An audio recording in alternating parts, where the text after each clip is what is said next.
What's going on, family? Yeah, now I feel great. If you just give me like a second or two, I'm gonna go ahead cam up. Okay, Yeah, go ahead, do your thing. yeah, I'm just still getting adjusted, man. Much respect to the family. Salute, Most salute. definitely. No Salute. problem. Thank you for coming up. But the world class said, puppy Mhm. love is a lot. To think about your first love all day, every day is overwhelming for teens and preteens.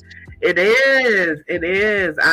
We've all went through it when we was that age. We see teens now. I have a teenage son, and it's just like, who are you talking to? Like, he'd be on the phone with little girlfriends or girlfriends. I'm not for sure, but Yeah.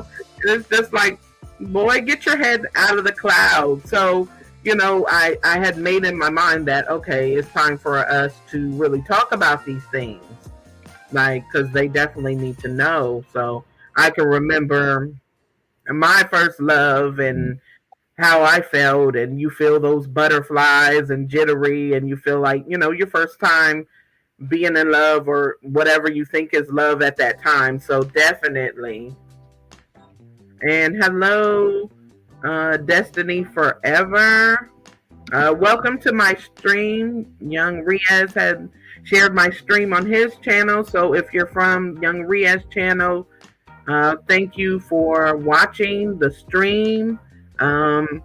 If you'd like to come on my channel, like and subscribe to my channel, Fear No Mortals Parlay. If anybody would like to support the stream, it's Parlay24 on Cash App. That's Parlay24 on Cash App. But yeah, so what do you think about that, Freezy? Do you think What? parents should take more time to get into those tough conversations? Oh, most definitely.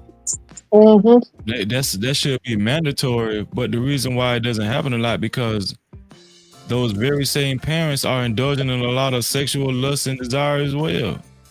That could be definitely true. Yeah, They don't and know how to have the conversation, right? Because in order for the conversation to go in the right direction, you got to be sexual.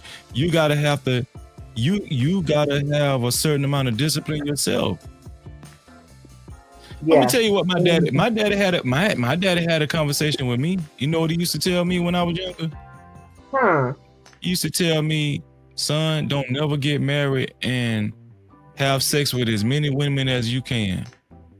Why do you think he Because said that? because my daddy was living like that. My daddy was heavy into his sexual desire, wanted to sleep with as many women as he can. He was Mm, always cheating on his wife, always cheating on our mother, right. right? Well, So because that was the mentality that he had. That was the spirit that he possessed. You feel me? and because of that, do you think it had a profound effect on you, like seeing that growing up, seeing him always, sexually out there and with different women? I mean, you might not have seen it, but you knew it obviously or something. And so, do you think it had um, changed your viewpoint on, let's say, relationships or being with one woman or things like that? Yeah. It made me a whoremonger. Mhm. It made me a womanizer. Okay, So, I'm just saying, I'm just being honest, like right. because So when you was that's how younger, you was running them down, freezing. When you was younger, you better wow. believe it. okay. Wow. Do you think if it would, like, I guess if you would known, if you would have seen a different relationship, like if your dad would have gave you different advice, like, look, find you somebody, settle down, pick the right one, this and third, you think it would have made a significant difference? Yeah, because my dad would have been a great example of what a man is supposed to be, or how a man is supposed to uh carry himself and live his life, Oh, right? This is very detrimental as kids. Kids need to see clear examples on, what is a good woman or what is a good man. It's not just about doing as I say and not as I do. That does not work. I'm just Yeah, being honest. that's Don't work. true. That's true. We need to see clear examples.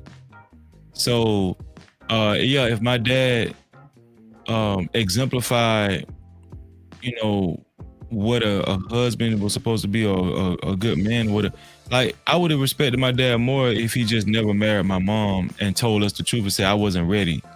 You know what I'm saying? Like, that, to me, people like that get more respect from me. But yeah, most definitely, just from what my dad told us and from how he was living, I felt like this, there was nothing wrong with me having sex with as many women as I could and fulfilling my sexual desires and being a womanizer. Because if my daddy was doing it and he telling me to do it, how can this be held against me? You know what I'm saying? This is, and then not only was my daddy doing it, my uncles was doing it. A lot of my homeboys was doing it. Yeah. I seen a lot of that behavior on TV, on movies, on rap music. Let's not even talk about rap music. You know what I'm saying? So it was all around me. So how could I be doing something wrong when this is the norm? Yeah, Wow. I understand. Welcome, Scam, to the stage. Hey, Scam, how are you today? Hold on, Riaz. Riaz, remember what we talked about last night? Wait till you're called, okay? It's gonna be all right. Yeah. Oh my God. I almost forgot that one. My bad. Yeah, it's all good. Right. Go ahead, sis. It's okay. Just put it on mute real quick, and then I'm going to come to you with your opinion. I'm going to let everybody get a chance. Yeah. How you doing, Scam? I'm good. You can go to somebody else first. I just hit the link. All right. what's Yeah, I up, was man? going to go over to Smitty because he's been waiting. Smitty, you ready? I think Smith is still getting some stuff together. Okay. But yeah, so, I will, let me ask Riaz this so he can get it in before the other people's. So Riaz, let me ask you, did your parents have the conversation with you? Because we know you haven't been active yet sexually. Did your parents have a talk with you about that? Probably had the conversation when I was like probably about 16, 17 years old, or probably when I was 18, they probably had the conversation then though. Probably the thing I talked with my mom first about it though. Me and my mom got that type of relationship type thing. I asked my mom about talking to me. Other than that though, before that, I had to learn that in school though, because my parents did not talk to me about it before. It's not that they didn't want to though, it's just probably, I don't know though. It's just probably I didn't learn all that until I got to school, or I didn't really have that type of conversation yet. All my mom said though is basically just remember God's watching, and that's it though. And I was just disciplined enough to basically I just made it through though. So I was just fortunate enough. I probably didn't have the conversation until I'd say when I was like 17, 18 years old though, when I talked to my mom about it. And when I was in college, when they actually showed you when they showed the diagrams and stuff like that, it was a culture shock for me because I was not exposed to that type of stuff before. Because it's not just because I'm not active though, it's because I did not learn it before though. Okay, so you were sheltered then. Yeah, I was kind of sheltered in a way you can say. Sheltered to a certain extent, yeah. Okay, I got you. Let's go ahead and get Smitty in. Smitty, I know you was listening on and off for a while. What do you have to say about anything we've been talking about, lust or discipline, or anything you want to add to the conversation? Much respect. Could you please at least maybe hone in like you want me to what was a question, what was that you just asked Riaz? I was asking Riaz, did his parents pretty much educate him on sex at a certain age group, or was he more sheltered, or do you think the effects could happen with someone being driven by lust or not if they haven't had the sexual talk and stuff from their parents or guardians? Right. Oh man, that is a terrific question, I must say. Bravo. Real talk, because when I look back on it, if anybody has listened to me enough, I do speak about how I was very much so sheltered in the sense of how most of us describe sheltered to be. Yes, I have, my mother and father and things of that nature. Back to school clothes, holidays, blah blah blah. Hmm. Two things that me and because me and my pops talk heavy. We was like that. We would watch the when they used to be the Bullets, Washington. We used to watch them and my scans, and we Hmm. would have so many talks. Two things me and my dad never talked about was financial literacy and sex. Mm. He Wow. always talked to me. Yeah, my dad, he always talked to me about now watching these two categories. It's funny because I was thinking about this not too long ago, not to be long-winded. Let Scam get in here too. Um, I was thinking about it. So when it comes to the money, my father, I mean, when it comes down to getting a job, what type of careers you should go for, spot on. Endless discussions. I mean, endless, like all the way down to firm handshake, eye contact. Don't ask when your break time is. He got me all the way here. Make sure your resume ain't wrinkled up. Never Hmm. taught me about how to hold the money, only how to get it. Okay. When Okay. it comes to the sexual aspect, he always taught me how to treat a woman. But I never had, like, we never had the, like, banana condom thing, all of this, how you put nothing. No, Right. never talked to my parents about sex. Everything that I've learned about women, it was like on the fly. I had to get out there and I had to have my little bumps and bruises, and I Trial and don't, error. yeah, just like, just like, like, wins and loses, should I say. Right. um and I learned it on the fly. I learned everything I know about you all and what I do know thus far on the fly. I didn't learn any of that in the house. None of it. I digress. My mic is Okay. me. Okay. Yeah, yeah, What about you, and that, Scam? oh, Oh, go go ahead, ahead. Freezy. No, go ahead. I was just going to say that a lot of young boys suffer that deficit, and we need that, man, because I would argue that that's one of the most powerful forces out here going into the world. Like a lot of sexual desire is, I don't know, it might be the largest driving force. Like I know we like money and stuff. We want money and we want clout and attention, but I don't know what y'all think. Like I think sexual desire might be the biggest driving force in society. I don't know. You know something, Freezy? What makes me think when you said that is what comes first, the chicken or the egg? Because the fact is, money brings about that sex. People will do some strange things for some change. Right. You see what Mhm. I'm saying? It was like, Yeah. which came first, the chicken or the egg? So that Yeah. is a tough one. Nah, that's a tough one right there. Yeah, man.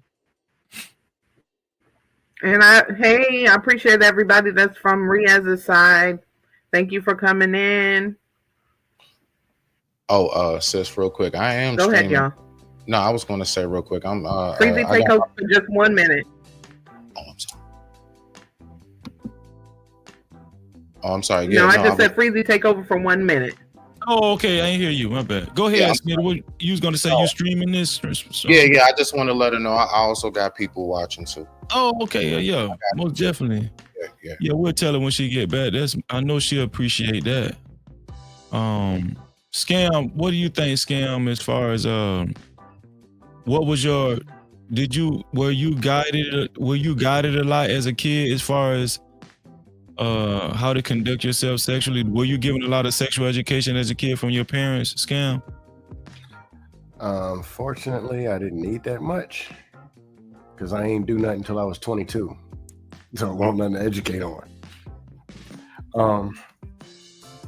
Thing that you always talk about, just discipline in general. You're either disciplined or you're not. I had enough just regular discipline to know not to do stupid stuff. Though, of course, you do a couple dumb things. But I knew that raw dogging in the streets was not something I wanted to do. Making babies, chasing booty, it wasn't that interesting. Then when I was 18, I went in the Army. And I saw them marriages. Oh my God. I saw what these dudes were doing for booty. Like, I was like, man, I'll just be dry meat Dan for the rest of my life. I wanted to do with it. I saw the reckless stuff, fighting in the club over booty, getting demoted, chicks, they go out to the field for 10 days, come back, some trifling chick and wreck their car, and she was picking up another dude. It was so much stupid stuff that I didn't want to participate in, that I wasn't out there. But I was late. Then when I got home, I went to college, and man, them ladies, ooh. Oh man, ooh, that's on this topic. Went to HBCU. But Oh wow. in 1917, when they had my brother, so I kind of could do the math. I know what happens if you're out here slinging wood in the streets. There's some in the family that had it together, and there were some who didn't. And I just knew I don't want to be like the ones who don't. But we had some talks. I mean, yeah, we had some talks, but I also had an upbringing where I was disciplined to stay away from a lot of stupid stuff.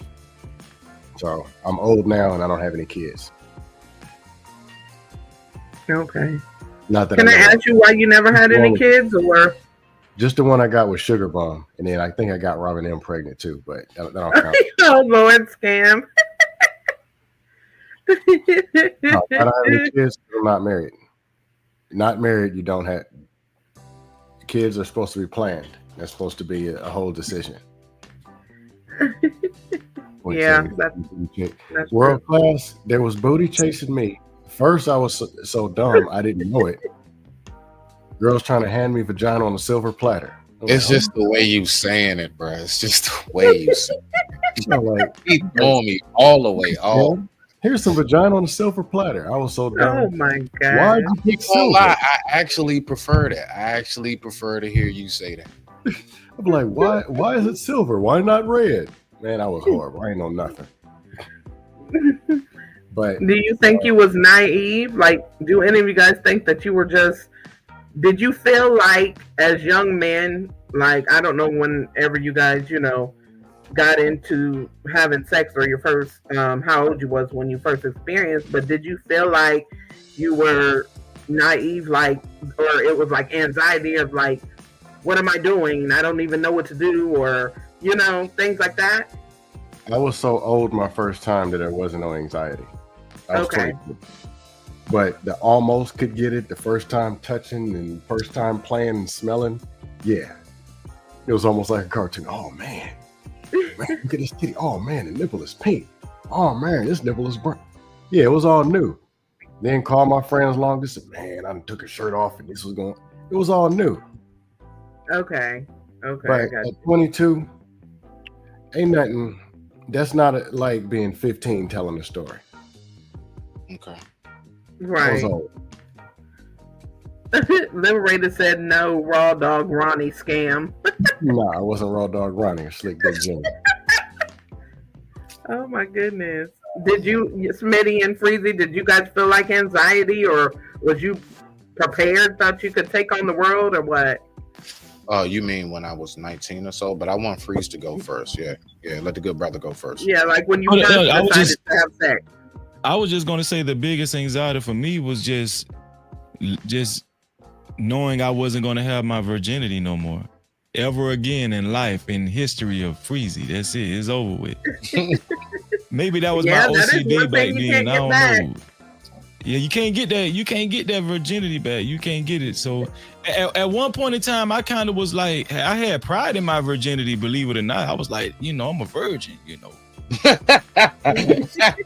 what I'm saying? Like, you be like, I'm clean. You know what I'm saying? Like, I'm a virgin. Cause we be feeling like if you're a virgin, God like you. You God pleased with you. Cause I was going to a Baptist church and I was I took pride in my virginity, but I still was watching a lot of porn because my dad had a lot of porn around, and I was masturbating a lot and all that kind of stuff as a kid. So I was still curious about sex. So I wanted to have sex, but I still was like, oh, that was a badge of honor to be a virgin, but I still wanted to have sex. So the first time I had sex, I wanted to do it, but I was nervous about losing my virginity because I know you can't never get it back. So the sex, that's why I know sex is powerful, because guess what? In that moment, the sex took over. I wanted to have sex. You know what I'm saying? So yeah, I lost my virginity. Right. Hey, the Yeah. real TSM rapper, and oh yes, Smitty, thank you for sharing it too. I appreciate you. I got you, family. We all we got, man. We all we got. I All know right. that's right. I shoot, man. All right, so one scam, you got me beat by 2 years, brother. Mine was at 20. I graduated high school 17. I was with the mother of my child for about 12 and a half years. We were high school homies, not sweethearts. Like we just had mutual friends. So long Okay. story short, you talk about the nervousness.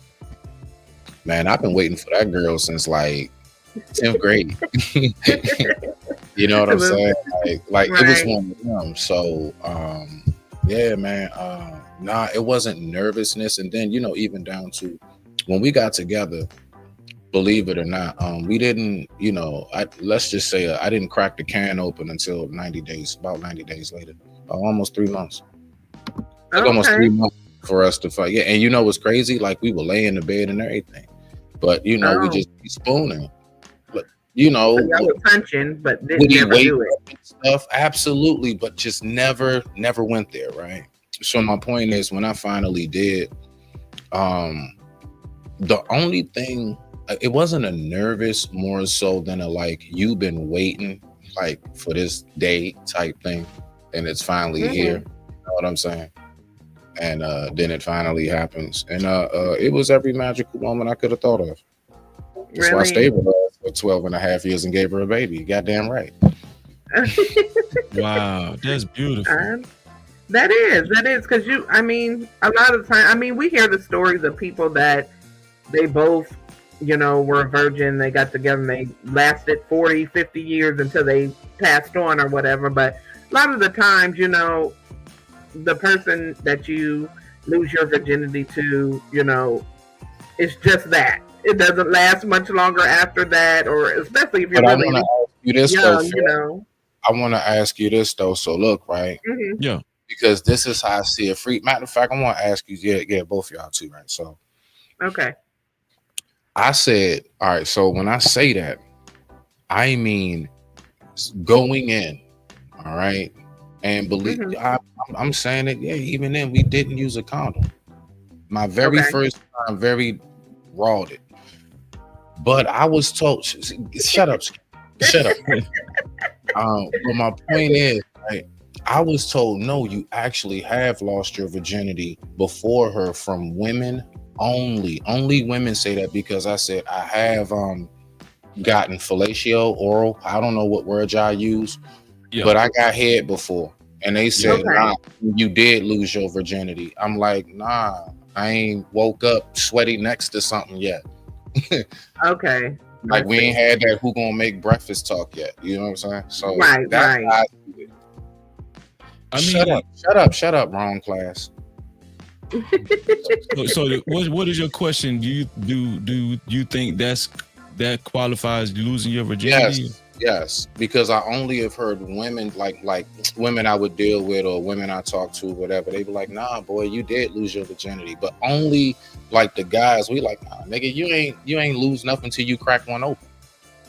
And that's how I feel personally. That's why I say I didn't until 20, but I done been in some bathroom stalls in high school. Okay. Never did, never went all the way. Like, of course, I done felt groped and grabbed butts and all of that. I done had lap dances and everything. I just never went inside nobody until the mother of my child. Right. Hey, the So, cynical one. so we can lose our virginity with a lot of things, but I think when we talk about sexually, I think it really only counts until you actually are intimate with a female, you know what I'm saying? Like inside of her, you penetrate her, you know what I'm saying? Because technically, if what you did was called losing your virginity, shit, I lost my virginity jacking off years ago. Oh Lord. Would that be homosexual? Because I was pleasing myself. No, I guess that's a new category called self-fuel sexual. Okay, that's Okay, self-fuel. self-fuel sexual, yeah. Mhm. Self-fuel What I was sexual. doing. There we go. Yeah. Asexual. Right. Okay, Right. so I just feel like fellatio and all that kind of stuff. To me, that's just another form of masturbation performed by somebody else on you or something like that. You know what I'm saying? So yeah. So You but wrote that some raw dog, Smitty. you know what I'm saying? But there's something different when you actually enter inside a woman. You know what I'm saying? Like to me, that's a whole different level of intimacy. It sure Right. is. It sure, Yeah. especially your first time, I have a Yeah. question for y'all. bruh. Yeah. It surely is. And ladies, I just want to say, you all are magnificent creations of art. Some of y'all. Well, I'll take that to some lonely lady here. Thank you. Yeah. Yeah, I got a question. Mm-hmm. Or to any of y'all. Can y'all get it in with somebody that you don't like? Or could you before? Get it in, you don't like this person. Yes, Men, because most I've got definitely. people I don't know, and I don't know if I don't like you. So yes, Mm. Listen, when my wife had an attitude problem, I did not like her. Well, that's Before a we good got point too. listen, before we got married, we was just going together. I didn't like her plenty of days, but guess what? I damn sure wanted to have sex. Right. Yeah. I didn't like your ass, but you mine. That's Yeah. something I could never do. For real. Can't do it. You know, it's Me- what a lot of people being mad at each other turn people on. I get mad or upset, but even it kind of had to be like a makeup thing. Mm-hmm. But I can't. A chick that's calling me, offer me some buns. If I don't like her, I'm not gonna be on the phone long enough. They're not gonna be at my place. It's just ain't gonna end up not because whatever it is, it's a reason that I don't like the person, and that same reason I don't want them buns either. I'm Right. gonna be honest with I you. just Like can't do it. Never me and my girl, we was real deal beefing. We real deal beef with each other before. I'm talking about not talking to one another and all of that. And she had showed up at my house and gave it to me. We didn't even talk, and she left, and we still ain't talking. Mm. That's crazy, ain't it? Yeah, that is. Y'all just get it in and leave. That's just not me. Yeah. I don't know. I'm with Scam because for me, it's I've always had to like some. I guess I've never been because you see, of course, we know there's a lot of people that just get with somebody for what they can get out of them, you know, or if you just want to call it what it is, a prostitute or whatever, even men just to get their rocks off or whatever, you know what I mean? But, you know, I could never do that. I could never be intimate with someone that I didn't like. I just was like, no, I would have to feel some kind of connection or have kind of intimacy or passion or something for me to just get it in. Like I could never just, hey, pick a random after the club or something. You know what I mean? Y'all, but I'm saying y'all ain't never was in a relationship and told somebody, I love you, but I don't like your ass. Now I've been in a relationship with plenty of ups and downs, yes, where we really don't like each other. You know, we're mad at each other, but you still love them though. Yeah. So Scam said don't like. Yeah. Okay. I mean, Well, I guess. temporary is different Mhm. thing. But I mean, like you Okay. don't like this person. Yeah. You saying just Hey, let's never hang liked out. the person. Never. Yeah. You don't find Never them like- attractive, or you're not into them. Whether they're, you know, whether it's attraction or not, you're just not into that person. But you decide to still go ahead to get your rocks off. Yeah, like if I wouldn't have this person to sit down and watch a movie and just get close, then I won't. Then it's not. Meaning, some dudes, because she looks good, they can smash anyway. Yeah, But they don't I'm wanna that hear way what too. you got to say. I'm not like that. Oh no. I Or- think most men is Not Okay. attracted to her at all, and they'll stick it in there anyway. I either think or. most men, if she got a coochie, they going in. But yeah, there's dudes who will do Mhm. anything. Yeah. You know something I find to be interesting to a factor, at least when you speak about from the don't like aspect, right? Mm-hmm.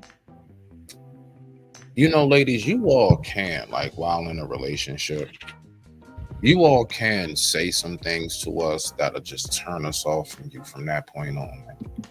Like, we'll I never forget the agree. way that you said that like, we just won't, man. And like, Yeah. we like I can't front. Like, sometimes that tongue that y'all got, it can be just as deadly as actually cheating on a man and him trying to Mm, get over that. There are things that you can say to us where and then, you know, because I had a relationship like that not too long ago where, you know, she was like, you know, you don't never want to, you know, she actually started busting out screaming, crying in the car. So we on our way back to the crib. She's like, you don't never give it to me no more. oh And I just wow. like real quiet. I just turned the radio down and I said, you don't understand that you said things to me that's just turned me off from you from that point on. And yeah, we did. We wound up breaking up. It wasn't too long after that. Oh Mm. wow. The Wow. things that she like it's just some stuff, ladies, y'all can say to us like we'll never look, especially when we knew you to be so big up in us. You was so in our corner. Everything that you said that was just so like, man, you really boost me. You do. You really boost me. Mm-hmm. And one Mm-hmm. day you start talking to me the way like I get away from the world like I get away from the world not to hear that and come to you, and you're giving that to me. Shh, That's I a can good make it, point. I can make it real tough. Yeah, you could turn that oak tree into a gummy worm real quick. Promise you that. I digress. My mic is muted. That is a really good point. I think we hear a lot of men speak on that. How, you know, the things that a woman says, the way she acts in a relationship, her level of support, and everything like that. Or should I say, the lack thereof, can completely turn a man off from that woman. And Yeah. I definitely understand that. Real quick. This was the example I Oh, go got ahead. that really nails it real quick because I'm gonna run to the restroom so y'all got it. It's like if you got that friend from a other race or culture, and one day out of 15 years y'all get into an argument and like you black ass, you know what I'm saying? And you Mm-hmm. like, shit, wow. So then it's just for me, it's one of them things. How long has that been sitting there before you said it? How long was that? Right. You see what it see? I'm one of them. Like I'm one of them type people. So that's the example I think is the best on Makes that. you It's think that they've been feeling like that. Well, been feeling like that, yo. You just finally had this day, this moment, or time, whatever is what brought it out. I digress. My mic is muted. well, you kind of like me though, Smitty. Yeah.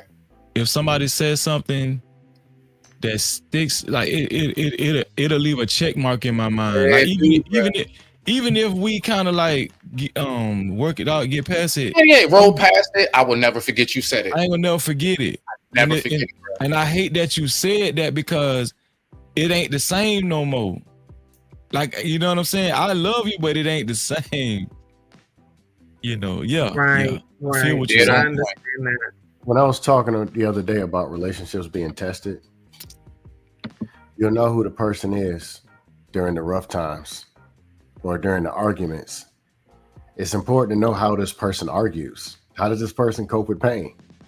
Or is it as soon as your shoelaces untied, they flip all the way the hell out and everything your fault, and they call you everything they can think of? But other thing which y'all might disagree with me, because I heard y'all talking earlier. I was at Costco earlier today. Women asking questions about, have you ever been fondled by a man? And if I'm kissing on a chick and we getting close and they bring up anything about a man, it's a wrap. Maybe I for don't think that 72 would hours. be She's not appropriate getting timing. any. She's not getting any of this for 72. That's just like somebody, you ordered you a pizza, your favorite chicken pot pie, whatever your favorite is. Then they start talking about shit. The textures and the brown and the green. You don't want to eat that food. Right. But I can't rock with. But simply put, one, all that gay shit, don't ask no man all that stuff. They came to talk to you for a reason. They probably want you. If not, I don't know what this other creepy try. I don't know. That's for them to figure out. But yes, you can kill everything by being extra disrespectful or telling the dude something in the moment. Yes, you can. That's all I got. What's up, Riaz? Riaz is back to the stage. I agree with you, Scam. I think when we was talking about that earlier, we was touch on asking the hard questions, like before you get involved with somebody. I don't think it would be the appropriate time to start getting intimate and say, "Oh wait, have you ever been with a man?" I think that's kind of not a I've good had time. girls I met through dating apps are asking, and I'm like, look, don't ever ask me no shit like that again. Right. Oh, well, I Right. mean, you said you lived in Well, that's a Atlanta good back in the question, day. though. So let me Nah. ask you guys. Nah, I'll pass. Don't ask that. Not me. Ask them other sensitive ass dudes, but don't ask me about no gay shit. Did you feel offended? Yeah. I mean, imagine a dude, hey, so when was the last time you had a train ran on you? Well, I'm just asking because I know how y'all Right. women are. When the last time you had a dude rub his meat across your forehead? Like, aren't you gonna be like, dude, what kind of people you dealing with? Right. I get it. Freezy, would you be offended if a woman asked you? Like, I came to talk to this woman. I went through a club, 200 people, or a date, whatever it is, and went to talk to this woman. If I wanted a man, which I don't understand how people are doing that, I digress. I'm mute. Yeah. If a woman asks me if I've ever been with a man before, or if Yeah. I like men, Yeah. yeah, I'm gonna be offended because I'm gonna be like, what about me made you ask me that question? You know what I'm saying? What? You know what I'm saying? Yeah. But So if she explains to me and say, "Oh no, I just ask every man that I meet because you just never know nowadays." You know, she would have to explain to me that that's just her routine, and then I probably would be like, "Oh, okay." You know? Right. But as women, I feel like we need to ask those questions these days. You know what I mean? But I can understand how it would offend a straight man because, like you said, you'll be thinking, well, what about me made her question my, straightness? Yeah. Or, yeah. I just think it's disrespectful. Me personally. Okay. Well, I'm looking at it from a woman's point of view. I see why they would do that because women are putting themselves women are putting themselves in very vulnerable positions when they actually become intimate with men. Right? Women are. It's easier for a woman to actually, what is it called, to get like a STD? It's easier for a woman to get STDs than They're men. getting them from straight men. I mean, No. This is what I'm saying. What I'm saying is that whether it's a straight man or whether it's a homosexual man, it's still easier. Women are more vulnerable and they're more subjected to get STDs. So any kind of like I would understand now with the maturity I have, I would understand a woman asking men all kinds of questions before she actually indulges herself in that type of activity with a man, because she's protecting herself.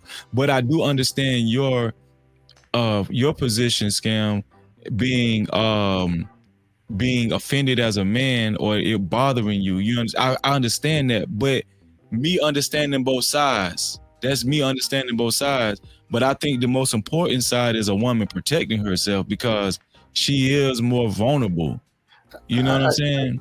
I ordered a vagina when I approached this woman. That's what I asked for and looked for. And they asked me, hey, men are bisexual though. What about bisexual men? I don't know. That's something they can explain. But I went and seeked out a vagina. That's what I asked for. Right, but I guess on the contrary, and then them say, "Hey, were you also checking for penis?" No. I see the way you're putting it, Scam, but we have to be realistic too. Like Freezy said, looking at it on both sides, because there are a lot of men that are downloads. Some of these men are married. They have families. They have kids. They have, You know, and I understand what you're saying from your perspective, but from a woman's perspective, just because a man wants a vagina does not necessarily mean that he's not messing with a peen. It's also very pessimistic. Hey, do you have only? Hey, you got OnlyFans? You But don't want to is do that that. even the same thing? I mean, I get what you're saying, but is that even the same thing? No, I'm saying is What do you think, Smitty?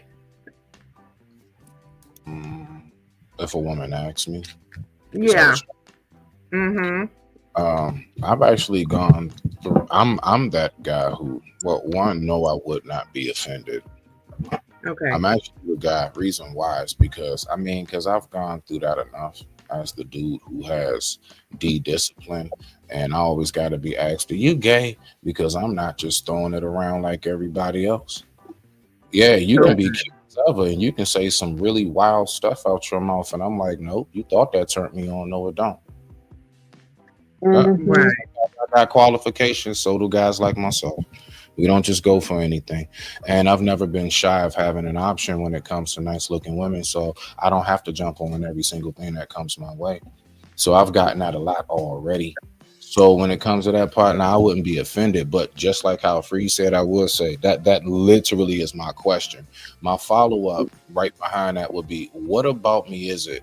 Is it my hand gestures, how I talk, walk, whatever? Right. What about me made prompt that question? Something had to have prompted.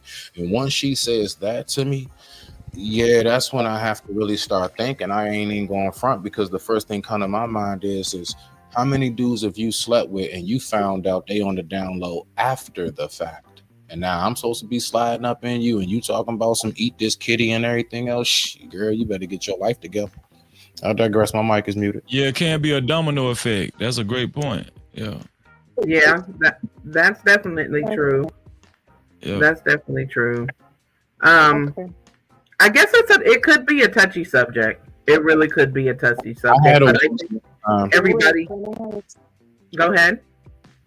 oh, I was sorry, gonna Reed. say, how about this question? This is a very uncomfortable question. I can say though, is it okay to ask for the original birth certificate nowadays though? Because you know nowadays, because of this rainbow thing, ain't no disrespect to them people though. But nowadays, you know what it's like though, right? That's why I have to literally one of them questions I gotta start asking. Can I see your original birth certificate, man? Because I literally Riaz, yeah, I know. You see Scam's face, right? Riaz, over here, you got people who can forge all kind of stuff from high school diplomas, licenses as a fake dentist and everything else.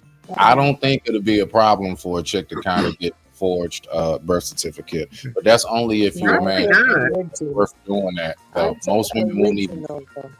Right. Yeah, Most I'm women, pretty sure they probably could do anything. People can make fake licenses, fake anything these days. Yeah, so I agree with that. so it's really hard to even go by that now. When I said original, though, I meant like Right, legit. right. I totally understand that. Government type of thing. Because look, that's how I gotta keep it real as well. I know it's kind of uncomfortable to say it, but that's kind of true. Though. I gotta look out for that nowadays. And trust me, because look, I don't play when it comes to that type of lifestyle. I don't do that though. And it's just like a faith-based reason. I ain't allowed to do that, so that's why I have to double check. It's not all sorts of checks as well, though. Mm-hmm. Yeah, so I've literally, I think they're not like physical action, but I've literally had them type of feelings and stuff like that. Though, but I've always had the discipline as well. Like literally, I think I had like the girls in my school when I was like 14 years old.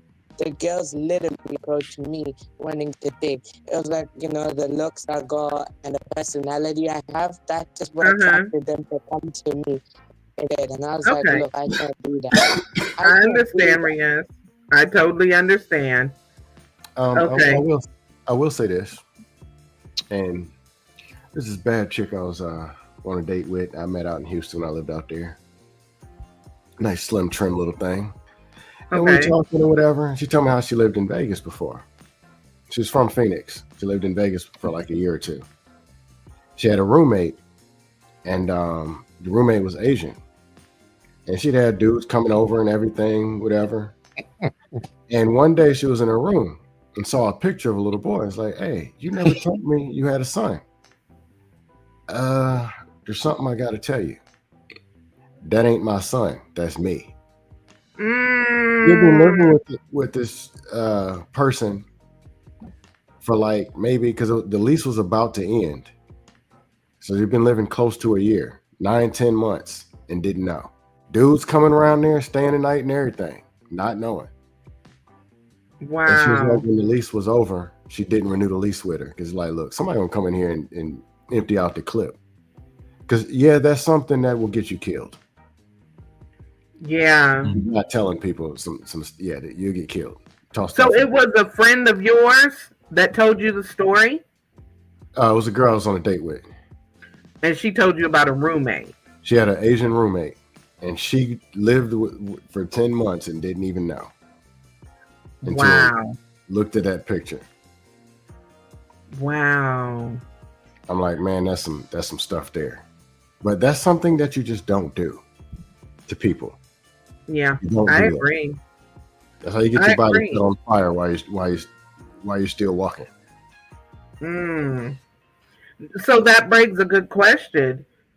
Do you guys think, let's say, because we've heard about that type of thing happening where people hook up and they don't know because people get all the work done and everything else. So you wouldn't even, some get it so good you wouldn't even be able to tell the difference, unless you really was, getting involved or tell the difference. So we've heard of instances where a straight man reacts out of anger and does something to, the person that they assumed was a woman. You know what I mean? Do you think that how can I say this? Do you think that those people would be justified? If I'm the governor or the Supreme Court person, I won't answer that question on live stream. Okay. I kind of like the word justified. I'll leave it at that. There's certain things that you just don't do. Okay. That's one of those things.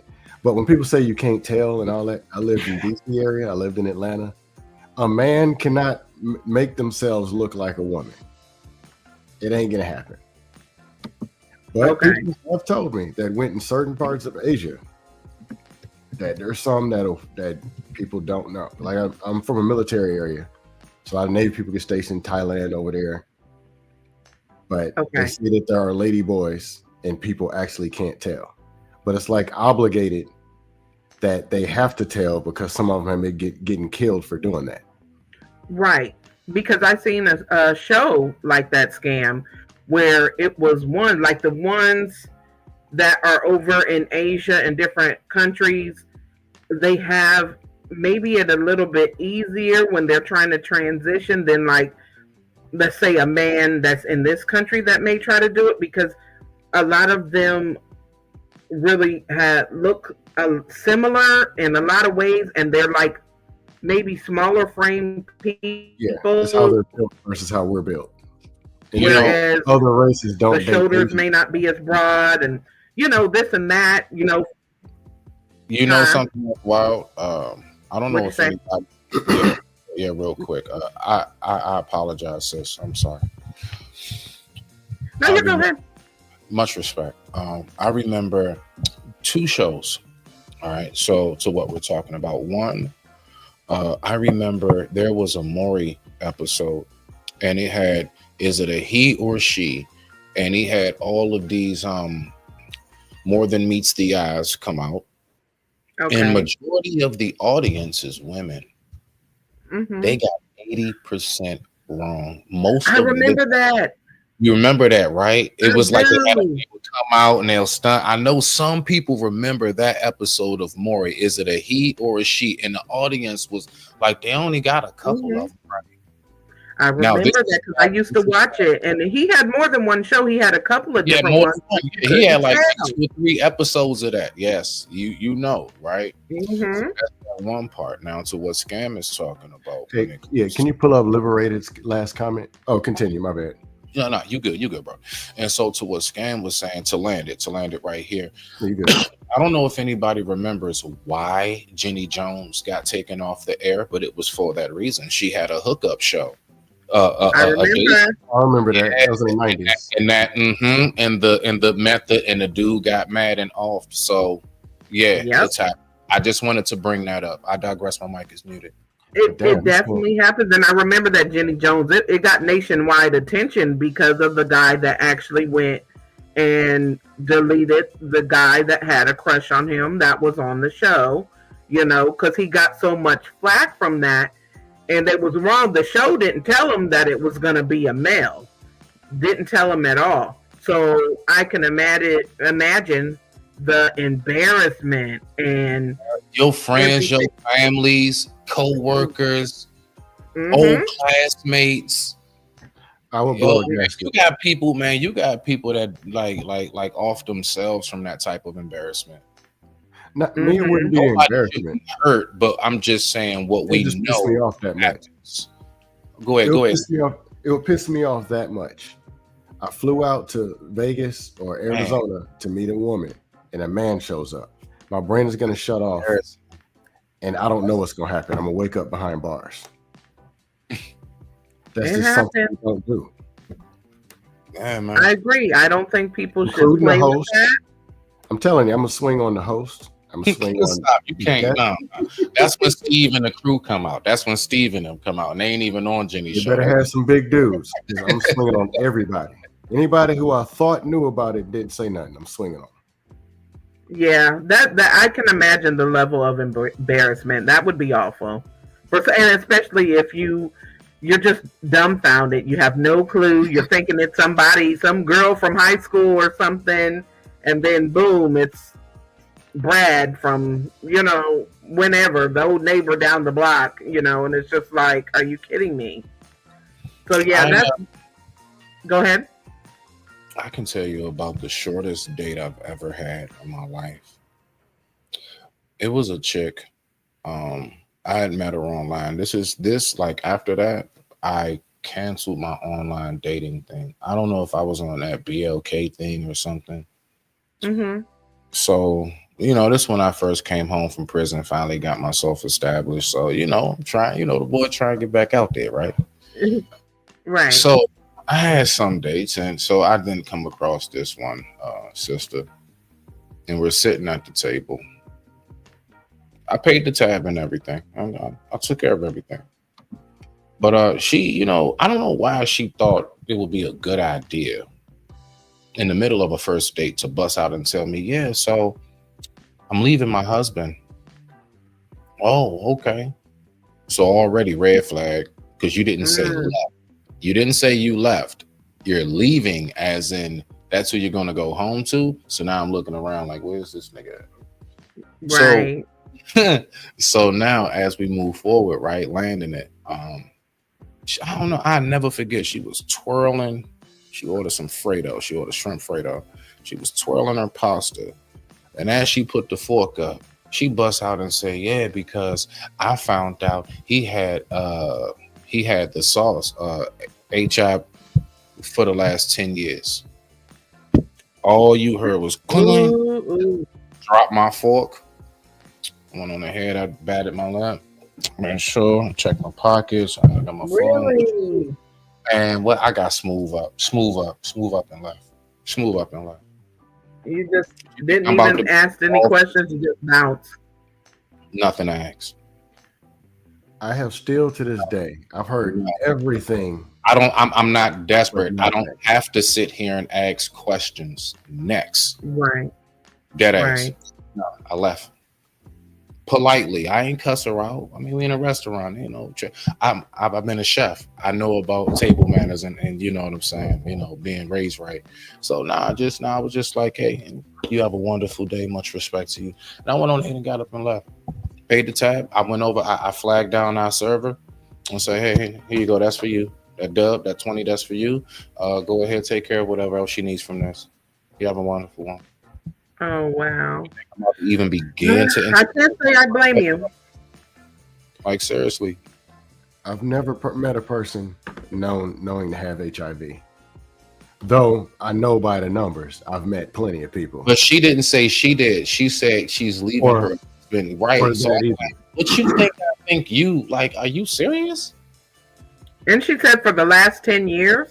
Last 10 years, they've been together about 15. She said she found out that he had it 10 years out of the Oh 15. hell no! Man, what? Nah, I'm gone. I'm gone. Oh got, hell no! got right up.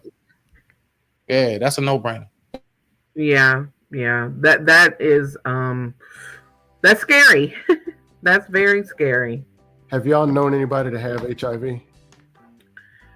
In person, I've never been burnt or had an STD. I've never had to go to the clinic. Never had to get the Q-tip. I've by the grace of God, thank you God. Now we've been very much so clean bill of health over here. I don't even mess around like that, Brody, to even go Right. through that. I don't go through that. Waking up, I gotta dick my joint in Listerine and all this. Now we don't do that. I've Is that- heard of people, but nobody I knew personally. But there was this guy that I knew after the fact. He was a gay guy, and somebody had told me a couple years, like after the last time I had seen him, that he had caught the package, or you know what I mean. But no one that I knew personally at the time. No. Yeah, I've never have. It'd be people spitting rumors, but I'd be like, "How do you know?" And they can't back it up. Because with the Right. HIPAA laws, you're not gonna know. But You know what's crazy? I've dated a lot of nurses. Nurses will tell you. They see it all the time, and it'll be white, black. Sometimes 22-year-olds that are in college, you just won't know who they are. And they'll say, "Yeah, Right. they go out, see them in the grocery store with somebody."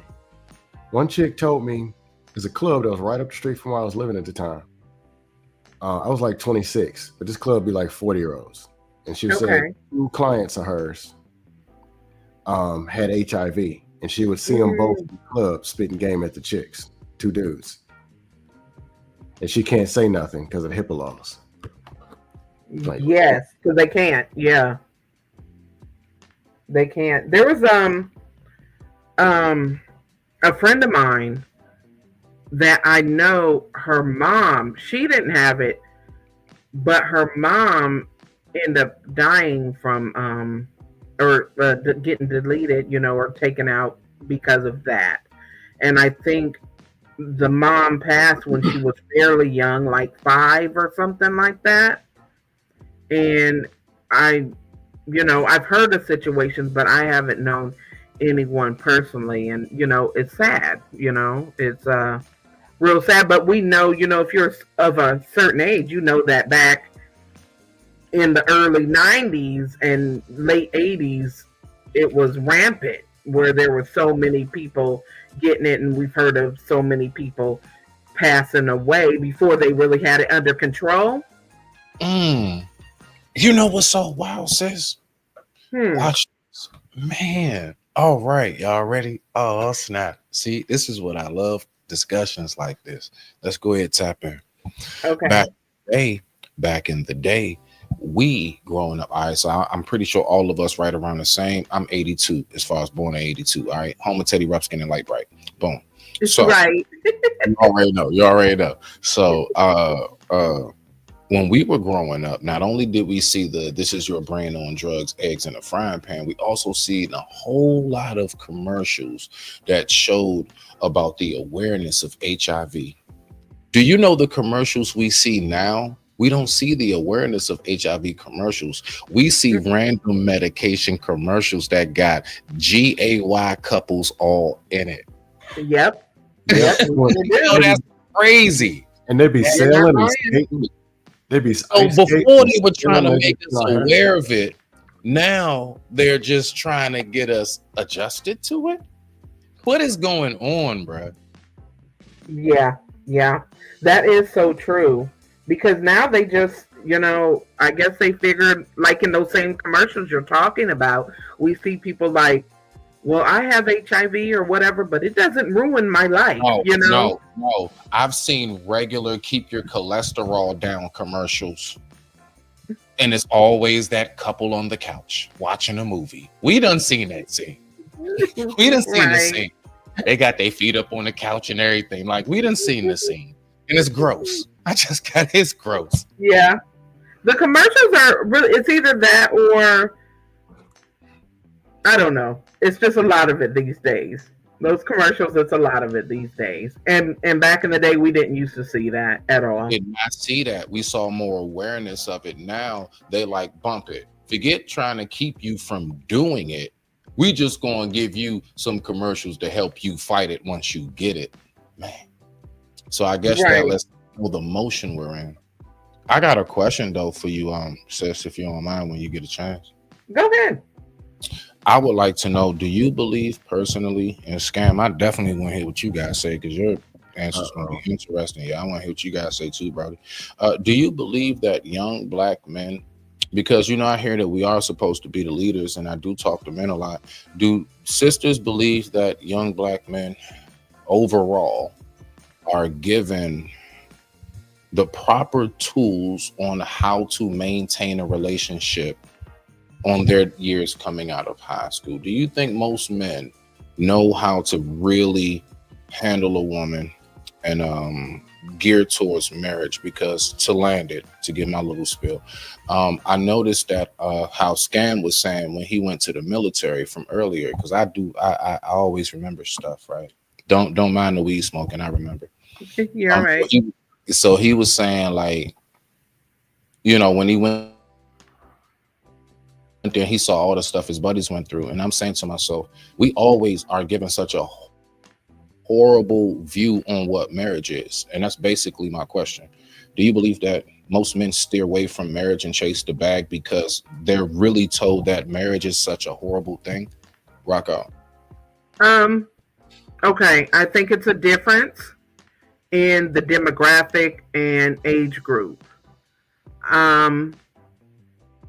Now, in a lot of aspects, I don't think people are really preparing their children for that at all. I don't think they're really saying, like when I asked you guys, you know, did you have that kind of sex talk with your parents growing up? I don't think a lot of people are getting that marriage or relationship talk in depth with their parents either. You know, especially maybe not if the parents aren't even together, where they're not sitting down having a family discussion, or even if the father's not involved to sit down and talk to the son about how a man should conduct himself and how he should go about finding a good wife or a good partner that you want to really settle down and build with. So, no, I don't think that a lot of people, I think even now with the younger age group, I definitely don't think it's as important, because we hear more and more now that a lot of people don't want to get married and they're not looking for that.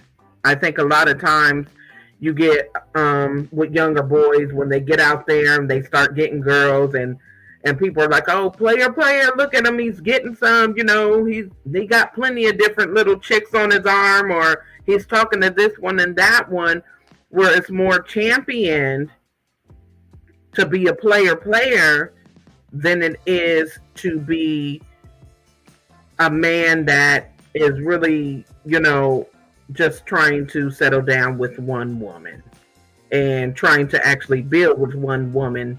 So when they're young, I think a lot of people, you know, really don't get that talk of how important it is to find somebody, settle down, build, and be disciplined. Well, we're taught not to value each other. I don't think we value each other in a society like we should. You know what I'm saying? Right. Like even my mom and dad, they didn't have a good relationship. They didn't value each other either. My dad definitely didn't value my mom. And because of that, it caused a lot of resentment in my mom, and it was just a lot of vitriol. So what I seen growing up, I didn't see men and women valuing each other.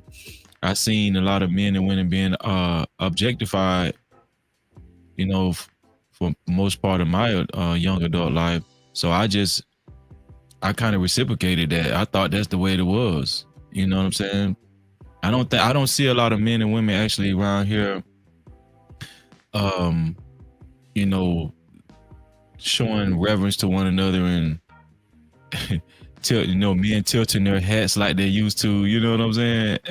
Y'all don't see that. I see a lot of objectification going on. You know, so yeah, I agree. That's just me. So let me ask you this briefly then, Freezy, because I like to ask brothers like you this, the ones who actually, how you said your growing up dynamic. Mhm. How did a brother like you find that for yourself? What did it take for Freezy to not continue the curse? Let's say. Me taking care of me becoming my mom's caregiver for years Mm-hmm. and seeing the results of her marriage, how her husband left her, and how that made me feel too. You know what I'm saying? Like, I was like, dang, you know, my hurt was her hurt at one point. It became our hurt at one point in time, and I didn't want to make another woman feel like that. So I said to myself, if I ever get married, I don't want to exemplify that bullshit my dad did. You know what I'm saying? And it kind of changed my perspective on life and women. And I just seen the hurt and pain that my mama she experienced and endured with my dad leaving her.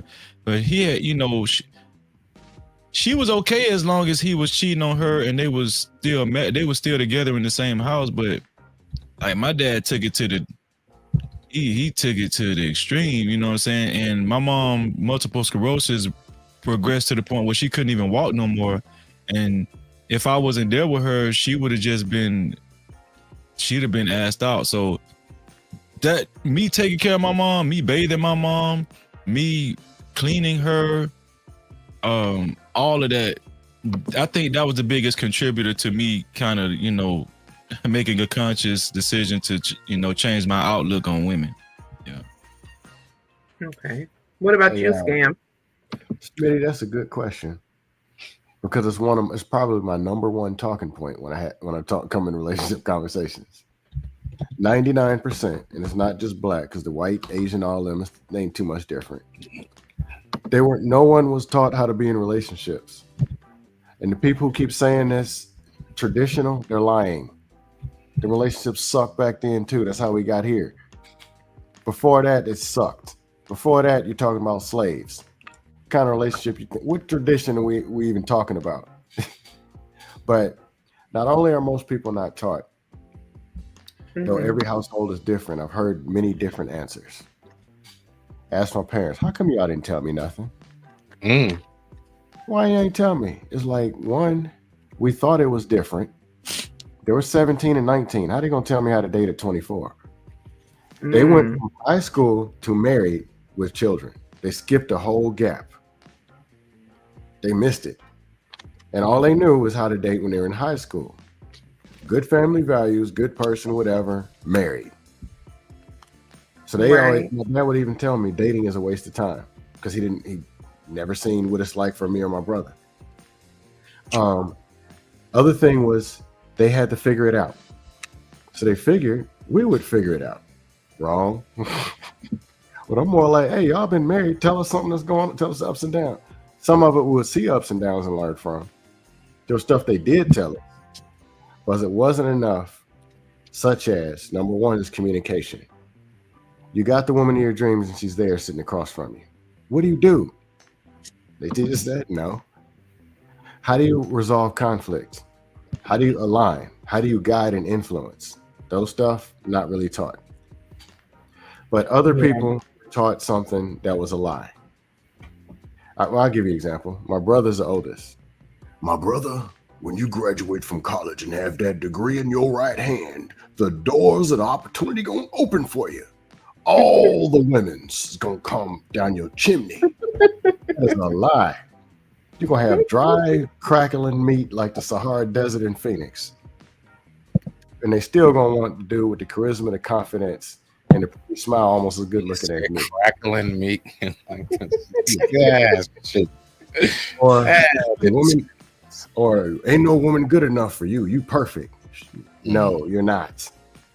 Or all these women out here loot, or women, what they be taught. Keep your legs closed, all the men are bad, bad, bad. They fearmonger them. To the point where they get in relationships at 28, they having sex and they feeling guilty. Because they've been told 20 years that sex is bad. They can't even please the husband. Like, it's so much junk that infiltrates because people aren't taught anything. So bad that you can feed these people freaking talking points. And they eat them. And every talking point contradicts itself. Man, if you got the money, 2 words, Shannon Sharp. Yep. Gotta be 6 feet tall, 6 foot. Right. I remember listening to that on the headset when I was in the gym. I was single and everybody else was in it with their women, and I was the tallest one in there. They all 5'10", 5'7", and ain't with their women. I'm single. I'm 6 feet. Oh, wow. Yeah. But How'd you feel about that? I didn't care. I have confidence. Right.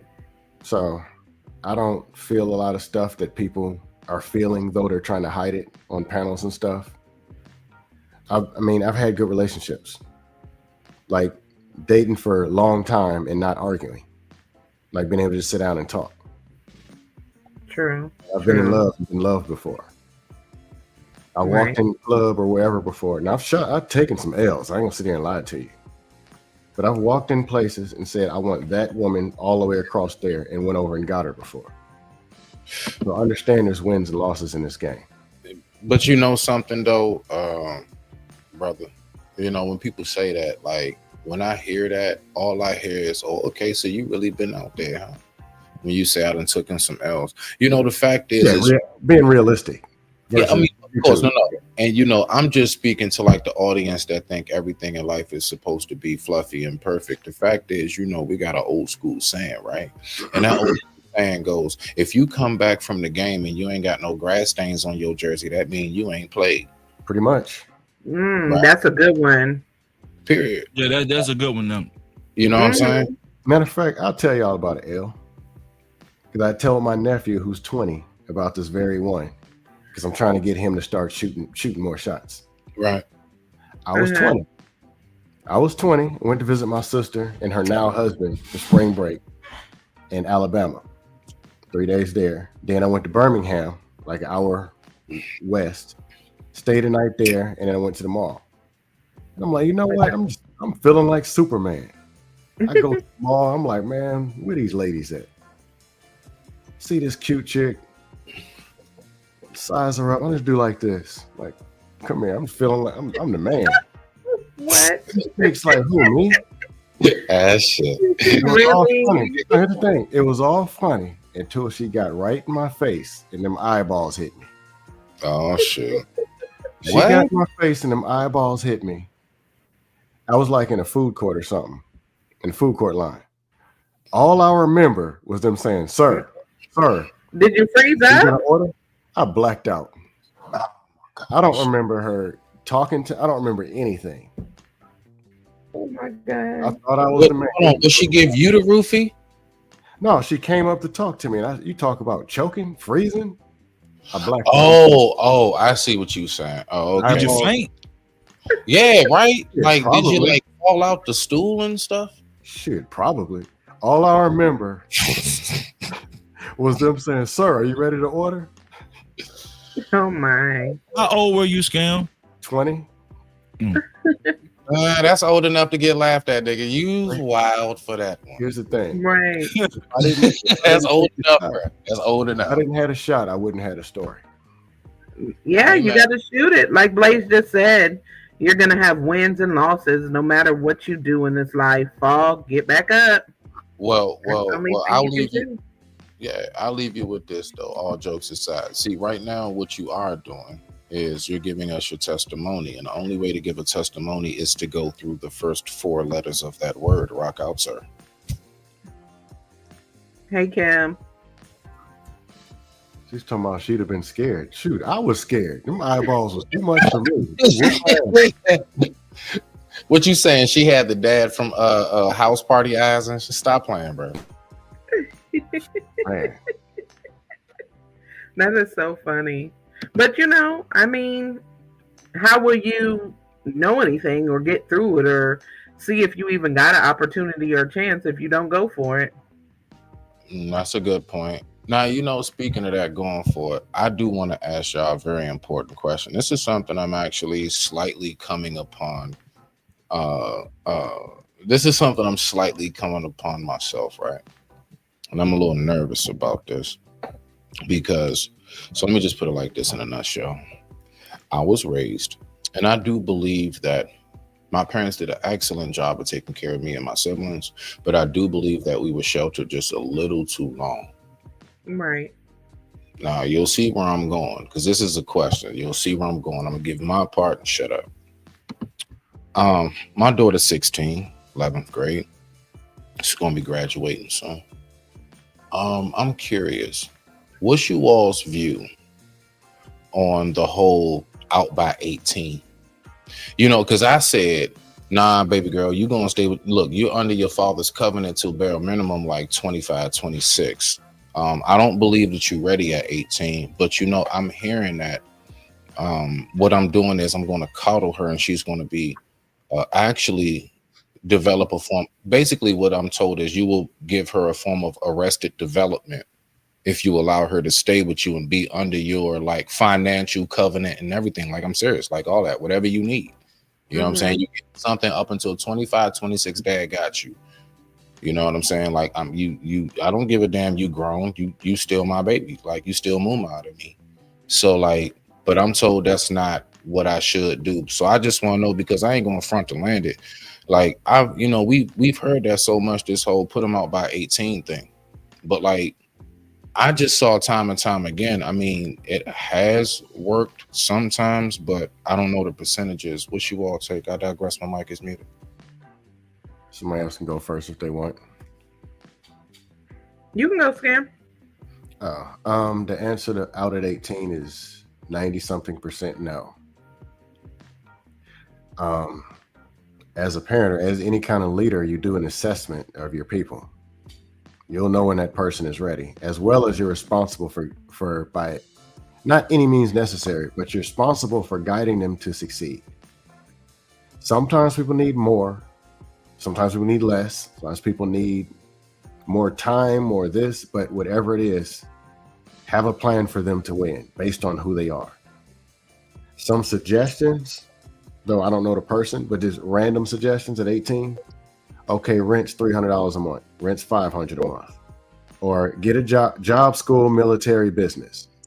Got to do something. Like, we're not sitting around and taking a break. Nah, we ain't doing that. But half the rent that you pay, says $500 a month. $250 a month. You stay there 2 years. When you leave, half of it goes straight in your pocket. Right. Or hey, $700 a month. $350 a month. When they leave after 2 years, that's a chunk of money to buy a used car in cash.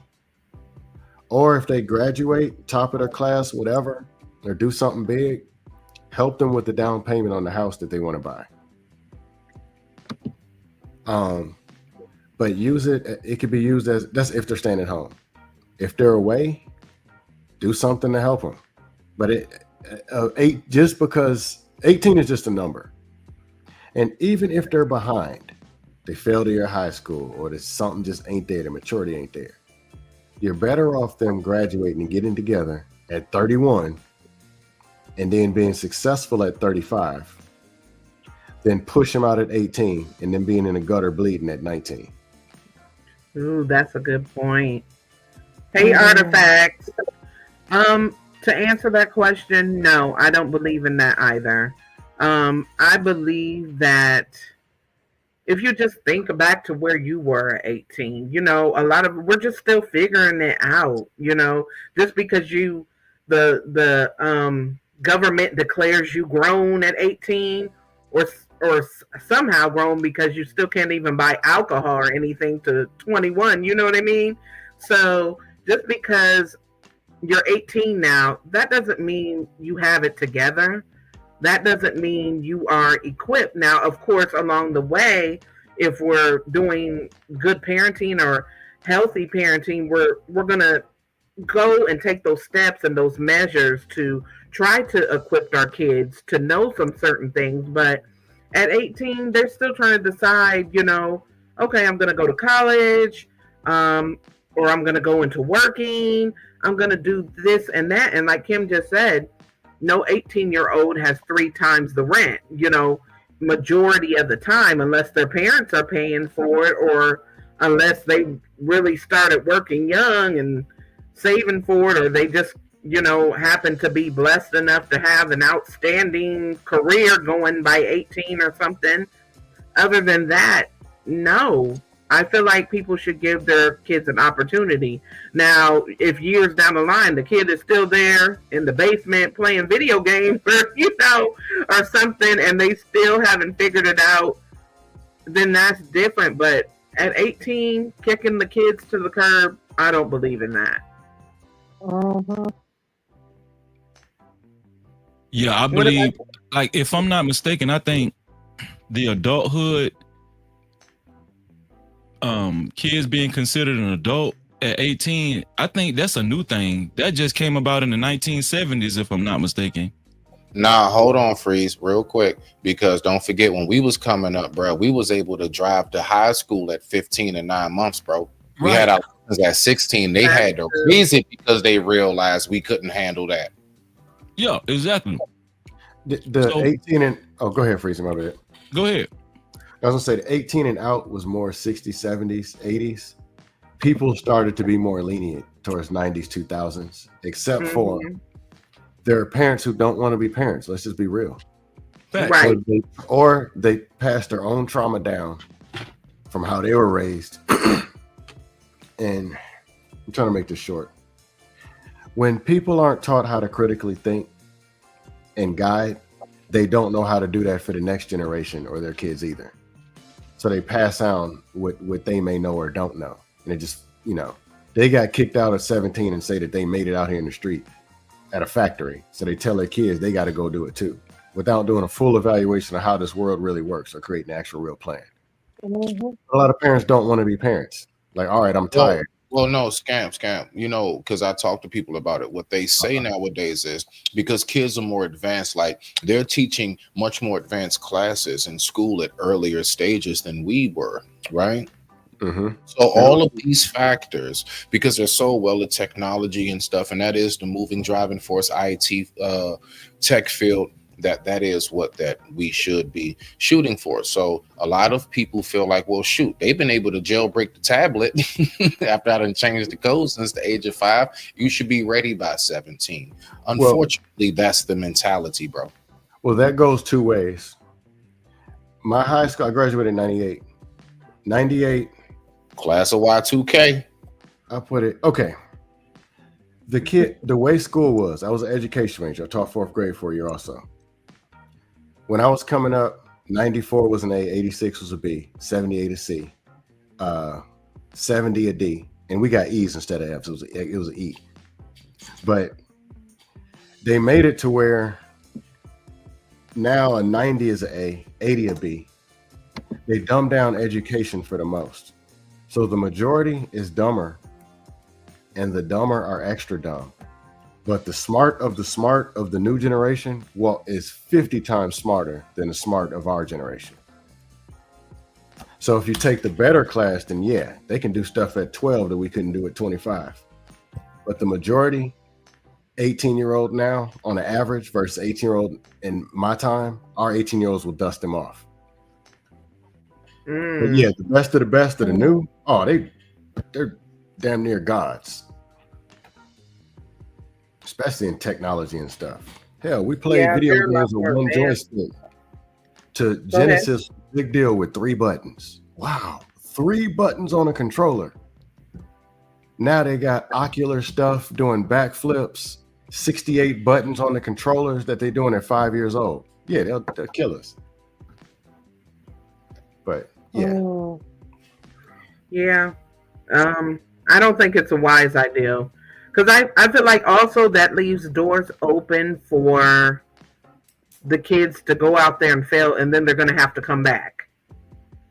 So I definitely think that you should give them a grace period and make sure that they are totally equipped to be able to efficiently be self sufficient on their own before you tell them they have to go.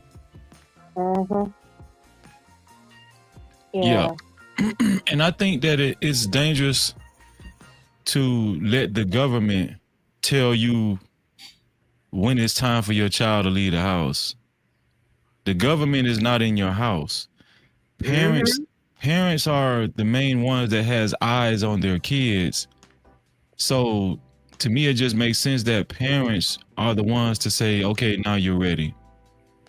You're ready now. Right. You know what I'm saying? I mean, because this is why it's so pertinent for parents to actually pay attention to their kids and follow their kids and evaluate. Parents should always be evaluating their kids. So when it is time for them to leave, a parent should that's when the child should get the parent's blessing. You know what I'm saying? But a lot of times, think about it. Sometimes kids will throw the government in the parents' face and say, "I'm 18, I should be able to do this," and just because the government says so. You know what I'm saying? True too. And also, when we talk about the story of the prodigal child or the prodigal son, the critical part of that story, it wasn't him staying in his father's house. It was when he left. That was the bad part of the story. When he left the house, not when he was staying there. And he had to come back. Yeah, he had to come back because he wasn't ready. Right?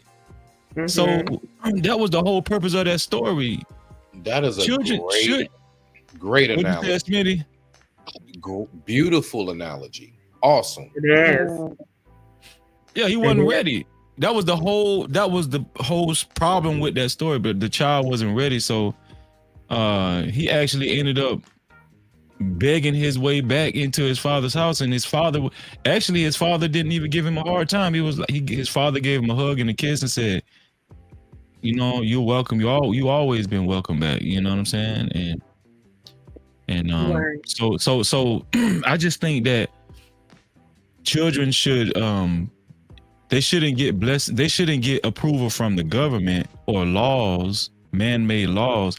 They should get approval from their parents. And that might be 30 years old. That might be 26. I don't know. You know what I'm saying? I don't know.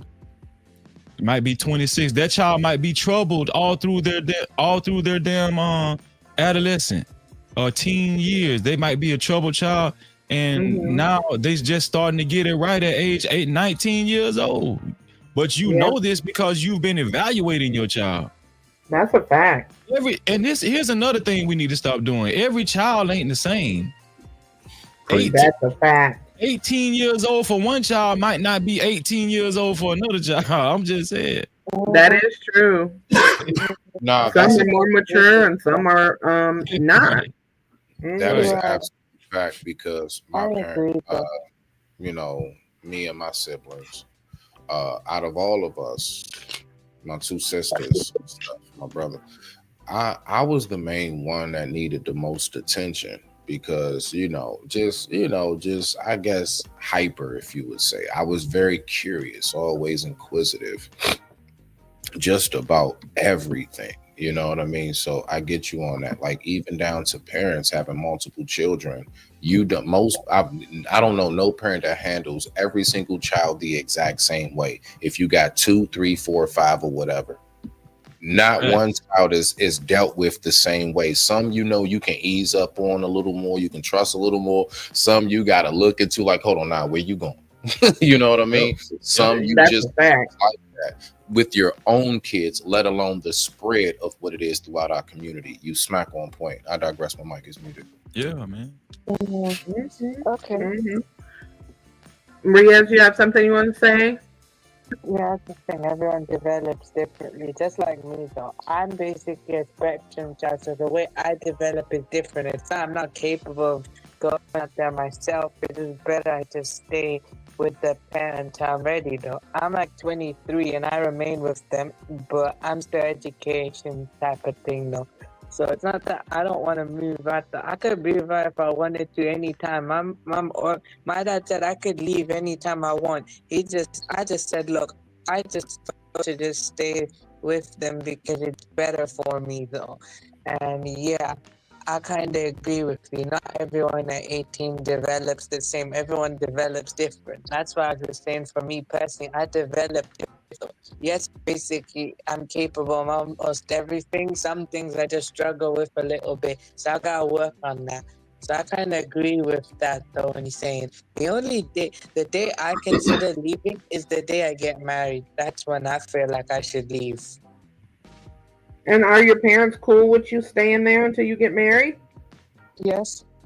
I Okay. told my mom and my dad when I'm married though, I don't mind staying early part of marriage. I would stay with them, but then at some point I would consider moving into my own type of place though. And I said, look, I can come back anytime I want though. If the marriage don't work out, then I'll come back.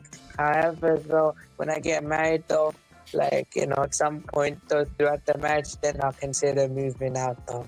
That's just how I feel though. And I even if I understand. wanted to move out though, I can go stay with supported type living though. What I have though, I can get supported living though. So I understand, Riaz, Hey, totally. Riaz, are you using some? I just have to ask. Are you using the ability to be able to stay as a crutch? not as a crutch though, no. And I'm not trying to take a shot, but Not sometimes as a you got it too comfortable and there's no pressure. Not saying no, you, but it can be enabling to not be on top of your game. yeah, but it's not But if you're really handling your about biz, you're handling your biz. I'm just asking. I'm handling business though. I wouldn't say it's a crutch though. I'm just basically doing the education thing. I'm currently in the college though. I just choose to stay with parents. When I Oh, feel like you're in college?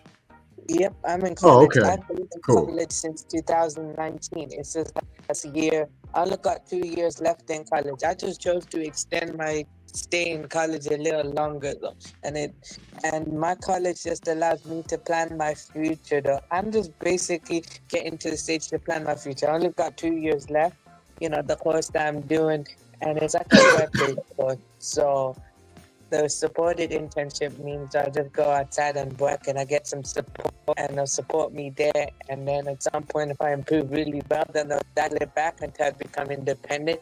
After the course, I get a job. And from there, I'm done that. I think by the time I leave college, I'll be 24 to 25 years old. So that's when I probably would leave. No, as Well, long as as long you as got you a have a plan. plan. Yeah, and you're in I have college, long it's term. tangible. Yeah, I have long-term and short-term plan, but I'm also realistic enough to understand, look, it's not just a dream. I gotta start somewhere. I'm realistic enough to know, look, I have these dreams though, but how do I actually achieve it? Start realistic somewhere though. Like I Yeah. told my sister I wanted to do retail though. She said you could do better than retail. I said yes, but let me start somewhere first. If I do really well in retail, then I'll consider getting better jobs though. Gotta start somewhere. Yeah, that's true. Hey, Positive Thoughts. Thank you for watching. Yeah, that's definitely true. So let me ask you guys this. Do you guys think that somebody, because the topic was lust and discipline and choices. So I guess I'm going to ask a two-part question.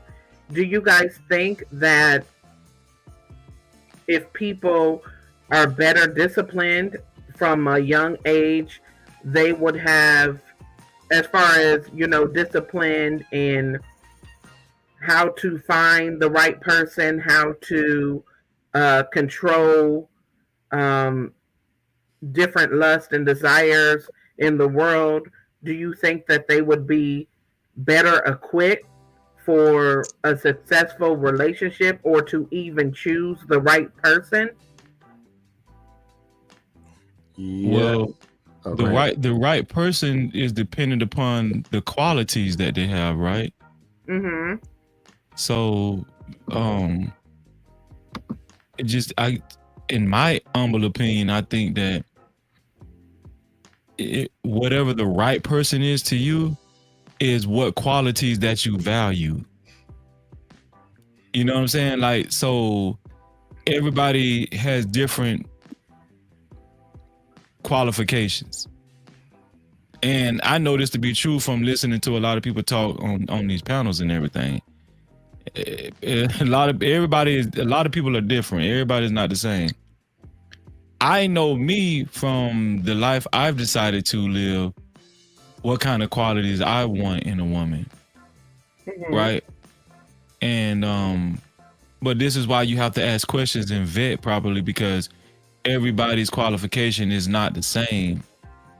So and I think that that should be tweaked from a young age. But sadly, a lot of kids end up being led by outside influences, and outside influences actually creates their, the qualities that they desire in people, or the qualities that they're looking for in people. You know what I'm saying? Right. But right. but you have to actually be trained and conditioned on what you should be looking for, or what you should want in your life, especially towards marriage. I think that has to be trained. To answer your question, I do think that has to be trained and conditioned. And to be honest, I'm gonna land my plane. Whether the parents train the kids or not, they're gonna be trained and conditioned one way or another, whether you do it or not. That's true. So that I land my plane right there. Okay. What do you guys think?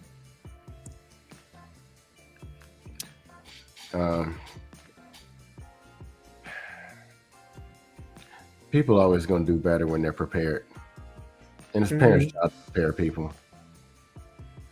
I mean, always stand on like core values.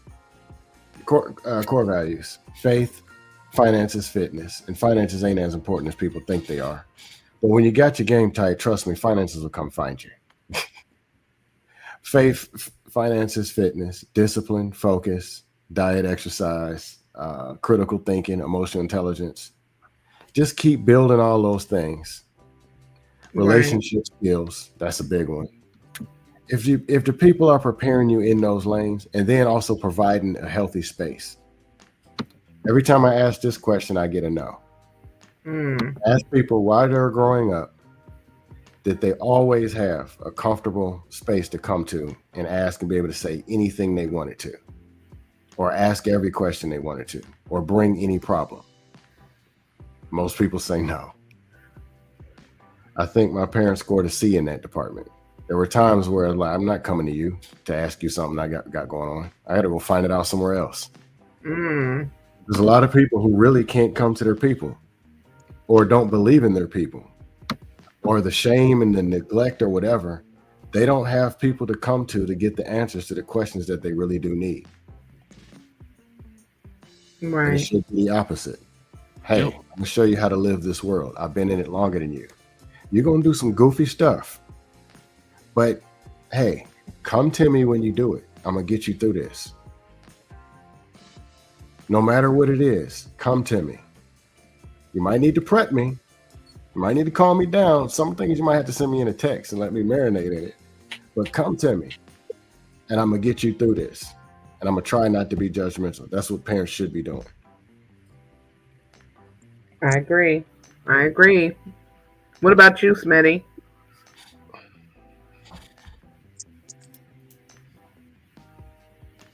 He there? Yeah, no, I'm here. I'm just trying to get off mute. I apologize. No, after listening, it's one of those. Could you just kind of like in a nutshell reiterate the question, please, just so I can? Yeah, I'm gonna be all over the place. Okay. I said, do you think that a child or a young person being like trained or taught how to be disciplined, in life, and like having sexual discipline, and them being taught and learning that along the way, would have a big impact or a better impact on their life decisions, on dealing with lust in any kind of way, or how they choose a partner or a spouse to be in a relationship with down the line. Oh wow, good question. All right, so I will give my own personal testimony in a nutshell. Mm-hmm. All right, so uh, I was raised very well taken care of. All right, boom. I get out on my own, right? Hop off the porch. I wound up being engulfed. I mean, like truly engulfed by the streets. There's a lot of things I experienced I never thought I would ever experience because of how wonderfully I was taken care of. So Okay. my point in getting to it is, even during my times at my lowest out there, even during my times while I was incarcerated for like them 7 years, um, even when I got out and I had to reestablish myself in society and find my way, I should not. That like the feeling of like that Sunday home cooked meal, sitting around with family, the unity of what that consists of never left me. The Right. reason why I am here right now where I am is because no matter how powerful the influences of the streets were to me once I got out there, what my parents instilled in me for those first like I say like 20 some odd years, like 22, 20 something years, Mm-hmm. it was too strong. I yearned for that way more than what the glory and the glamour of the streets ever had to offer. I just it was something that always called me home, not home to mom and dad, but home as far as like the structure and the foundation, the cleanliness, the peacefulness, everything. The house being stocked up, fridge full, all of that, bills paid, hot water, you name it. I grew up to being comfortable. And so even when I got out there, I still yearned for that to the fullest of me. I digress. My mic is muted. Rock out. That's a good point. That's a very good point. What do you guys think? Riaz, do you want to answer the question? Sure, just repeat the question, please. Do you think, and because I know you're still young, you're only 23, do you think the things that your parents are teaching you now as far as discipline will help you to choose a better spouse and help you to maintain and operate in a more productive manner as far as your lust as you get older and get out into society, like after you leave with them? The answer is yes, though. I believe they did a good job with me on how to deal with me and the discipline. No, they taught, like my mom explained to me, lower the gates and how the boundaries and everything like that. And basically, to function in society, yes, though. So basically, I am being taught all the necessary independent stuff, though. It's just like basically step by step while they teach it. So yes, they're teaching about safety and everything, though. It's just they're working according to what I have, because the way I have a processing compared to yours, though. So when you're younger and stuff like that, back when you're younger, you have a different process, way compared to me. So that's why, some people are more advanced. I'm not putting myself down. I'm just being understanding of my own type of needs, though. It's not excusing. It's more like understanding myself as well, that how I basically move and operate and stuff. So basically, they just teach me, step by step. So like, first, like, had to be independent in the home. So they just did small little stuff. So I do almost everything in the home as well, though. If I do choose to leave, yes. But even if I do remain with them for a little bit, I still do everything else independently. I do my own laundry, I vacuum the floors, I iron the clothes. I hang the clothes on the line. So I do other things as well. So basically, the only thing my mom has to do is cook the food, and only some things though. So yes, so to answer the question, yeah, they're pretty much teaching me. It's just, in a different way of teaching. Okay, that's good. That's good. I appreciate you guys' answers. So, do you guys think that, in hindsight, overall today as a society, because people are operated in their lust and operating in a manner which is not displaying like self-discipline, do you think, I think I already asked Freezy this, but I didn't ask the rest of you, do you think that it is causing a lot of people to choose the wrong person and to get involved in meaningless connections because they're operating out of lust and they're not displaying discipline? I think it. Well, go ahead. Riaz, go ahead. Yeah, I kind of agree with, probably that they probably choose the wrong because of what they desire and what they basically put on top of their criteria with the lack of discipline though. So basically one form of discipline though that I always say though that, the other guy should actually start practicing is to lower your gaze, because what you see is what you think as well when you go outside, when you have these desires. Yes, you have your desires within you, but if when you go outside and look, it makes your mind even think more though, to prevent how you basically do that is to lower the gaze. It's not just basically it's not about not being confident. You can be as confident as you want though while being humble. It's just about lowering your gaze. It's not just out of respect for the woman. It's teaching yourself, it's teaching you to lower your it's teaching you to it's teaching you discipline. So you're just learning, okay, look, I have to that's it. Okay. Good answer, What Riaz. was the question? What was the initial question again? The question was, do you think that people that are operating, because we know so many people are operating out of lust and they're not displaying any discipline out here, do we think that it is causing more people to choose the wrong spouse, choose the wrong person to be involved with in a relationship with? Yeah, because most of these people are being led by emotions, right? What feels good. And let's just be honest, that doesn't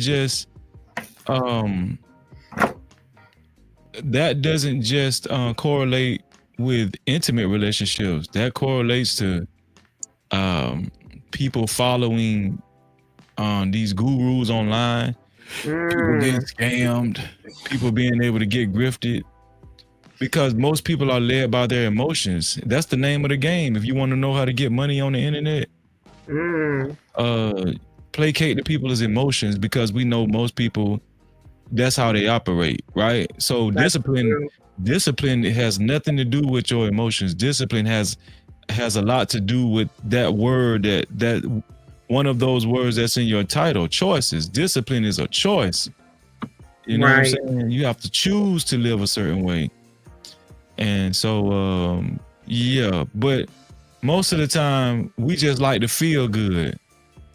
We just want to feel good. As long as as long as you're able to accomplish that, you might get some results in this society. So, yeah. Right. Most people are making foolish decisions. Yeah, go ahead. Let me ask you this, Freezy, before I ask everybody else. with that being said, do you think most people are really, even the people that say that they want a healthy relationship and they're looking for the right person to settle down with, do you think they're really serious or intentional, like as a whole with most people? Do you think they really want that? Or do you think it's just something that sounds good? No, I think most people want that. They just don't know how to obtain it. You know what I'm saying? Because they're led by the emotions. Okay, so the mind is a tricky thing, right? This is what I mean by being conditioned in a certain way. The way you're conditioned, you could think the way you move in life is the right way because it feels good, it feels right. But the Bible tells us not to lean into our own understanding because, you know, the decisions that you make in life could feel right to you. It could feel right. You could sincerely think you're making the right decision, and because you really want the right situation in your life, right? Okay. That's why a lot of people, you can't tell them any different because they're already set in their ways. You know, that's a real statement. People being set in their ways because they've been conditioned and they think it is the right way. They really are convinced that the way they make choices in life and who they pick, what they pick is the right thing. You know what I'm saying? Like, right. People just want to feel good. People want to feel good, and that's a recipe for disaster, especially when it comes to marriage. Because I'm gonna just let you know right now, marriage don't always feel good. So if that's what you're looking for, please don't get married because you know, right. I'm just saying. Okay. That's good. That was good, Freezy. What do you think, Scam? What you said, Scam? Talking point mafia is gonna get you. You're not allowed to tell the truth. You're supposed to just say, no, I was on my purpose and my wife was traditional. That's what you're supposed to say instead of reality. Yeah, man, it's some BS. Right. Nah, sexual discipline is important. Discipline as a whole is. People are emotional. Men's, women's, the dog, everybody. Only on the internet where being emotional is something wrong with it. The thing is, you have to be able to manage your emotions.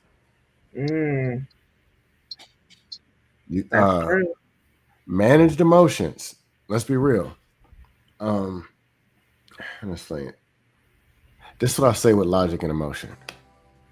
There are people with logic and no emotions, and who have good logic but lack emotional awareness or management. That is illogical to stay that way. There are people who have no logic but are super emotional. That is illogical. So either way, they got to both run together. You got to be able to manage both. Manage your emotions and use your logic. With discipline,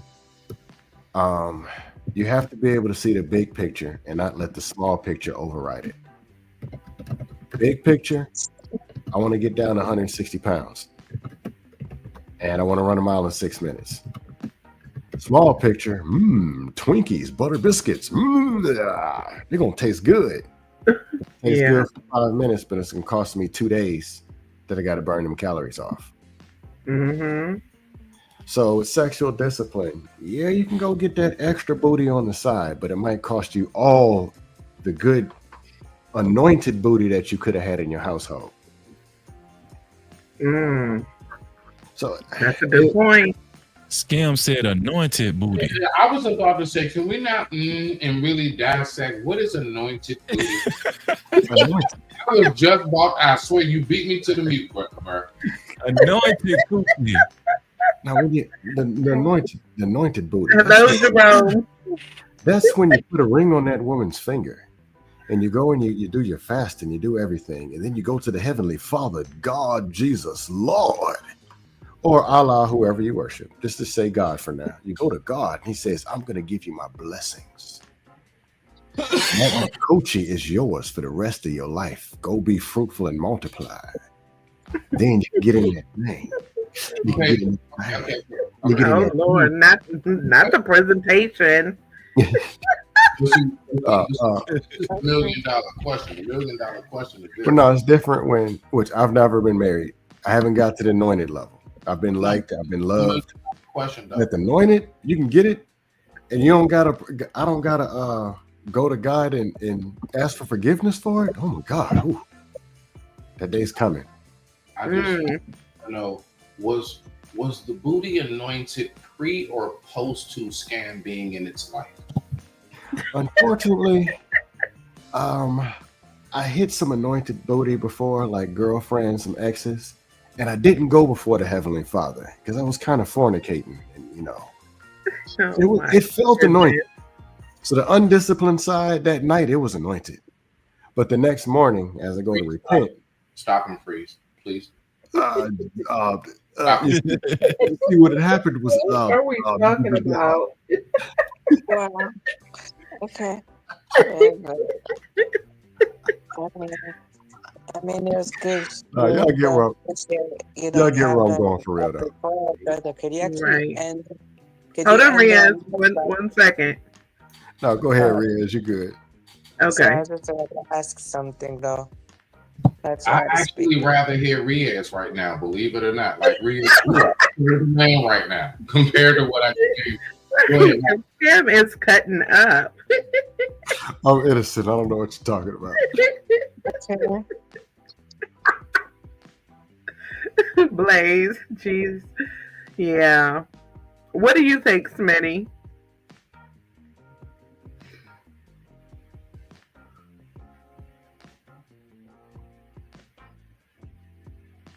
Smitty, you there?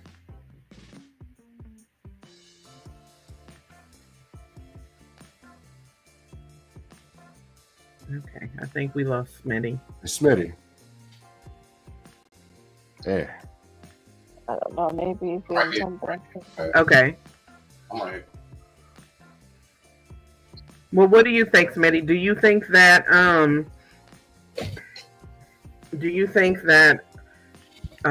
because so many people are operating in lust and they don't have the discipline, do you think that it is causing them to choose wrong when trying to find a spouse or someone to settle down with?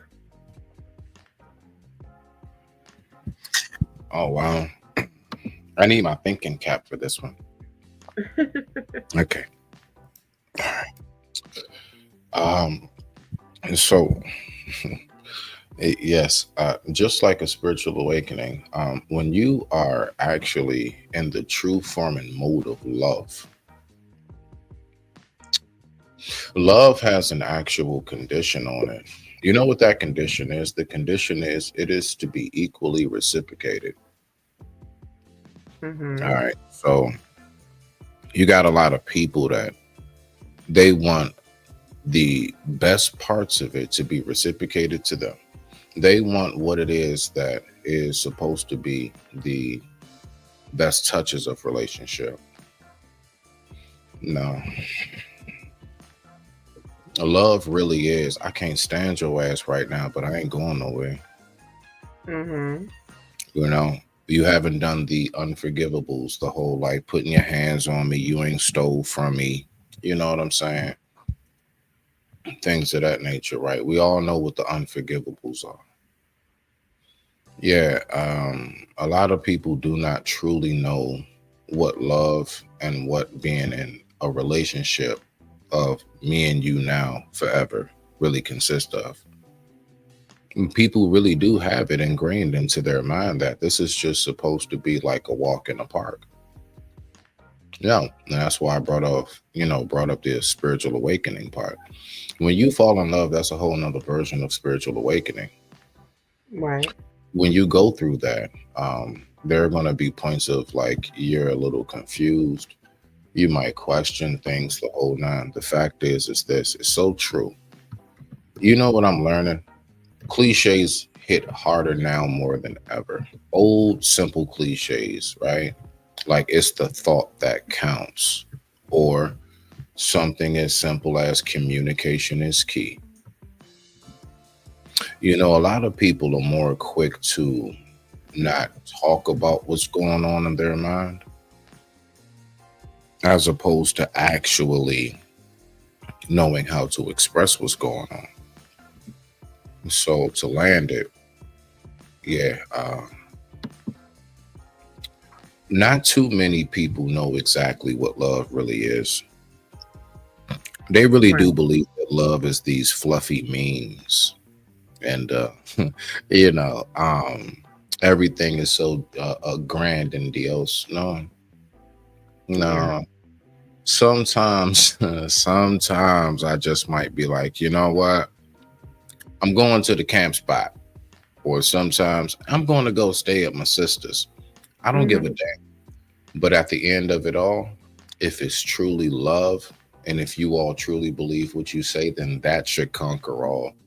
You should run around here talking or bragging about how you're single or how you gave up, because we all know that's the easy thing to do. Love is to be fought for.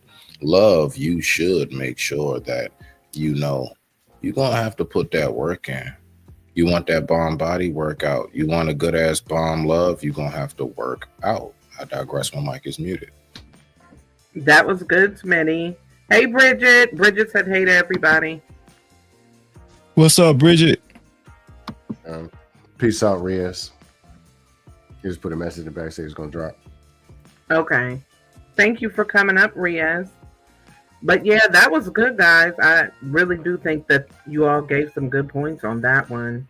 For me, I just think that it definitely can cause people to choose wrong because, like Smitty just said, you're not, people don't know what love really is. And when you're operating just on lust, you're not exercising discipline, you're not really, it can have you thinking that something is what you really want or someone is what you really want, but then when you get into it and you realize how much work it actually takes to love another person and to sustain a healthy and fruitful relationship, I think for a lot of people that's where it gets off course, and that's where things get complicated because we know that relationships are not going to be great all the time. It's going to be ups and downs. That's natural. But then when you get to the point that you weren't even looking for the right things in the first place, it can really be detrimental because now you're stuck with somebody that you didn't maybe vet properly because you were moving out of lust. You weren't exercising disciplines. And now you're stuck in a relationship. You said, yeah, let's be together. But you're not even operating in the right manner to even know what it is that you really needed. I think a lot of people look at what they want versus what they really need. And I think that could be a problem as well. That is very true because, well, I would say this as a man, right? So, as a man speaking on it, what's the number one flower, beloved? So, Sister Fear, what is it, the number one flower that men give women? I mean, the number one flower men give to women, roses, right? Right. That. And one thing I learned is that rose is the reason why we give it to you is because it's in equivalency of how it is we truly see you. You cannot pick a rose without cutting through thorns.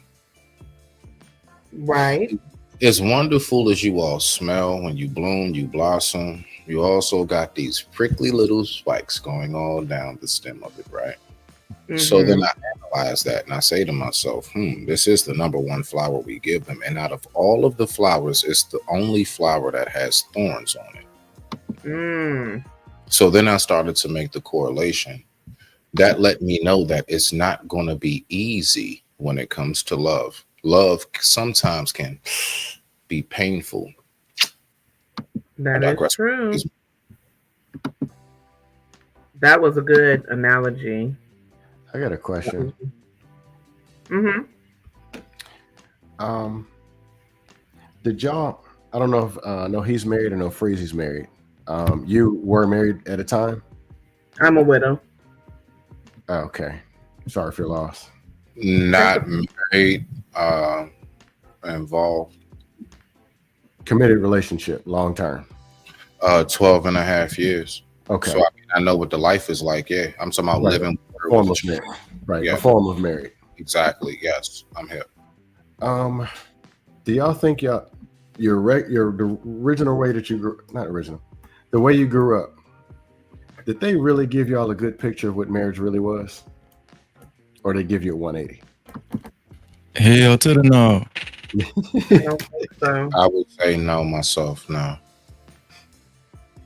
I don't think so.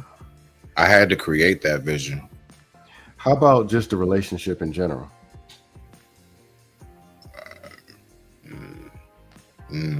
That's a tough one. Bro, you know why I could, that's a great question. You Yeah. know why I could tell the truth on these panels? Because I know I was a poor example of a man in a relationship like for a long time. I was a poor example. And I mean I would let her tell her side, you know what I'm saying? I don't want to speak for her, but I'm just speaking for myself. A lot of these dudes would get further if they just tell the truth, you know, just like you know what I'm saying? Do you Like think that's a big problem, Freezy? that's a huge problem, man, because there's so much pride and ego floating around, right? Don't nobody want to look bad. And I used to have that disease too, you know what I'm saying? But I don't got it. I don't really care no more, but because I really want to get better in life. I really care about getting better. Absolutely. You know, a lot of these dudes don't care about getting better. They just want to be right. They don't want to be better. You know? Yeah. You can't find out what's real if you don't tell the truth. Like, Facts. it was a young dude on a panel talking about, yeah, he wants some booty and he wants a woman, but he got to lie to her. I got to tell her this. I got to do this. I got to do all this stuff so I can keep hitting. I'm like, dude, you don't believe the person when you wake up and look in the mirror. You don't believe that person can come out here and get a woman. That you got to flip it up and down to the point where you don't even know who you are for the booty. Don't you think that's a problem? That's a big But problem. and we ain't even talking about relationship. That's just for the almighty booty. We're supposed Right. to be relationship It's for the word, booty anyway. bro. You and this word. Yeah. First it was the anointed booty. Now it's the almighty booty. Like, dog. Like, where's Scam? Where's Scam? Like, bruh. Too much. He's so hilarious. Kim Oh, said somebody you else don't is up. always. Maybe this can be a distraction. Kim is hilarious. Kim said you don't always like the person every single day you're married to, but you're not going anywhere. Relationships are a roller coaster. I believe that. And thank you, Jerome. He says, I think fear plays a factor in this conversation as well. That's a good point as well. I definitely think so. Positive People don't thoughts always said, celebrate. y'all are putting it down in this conversation. Yes, everybody is dropping gems. I just want to take the time to say thanks everybody for tuning in, and make sure you like, subscribe if you haven't already, hit the notification bell, share if you think this will be useful to somebody else, and if you'd like to support my channel, it's Parlay24 at Cash App. That's Parlay24 at Cash App. And so Big Bad Bull had left a question on. I don't know if someone wants to tackle that, but I want to say before that, hey Blaze, it worked. Hey, can you hear me? Am I coming through okay? Yeah, you Yes. good. What's going on? Okay. Yeah. What's going on? How y'all feeling? Good. I see now I have to send you the link to your email because I don't know what's going on with your phone. Yeah, StreamYard be tripping, man. I don't think it likes me too much. Doesn't seem like. So Big Bad Bull said, first of all, let me ask you, do you want to add to the conversation or do you want to wait? I'll wait because honestly, I'm a bit. I was so busy trying to figure out StreamYard, I honestly wasn't even paying no attention. So just pass me and I'll wait. I'm sorry. Okay. So No. Big Bad Bull said, "Who loves strangers they don't even know, though?" Well, the first love you gotta love. Well, it's better when you love God, but you gotta love yourself. And you can Right. love better when you love your own damn self. If you so much lying and flipping and shucking and jiving that you presenting something that ain't even you, it shows you're not even loving yourself. And you're trying to get them to love something, or at least for 15 minutes. Maybe 20, depending on but you're trying to get them to love something that's fictional, and you're trying to become something that's fictional. All for the almighty, heavenly, anointed, crispity, chocolatey booty. Lord. Booty, was that a better description, or is it worse? No, it was not scam. A crispity, chocolatey. I think that was a little worse. Butter pecan? I give up. Yeah, you starting to concern me at this point. Right, Yeti. Oh my Same. goodness. We're going to leave that alone. So what's the question again? She What said, is it? "Who loves strangers they don't even know, though?" I mean, I really don't know where the question came from based on what we were talking about, but Okay. Yeah, so let's go ahead and break that down. All right, love strangers, okay? Love and strangers. So that right there already separated everything for me. I don't have to get to it, right? You see? So first and foremost, mental stimulation is very big to us ladies, believe it or not. It is not just always the body. When you all actually have a dope ass headspace with you and you know how to hold discussions and like really converse, and you seem to be like very inquisitive about life, that is extremely powerful when it comes to the attraction between me and you as a man to a woman. So love and strangers, yeah, I stop right there with like the first, what was that, 3, 4 words? Yeah. No, I stop right there. There is no way to do that, because if I don't get some mind stimulation, then you will never know the full capacity of how wonderful I can love you. I digress. My mic is muted. Rock out. I agree. That's a totally good point. I totally agree with that. I just don't think it's any way possible to love someone you don't even know. I mean, I think for a lot of people, I mean, you can lust for somebody, which is the topic, anyways. Yeah, of course.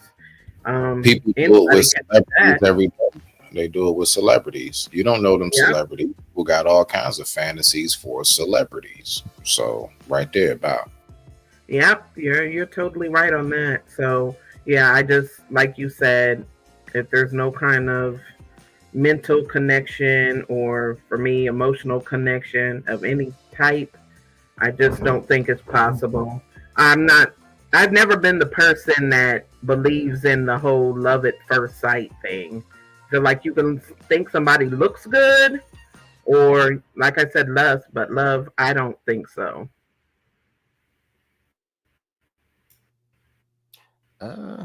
Anybody else? Freezy? Which says sis? I think Freezy stepped away. Hello? Can you hear me? I said, Yeah, do the question that we can hear you. Okay. Because Big Bad Bull had wrote a question and he said, "Who loves strangers?" I guess that they first met, anyways, though. And we were just kind of answering his question. Oh, who loves strangers that they first met? Mm-hmm. Dang, that's a good question. I think people who I don't know, it might be different kind of people.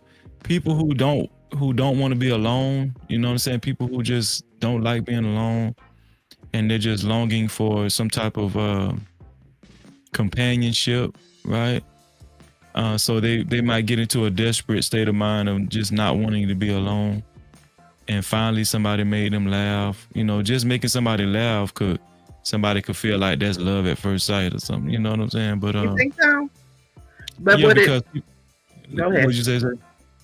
No, I was gonna say, but would it really be love, or would it be lust, or desperation, or loneliness? Well, I would say it doesn't have to be actual sexual lust.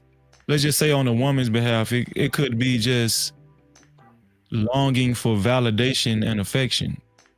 Okay. And you just feeling lonely out here, you know what I'm saying? And now finally a man that you like, right? A man that you actually like is validating you. And you feel, because women blow everything up. Women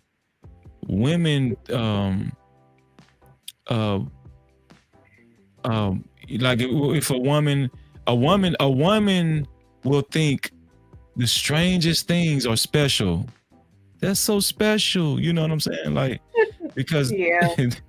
because they're longing for validation or attention. Women love attention. Valentine's Day is not for men. Valentine's Day is for women. I agree to a certain extent. Yeah, I agree. You know what I'm saying? So so I do think it can happen to men too, as far as love at first sight or whatever. But I think a lot of that be more affectionate based than logical based. I don't think love at first sight is logical. Me neither. Just my opinion. I don't either. What about you, Blaze? What was the question again? Big Bad Bull had asked a question of who loves somebody that who loves strangers or somebody they first met, I guess. Personally, I don't think that's possible to love someone, well, to love a stranger because you don't know them.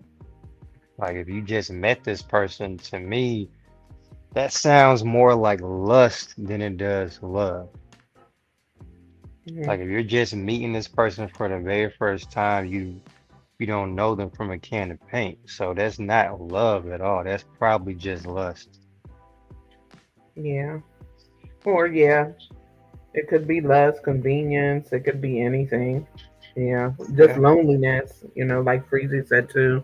I believe all those things, but I'm not the one. I don't believe in love at first sight type of deal. I feel like you can really like somebody at first, but you might get to know them and it's a totally different thing. Like, think about it. Somebody could actually say, like, in your very first conversation with somebody could actually connect with something inside of you. Somebody could connect with you in a way that nobody else has.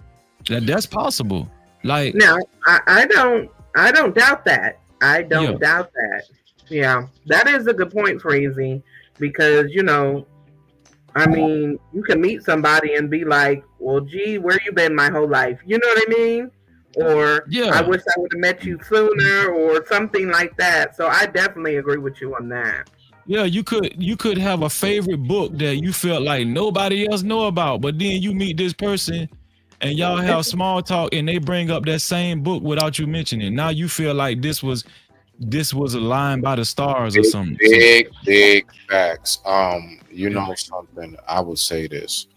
I don't know if it's just me in this 2025 day and age, but I would say all right, so look, I'm gonna just take it to the homie standpoint, right?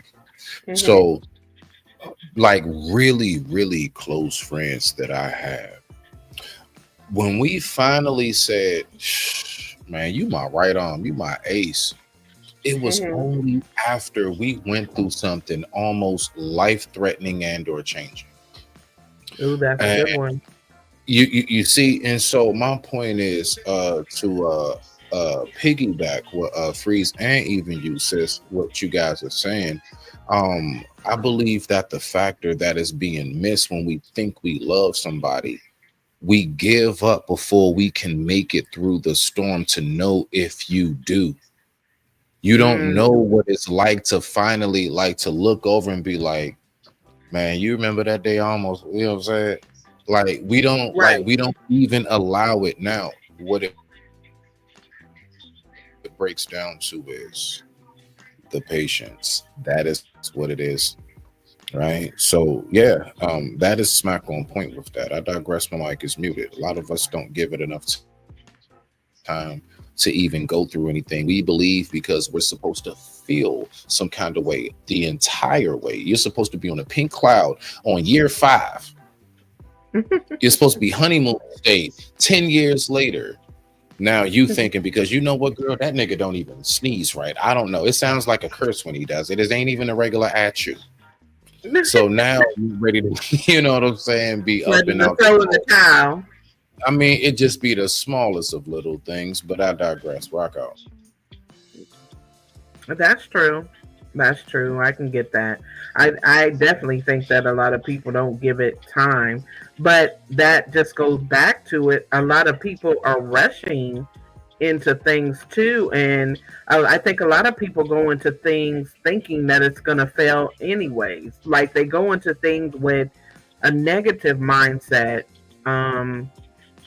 thinking, well, the last situation didn't work out, or why should I believe this one will, but I'll still give it a try. But they don't have, the right mindset to even know that, things aren't going to be perfect. But, if we're both committed to put the work in, then it might just work out for the both of us. But I think a lot of people are lackluster in really wanting to sustain that love and to really dig in and pour into each other enough to even have a lasting relationship. And I think that's why a lot of relationships fail these days, because like you said, it could be just a littlest thing and somebody's ready to call it quits. Oh well, forget about this 5 years, you did something I don't like. And it doesn't even have to be something big, but this person just getting on your nerves, and now you're ready to throw in the towel without trying to work through those problems. Big facts, because society tells us that the very moment that you feel some kind of way, then the universe is telling you that this spiritual love equilibrium is not in alignment. And whole T, you don't even realize, even as the earth was being formed, if we go to it on a scientific level, there was a whole lot of disruptance. You know what comes, watch this to land it. All right, because you learn the most about our life through our beautiful, loving creator. You know what comes after a volcanic eruption? Now, I want you to think about it. Like all the lava. I mean, like, honestly, man, sometimes there's lives lost and everything. But did you not know that that's how we get the most beautiful plants and aquatic life and tropical and everything? All of that is around where volcanoes are. The most beautiful parts of this planet are around volcanoes. All right. You get some of the most beautiful stones. Obsidian, that comes from volcanic settlement. So we need to recognize that there is a certain amount of beautiful, I guess you can say, disturbance that goes on when it comes to something becoming the paradise in which you always envisioned it to be. I digress. My mic is muted. Rock out. Hey, Just Jay. What's going on, Just Jay? What's up, sis? That was good, guys. I definitely think so. I don't know. I know that it's just a lot of work in general, and I think people just need to be mindful of the decisions they're making. And I think people just have to be realistic as well. Like, I think some people go into things thinking that everything is going to be wonderful all the time. And that's just not realistic. And I think that is definitely part of the problem. But I know Freezy made a really good point earlier about, you got to be able to put God first in the relationship. And once that aligned, I know you mentioned for you, Freezy, once that aligned for you, things were better. Yeah, I had to get myself like I had to bring myself through a lot of I don't know what is it like a I had to bring myself through a whole filtering process. And this might sound corny what I'm about to say. Hey, Just Jay is in the back. Okay. I'm about to drop. I'll holler at y'all later. Okay, All Scam. right, Scam. All right, Scam. All right, bro. Take it easy. Thank you, Scam.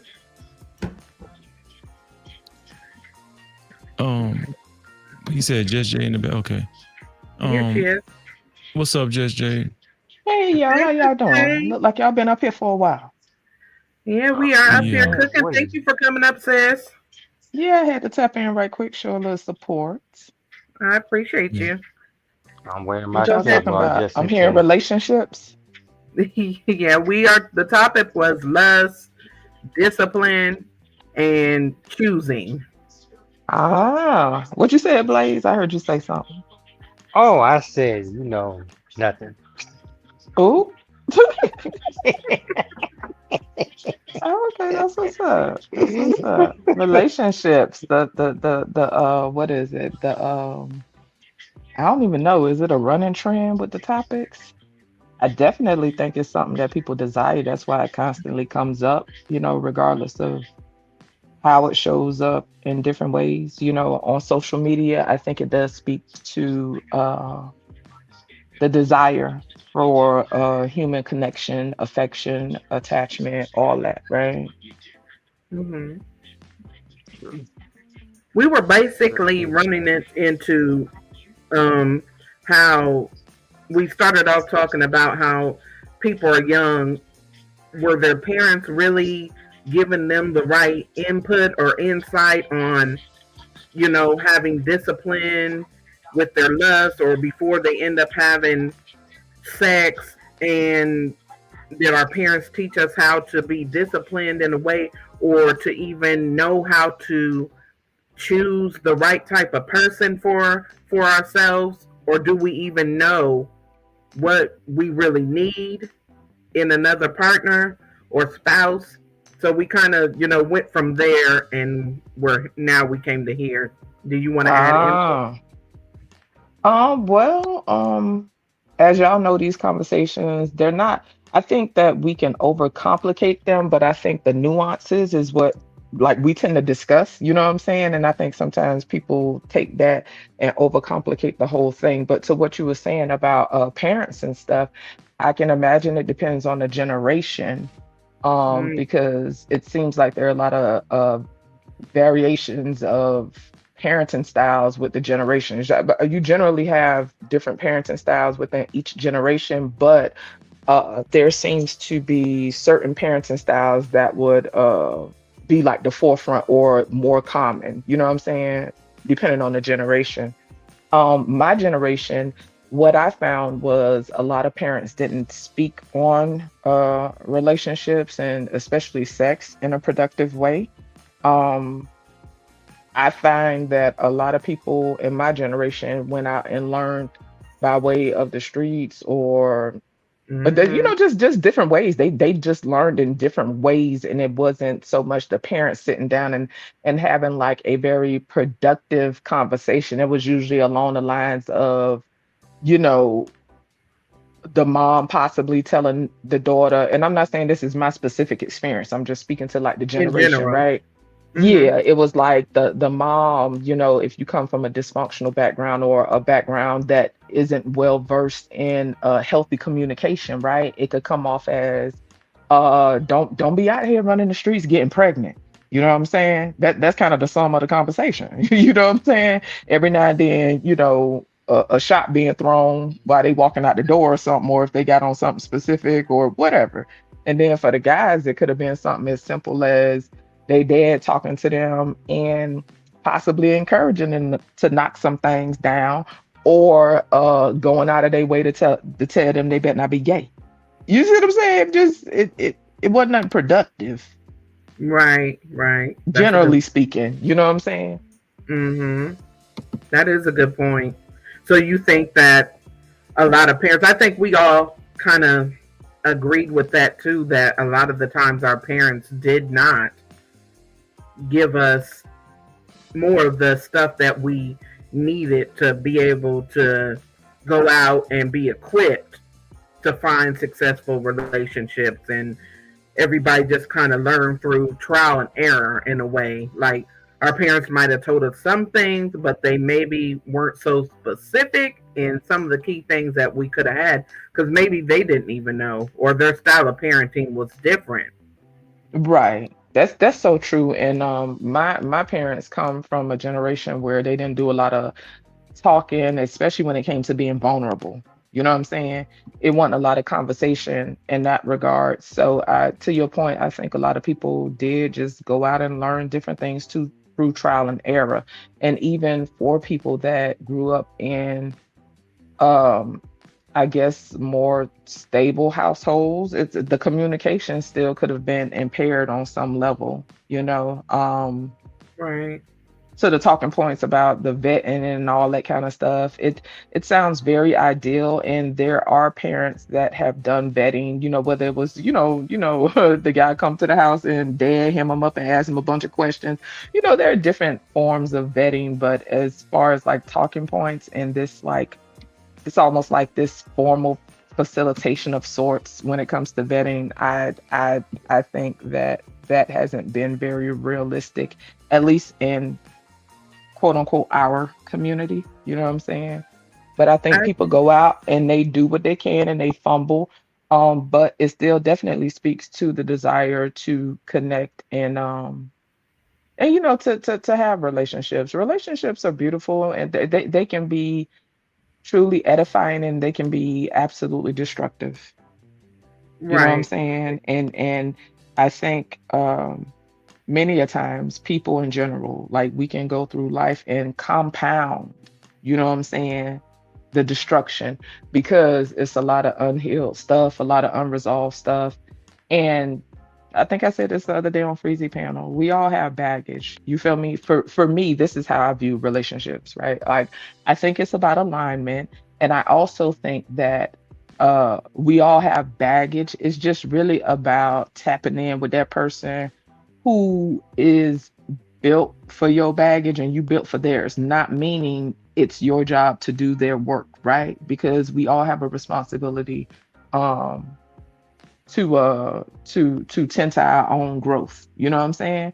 But Hmm. just tapping in with people that get you and that don't trigger you in a way where it is counterproductive to your growth, and vice versa. You know what I'm saying? What Hmm. I found is nurturing relationships that are truly edifying for me personally, right? Are relationships that don't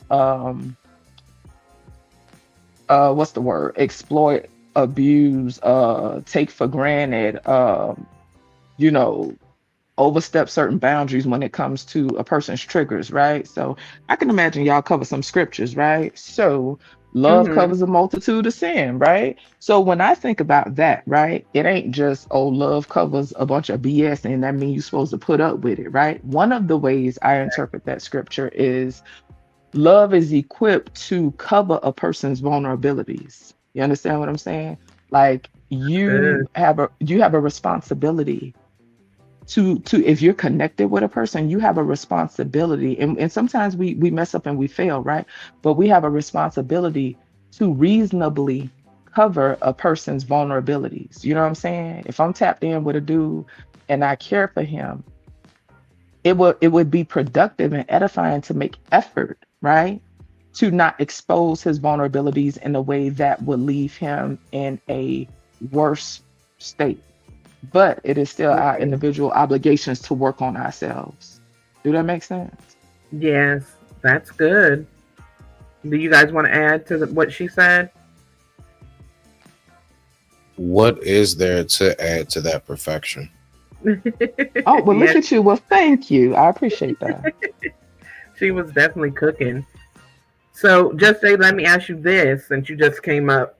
Do you Sure. think that a lot of people being led by lust and not having, let's say, sexual discipline, um, leads them to choose wrong most of the time? Um, I would say off the bat, I want to say yeah, right? But y'all know you know my mind be doing a lot sometimes, right? So um lust, right, in regards to overwhelming desire and like this intense passion, right? We Hmm. all experience it on different levels, and it's not just as y'all know, and I'm sure y'all already covered this, it ain't just in regards to sex, right? Like we Yeah. can have this overwhelming desire for different things, you know. Um, and the okay, so okay, I'm trying not to do too much. Okay, so on a primal level, right? Hmm. I understand lust has its place, right? The problem is when you tap into certain things that you can't rein in a thing or you can't harness that power, it becomes insatiable, right? So if we haven't tapped into different things that we need to work on or continuing to develop ourselves, whatever that lust is, it will multiply, it will be compounded, right? And it's hard to rein in on that type of energy. You can't control or harness that type of energy, right? So I do think that we can have overwhelming desire, right? Initially speaking, right? But if that is something that governs how a person moves, I definitely think that that is counterproductive, right? I Hmm. mean, I could see a dude and I could be like, oh, okay, I see you. You know what I'm saying? Like, Right. okay, he might catch my eye for a minute, right? But if I'm looking and I'm staring while he walking all the way down the street, he round the corner and I'm trying to stretch my neck to turn all the way around the corner. Hmm. Yeah, that type of lustful desire to me, like, I don't know, everybody different and everybody have different vices. Me, stuff like Right. that don't bother me because there's just so many beautiful people in the world. Like I stuff like that don't really move me. But you got some people that, in regards to relationships, are very insatiable in that regard, right? Like they Hmm. can't get enough. I don't care if it's a man or a woman. They want to taste Right. every flavor. They want to taste every Right. size and all this. And it has nothing to do with true connectedness. It's just this insatiable, self-serving desire to consume. You know what I'm Right. saying? Hmm. Do So, you remember the craze, like when everybody, I think a couple of years ago, they were talking about all the men in the gray sweatpants showing the print and everything like that? Because I brought that right, up earlier, and they were all over social media, guys posting in their gray sweatpants and this and that, and the women were right, all lusting and going crazy, and well, I wish I had him or whatever. You know what I mean? I think exactly.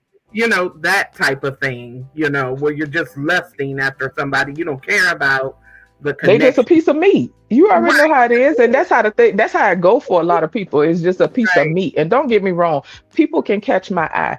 I'm the type, like, I don't have a specific type. Now, what I was gonna say earlier is I think that many times, right, our desires can lead us into um our desires can cause our patterns to come to the forefront, right? So to what you was asking, I don't necessarily always think that it's solely about the lust or lack of desire to connect, et cetera, et cetera. I think a lot of times we allow our patterns to govern us simply because they haven't been tended to, or it could be a lack of awareness or whatever, or it's just a working process.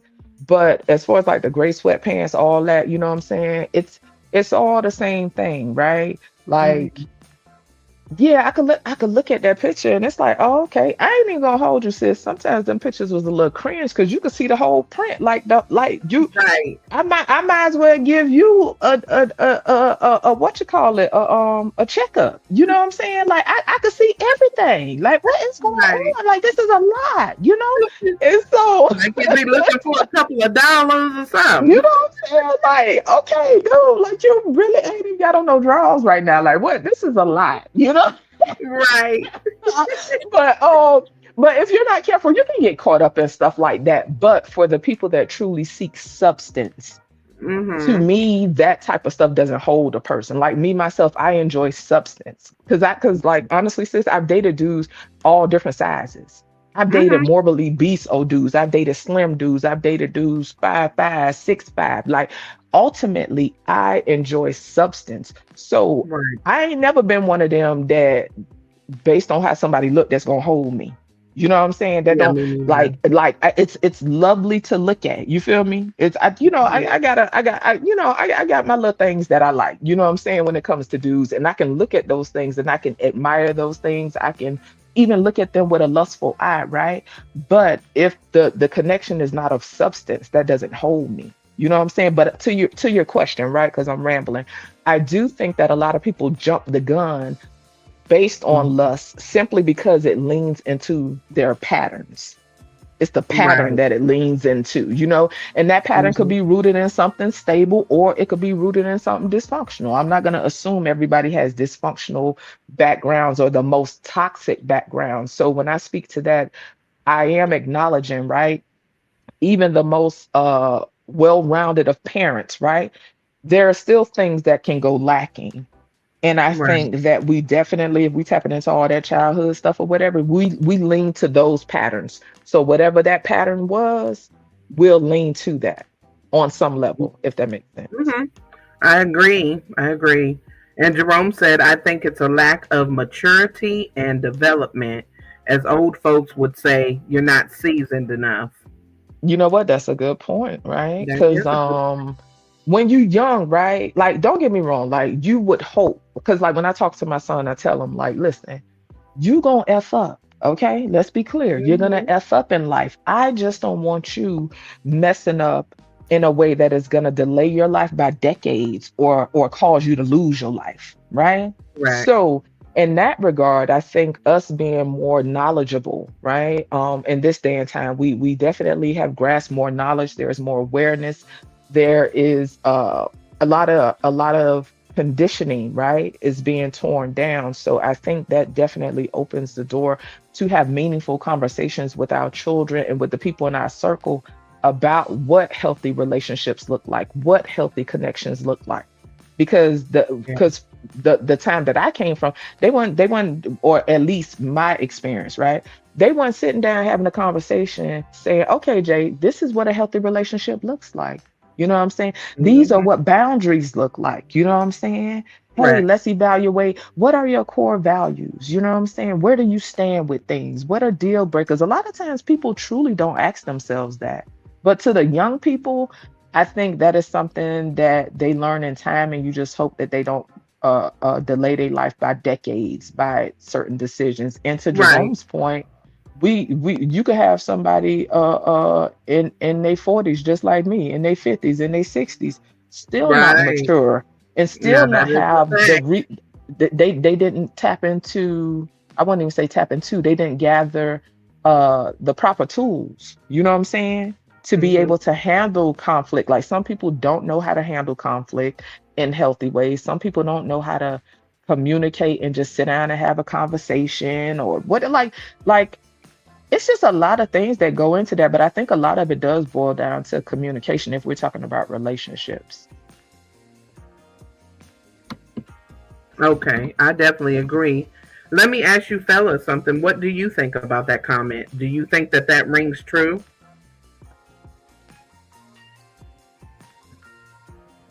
Blaze, you there? They Freezy? cut me out when they get quiet.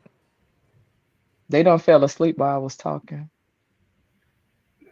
So while they doing that right quick, Right. they probably gonna come back. But Hey, I'm okay, right. you there? I was getting ready to go. Do you want me to answer that before I go real quick? Yeah, go ahead and answer it, Smitty. My bad, my bad. Because I just don't want you to be left out. I mean, I heard awkward silence. I don't like that. Uh, We 'cause was giving them an opportunity before we kept it going. So you already know I would have kept it rolling, but I'm trying to sit okay, down here we somewhere. go. Okay, now. Okay, now. All right. I love us too much. I always gotta make sure I'm right here. But let me just go ahead and get my piece. I guess. Could you repeat that? Because I did kind of slide off. Mm-hmm. Before I It came. was to Jerome's comment. He said, Okay. I think it's a lack of maturity and development. As old folks would say, you're not seasoned enough. Do you Mm, think that plays a part? absolutely, positively, yes. In every aspect, communication, lack of maturity, because you so feel in some kind of way, you don't realize we really should hash this out before we go to bed. Because I'm the type, I don't like waking up the next day feeling the same way from yesterday. We supposed to move Mm, forward. Yeah, I'm not with all of that. All the way down to um, you actually believe in that. You're supposed to like me 24/7. All of these things are fallacies. So I would say definitely it's the lack of maturity of recognizing what real life consists of. Now, I would say this to land it before I go real quick, and I'll be right back like 5, 10 minutes. okay. Um,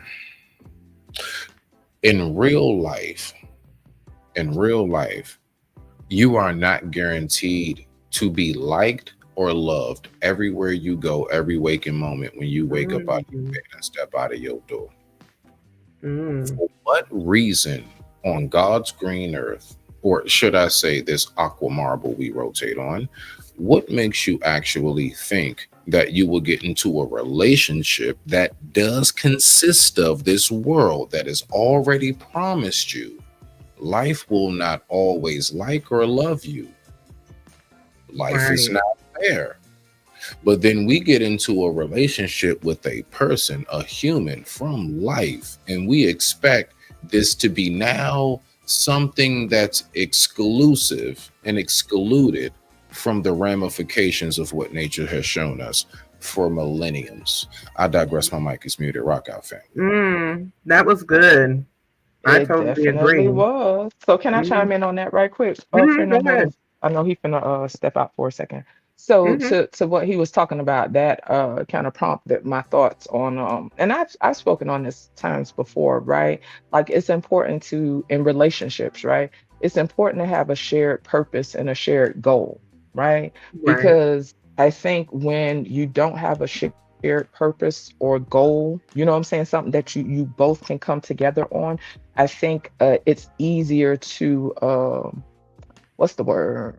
I don't know what word I want to use, but it's definitely easier to not relate, right? And that's why once that overwhelming desire, that Hmm. passion, or that initial chemistry, right? Once that wanes, this is why, in my opinion, people fall off because they don't have a shared purpose or goal.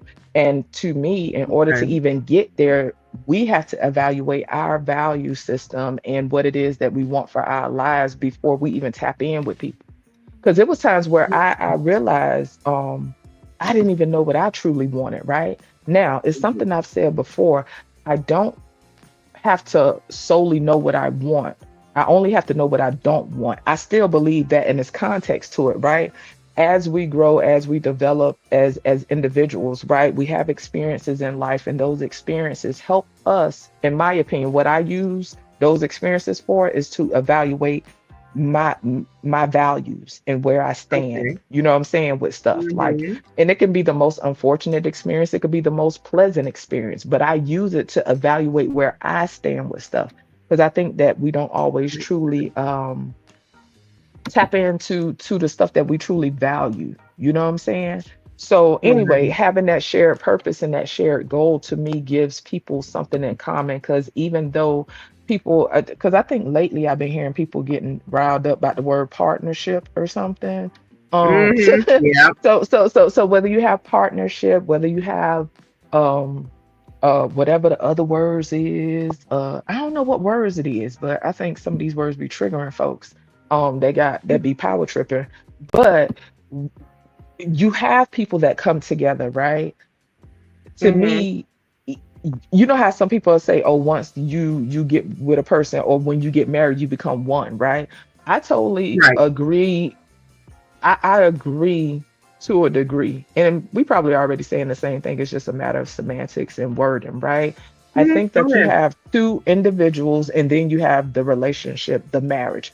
to me, the relationship has a life of its own, and individuals have lives of their own. That is in no way saying that people should do what they want, come and go as they please. I'm not saying that, right? What I'm Mhm. saying is, as individuals, as autonomous beings, we still have things that we still have things that make us separate, right?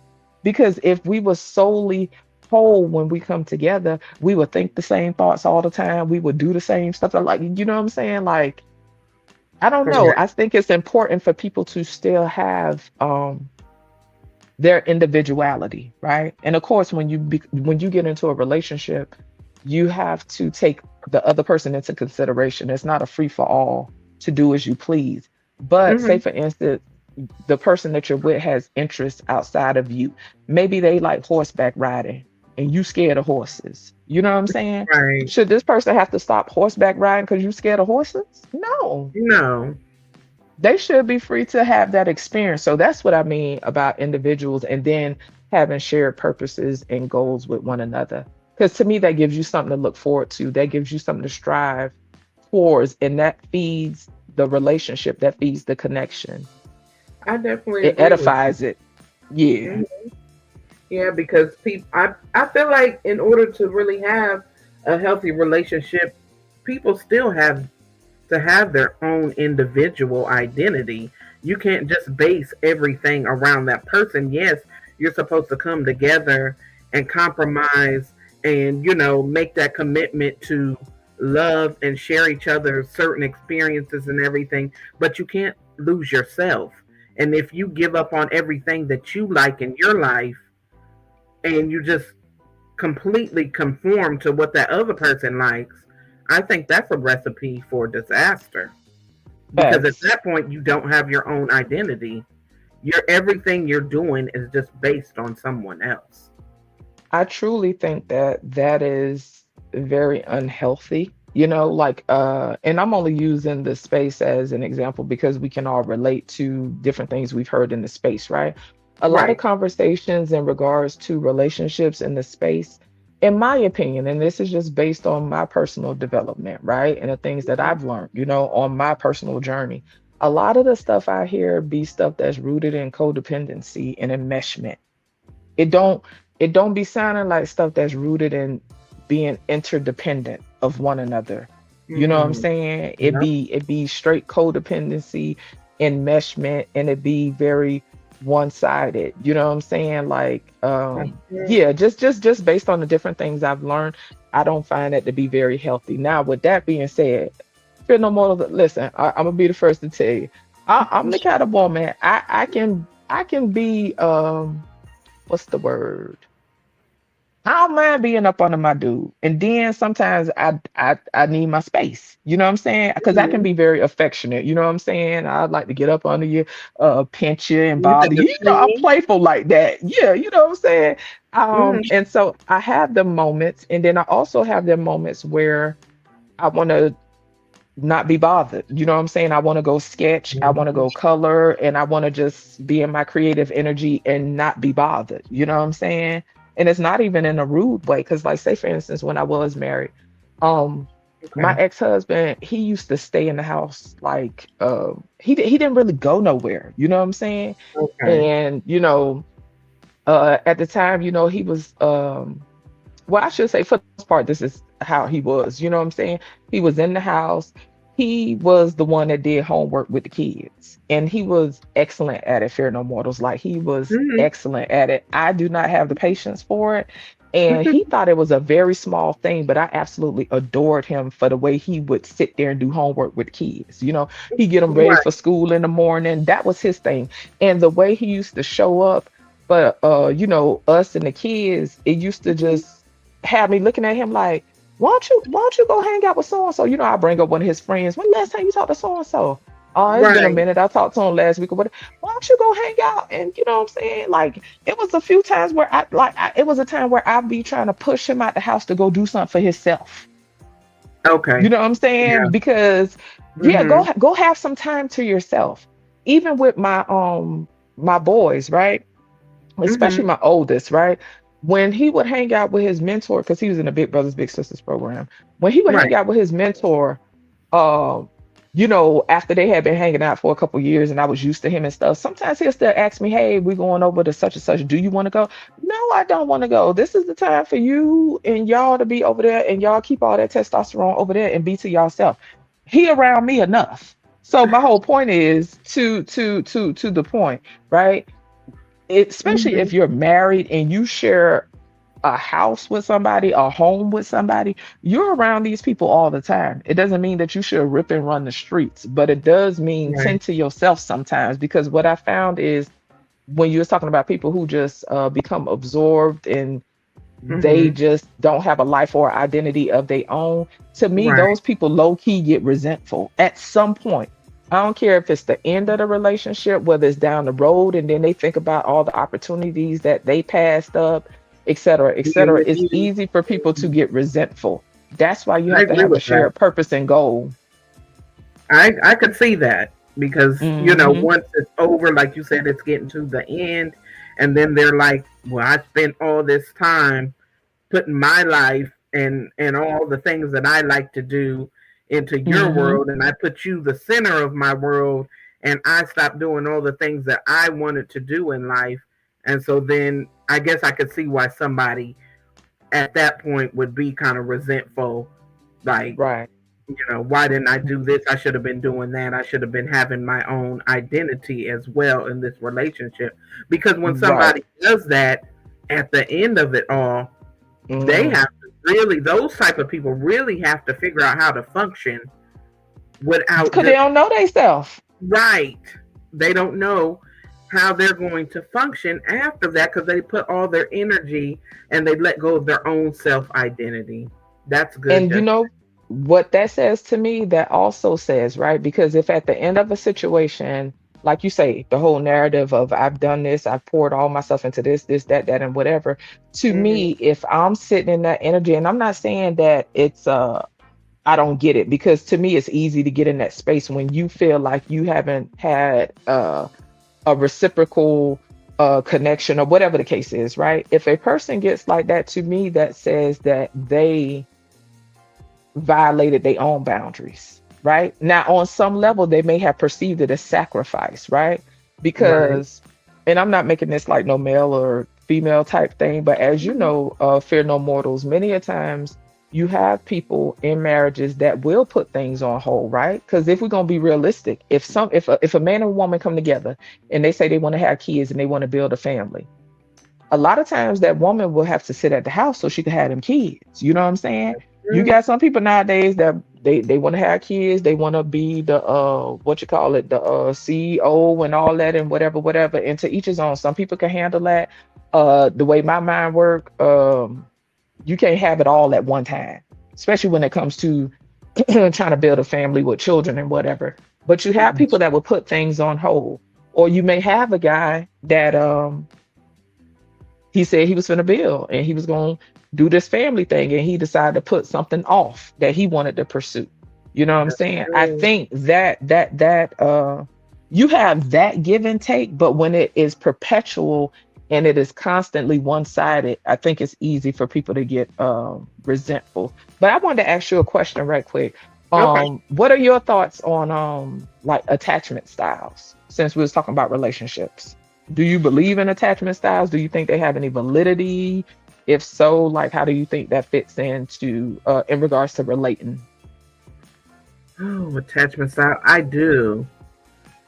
Um, because I would say this because everybody's attachment style is different or could be, two people could have totally different ways of being attached. You know what I mean? So I think that hmm, it might cause a conflict. It could Mm-hmm. cause a conflict if you're not on the same accord with that. If I'm thinking one way and the man is thinking one way on the ways that we are attached to one another, and it's not really clear, I think that Mm-hmm. could cause problems. Because I think sometimes people don't have and see that's what make it interesting to me in regards to just how the mind works and patterns and stuff, because we definitely attract patterns, right? Now, if they're destructive patterns and somebody is working on themselves and just growing as a person, they eventually can reroute them patterns, right? But in regards to attachment styles, it's funny because a lot of times the quote unquote opposites attract, right? And to Yeah. me, it ain't so much that it's an opposite thing, it's just a pattern, if that makes sense. I don't say a pattern That's what about I was going 500 to ask you. times. Do you think that is, do you believe in that opposites attract overall? I don't even think so. I think it's just the pattern is what I think the pattern is the attraction part. You know what I'm Okay. saying?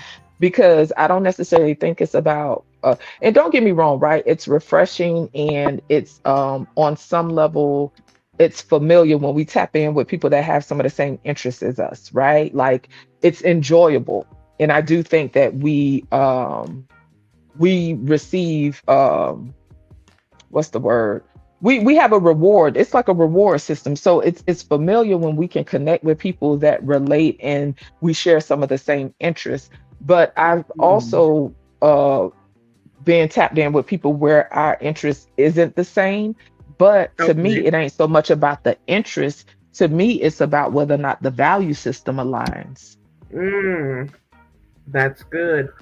Cause Because to me, those differences wouldn't be a big deal if the value system aligned. You see what I'm saying? yeah, that's a good point. So that's And, that's the way I look at it, and I think it's mhm, important for people to have you have to be able to express a level of grace for the way people for attachment styles for the people that believe in it. You know what I'm saying? Because everybody don't need that same kind of, you know what I'm saying? Some people need more time spent with a person. Some people don't need as much time spent. You know what I'm saying? right, right, And you have to have the grace to meet the person that you with. Go ahead. right. No, I was just gonna say, like you said, it's different styles. So some people are clingy, some people want more space. Some people even affection styles. Some people want, more affection. Sometimes their love languages are different. Some people are through touch. Some people are through Hmm. smell. Some people need those words of affirmations.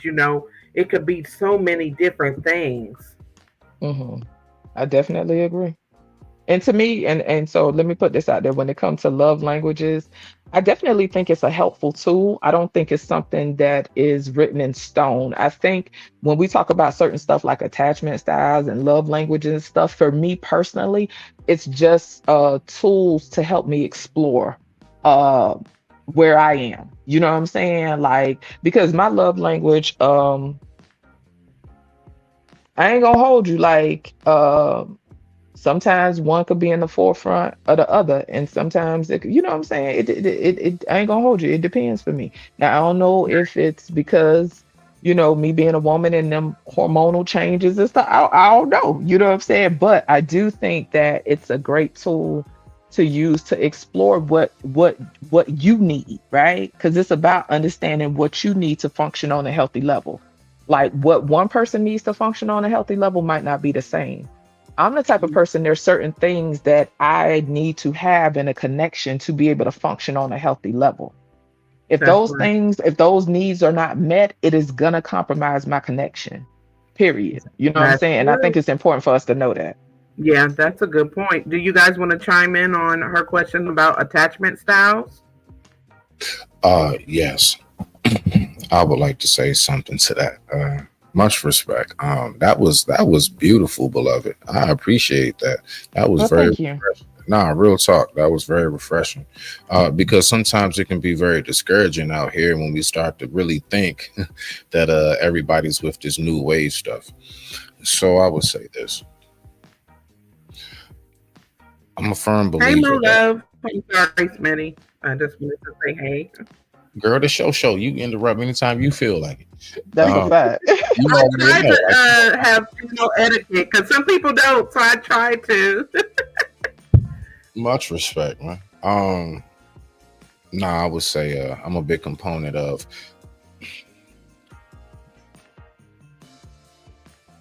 social media in entertainment and music nowadays has gotten the world to actually get this false sense of reality that love is a one size fits all. We look at the little fluffy memes and posts and little shorts. We look at all these little moments and we say to ourselves, that should be me right now. Mm. So now we're looking at what really does take possibly a decade, close to or two, that people are actually saying to themselves, yeah, I should have this short right then and there. Right. So then we move forward to the part of in which you were speaking about. Love is not a one size fit all. Love is to be customized and tailored. The one thing that I know as a man from my studies of my counterpart species, right? Oh, so beautiful, is that you all do not like to be compared to any other woman, not even your mama, not your sister, your cousin. Don't you dare let me tell you I remind you of anybody unless it's your favorite. Well, That is true. And See? matter of fact, I'm glad you said that. We'll expand. Real But go talk. ahead. So watch this, right? So now us as men, we confused as hell because we are told that I am never to compare you with another woman, but yet you want me to love you like the rest of them because you don't have the patience for me to learn to customize and tailor fit my love for you just the way it's supposed to be, perfectly formed and fit just for you. And I believe even down to, if you all want to go back to the whole fairy tale Disney thing, what was that? I believe it was Snow White. Wasn't it a slipper that only fit her? No, that was Cinderella. I mean Cinderella. I'm sorry, Cinderella. See, I'm a guy. Don't mind me. I'm better with like Thundercats and stuff. Okay, bet Cinderella. but we follow. We got you. You know what I'm saying? It's like that slipper fit one only. I believe that was possibly, if you was to take anything from the fairy tales that you all to landed, that possibly should be the most important message, is that what it is that you want in this life is supposed to be a customized fit just for you. And the only way that is to happen is for you to have patience for that man to learn how to get your customized, tailored fit right. I digress. My mic is muted. Rock out. That is a good like point. that. Sleazy, Blaze, y'all have something to add? That was good, Smitty. And that was ooh, amazing. Yeah, And it was. so while these fellas getting it together, because I don't know what they doing. Freezy probably drooling on herself. And Blaze probably pushing buttons like my connection keep dropping. Nah. Freezy out there saving black women. That's what he's doing. He's in the world. I got my brother Freezy out there saving black women from a fire hydrant that just went out. I know that's right. Listen, Freezy don't play. But to what he was saying though, I think that's pretty awesome. You know what I'm saying? Because like the key word, learn, right? And learning takes time. And I think in general, we definitely, don't get me wrong, right? I think it's important for people to know what their deal breakers are, right? But in general, I definitely think that we have embraced this microwave mentality where things need to cook up and be at perfection within a short amount of time. And the truth is, because a lot of people are moving in this fear-based way of thinking, people could get into wanting to rush a process. Because I ain't gonna hold you, sis. Like sometimes I worry about people wasting my time, et cetera, et cetera. Yeah, and I can imagine that men and women can relate to that, right? And so what can happen is if people are not clear about things, right, that could put people in a position where they start to question stuff. But really and truly, connections that are rooted in those long-lasting, beautiful, not always pretty things take time. They have to get roots. It takes time for roots to get in the ground. You know what I'm saying? So it's like, I think in general, we be wanting these relationships to show up immediately when the relationships, the way we want them to show up is relationships that have taken time. You know, like you have to take time to learn people. That type of stuff takes time, and it really isn't a Mhm. process that can't be rushed. I think how things are accelerated varies from person to person, connection to connection. If you believe in, you know, spiritual things, and you know, whether it's energy or however people word it, right? Some things can be accelerated, but just truly knowing, quote unquote, knowing a person and just their ins and outs and the different layers of them, the different inflections in their behavior, you know what I'm saying? Knowing what things agitate them, what things give them life, what things edify them or inspire them, what things trigger them. Those things take time, and in order to gain that knowledge, you have to spend time with people. Yeah, yeah. You got And then, to me, because that's when you get to learn how they operate. I don't care if y'all go out somewhere together. You get to see how they interact with people in public and how they interact with folks outside of you. You got it. and we kind of touched on that earlier too about Mm. people rushing right into things. Like we even talked about how people just rush in, whether they're moving out of lust, desperation, you know, or just loneliness, or just want an attachment, just moving very quick and rushing, and then realizing that this ain't really what they wanted in the first place, you know, because they want that companionship. And so then they're stuck with somebody that they really didn't take the time to get to know at all. And That's a that's fact. why, like you said, you know, people can always say, well, you got to vet.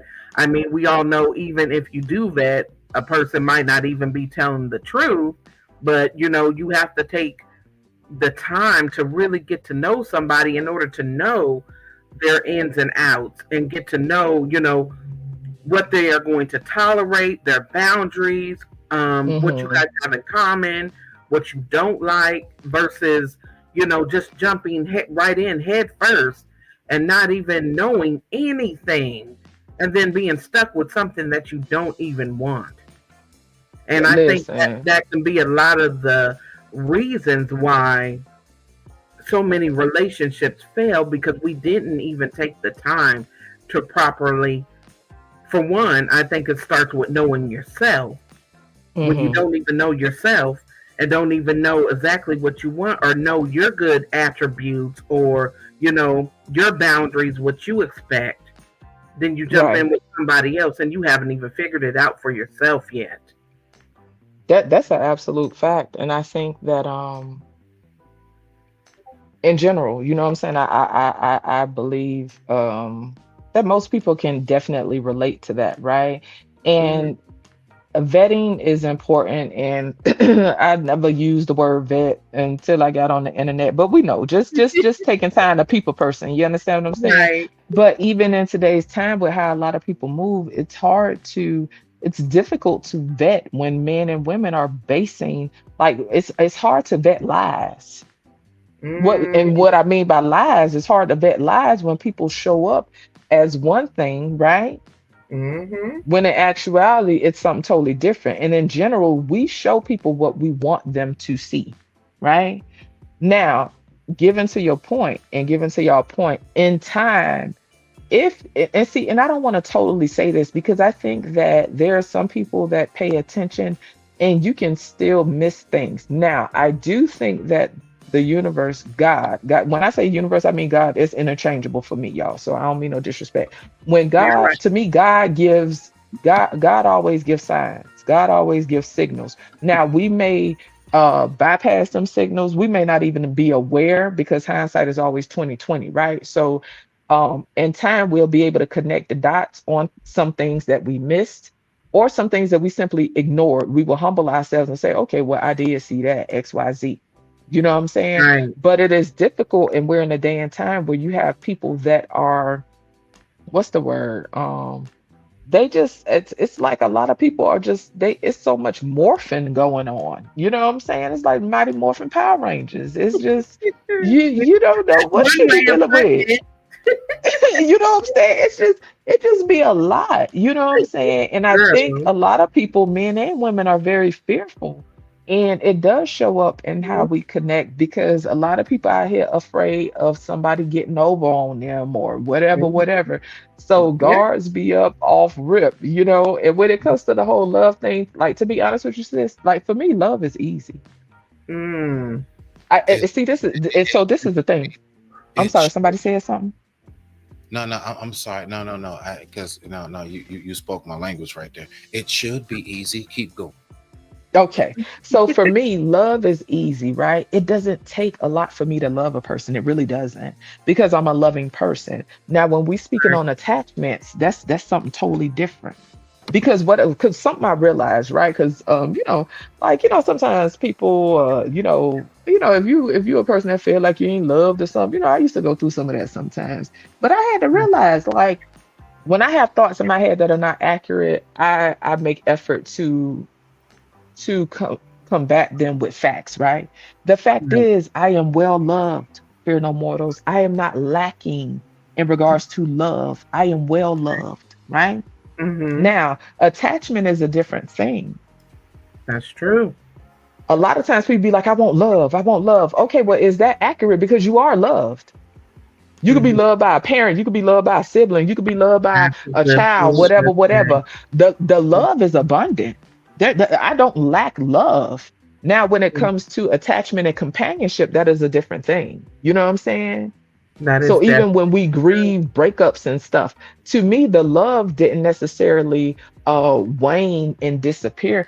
You can still love a person. The attachment was damaged, or the connection. To me, that's what it be about. It be about the connections and the attachment, not Mm-hmm. necessarily the love, if that makes Right. sense. Right. I understand. Hey Mo, Okay. how are you doing today? Hey there. Hey, I'm good. Y'all are just Jay is helping me too. When she said, I'm good. It's just so much, girl. I don't even know where to start. She was like, I try to combat whatever thoughts with facts. Man, that's Right. good. Because It I'm be like that. weaker. Mm-hmm. Yes. Yes. Just Jay always comes with some good points. We've been I up here. try, y'all. Listen, I'll be the first partaker. You know what I'm saying? Let me be clear. I'll be the first partaker because your girl be over here trying to get this work, honey. But Right. We before, are all a work in progress. Can I can I give some work to the ladies, please? Yeah, go absolutely. right ahead. And you guys, I'll Oh be right man, back. I love it. Thank you. I've been waiting for a moment like this. So I'm gonna make this nice, short, clean, and cut. Right. I want y'all to tell me, where did the thought process change? All right, watch. Where did the thought process change? Uh, on my father's side, my dad is number 8 out of 9. On my mother's side, she is number 2 out of 7. Back in the day, it was like a brag. Like if you was that friend in the neighborhood, you got a bunch of brothers and sisters and uncles and aunts, and your family was big. Why do we now on women for having more than 2 or 3 kids? Why is it now families are now looked at like, what? It's like 9 of y'all? But yet foreigners would come over here and yeah, they driveways be like 4 or 5 cars because it's like 5 families in one house. I digress. My mic is muted. Where did it change? Hmm. Interesting. Hmm. So I'll go ahead and chime in right quick. I don't know exactly where it changed, but what I have realized, and I was having this conversation with somebody last week, I was saying, nowadays, right? And I will just, okay, I don't want to necessarily narrow it down to our quote unquote our community, but I'm gonna put it there. In general, I think that a lot of times we view children, right? Specifically children as burdens. So when somebody say they got 8, 9 siblings, automatically somebody thinking, well, god dang, like y'all got all that, they automatically thinking about possibly quote unquote stress, resources, et cetera, et cetera. When to his point, you can have other people that may look at that and they have this sincere prideful energy about it where they take pride in it in a loving way. You know what I'm saying? Because I stay here on near the res, you know what I'm saying? And when they speak on they got 5, 6 siblings or they got 5, 6 kids, they don't say it in a way, generally speaking, that they hold their head down. You know what I'm saying? So I think in general it changed when um See, that's a hard question. I don't know when it changed, but I do think that because many people look at children as burdens, is is the reason why it's interpreted in that way. Well, the thing is, we're talking about lust. The reason why I asked that question specifically is, was our grandparents and aunts and uncles more lustful, considering they did have more kids? But for some reason, we never batted an eye at that. Why do we do it today?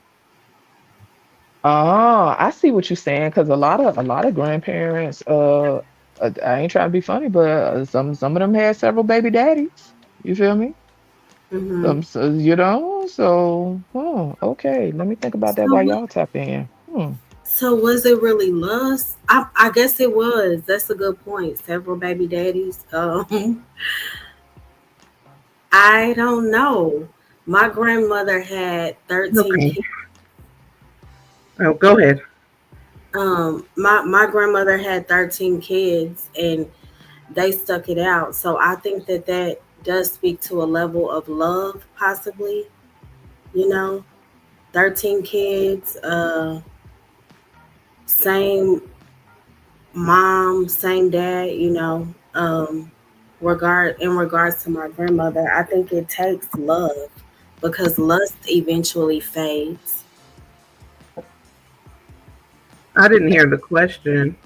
And they had way less than what we do now. With Right. way That's a more fact. kids. Like, I don't understand it. It's crazy. Mm-hmm. That's a fact. That's why I be confused when people be going on. And don't get me wrong, y'all, money matters. I'm not gonna sit here and act like money don't matter. But Mm-hmm. I don't know why a lot of these people act like they be operating on all these you know what I'm saying, 300,000, 400,000, like everybody bring it in this kind of money. And Right. that's not accurate. Mm-hmm. Yeah, a lot of families operate on much less, and I'm not trying to question the quality, right? But what I am saying is people make stuff happen. You know what I'm saying? The quality Mm-hmm. may be a little different than the next person, but yeah, I'm wondering. See, because whenever I think about what they was just speaking on and what Mo just spoke on, like I do think that there was a time where the act of duty hit different. You feel me? Mm-hmm. Like love and duty is one and the same, right? We also experience love and that varies from person to person how we experience love, but love itself is a verb, it's an action word. So I think back in the previous generations, many of them had duty at the forefront. You know what I'm saying? It wasn't always the quote unquote romantic love, but it was love in a sense of duty and also being committed to a thing. I also think that just in general, speaking to the generation, it was just less wiggle room to up and leave. You know what I'm saying? Cause like Mm-hmm. seriously, where's Yeah. somebody Like, going with five, 6, 7 kids? Where they going? yeah, Okay, man. hold on one second, guys. Hey, Joy Uh-huh. Israel, thank you for coming in. Hey, Hey, good day, Joy. Liberated, thank you I for miss coming you. back. I Hey, didn't even hear liberated. the initial question, guys. What was the initial Uh-oh. question? I got you. No problem. Oh yeah, I got it. So in a nutshell, back in the day, so my father, he is number 8 out of 9. My mother is number 2 out of 7. Back Mm-hmm. then, we never batted an eye at having a bunch of aunts and uncles and a whole lot of cousins.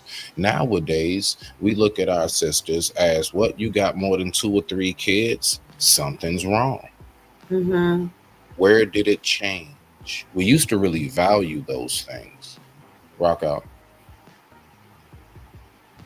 Okay, that is a good question. I don't know if I think a society changed. Now that I think about it, I think a lot of things that maybe held more value back then, um, versus the things that people find to hold value now may have changed. Now, I do think some people have the same kind of value system, but I think in society, things have got more mm, loosely based. And Mm-hmm. so where people valued more of, you know, marriage and family staying together. Like we even talk about how there used to be a big mama that was, you know, the matriarch of the family, and the holidays or the gatherings or whatever was always held there. Everybody had Sunday dinner or whatever, you know, birthdays or whatever it was that the families would get together, and they really valued being together. They valued having big families and having a whole bunch of children running around. And, you know, they valued passing down things to the children and keeping things in the family. And, you know, even the community, not just in the family aspect, but people valued community. I think because society has changed, Mm-hmm. and a lot of that thing has changed, and you don't see people really caring about having the big family as much. They don't really care about, because I think a lot of people are looking at how much is it going to cost us now versus the love and the family and the values. Yes, and Mhm. you know, it's crazy you say that. Back in the days, we were told, watch this, tap in. Back in the days, we were told that our grandparents only really stayed together because of survival and necessity. Mm. But is that not what it is that you just spoke about right now in 2025? Ain't that so interesting? It is. I definitely think that it is interesting. And, you know, people debate and go back and forth about, well, because you hear a lot of people say, well, the women back then were different, or the men back then were different. And I think, yeah, there are some differences, but in hindsight, I think the difference is that, ooh, I won't say, I can't just pinpoint it down to one difference. I think a lot of the time back then, the women were solely dependent on the men. And if they did work, because, you know, we know that a lot of the times, especially as black women, we still had to work even back then, but it was maybe more to a minimum. And the men were maybe operating more in the leadership role.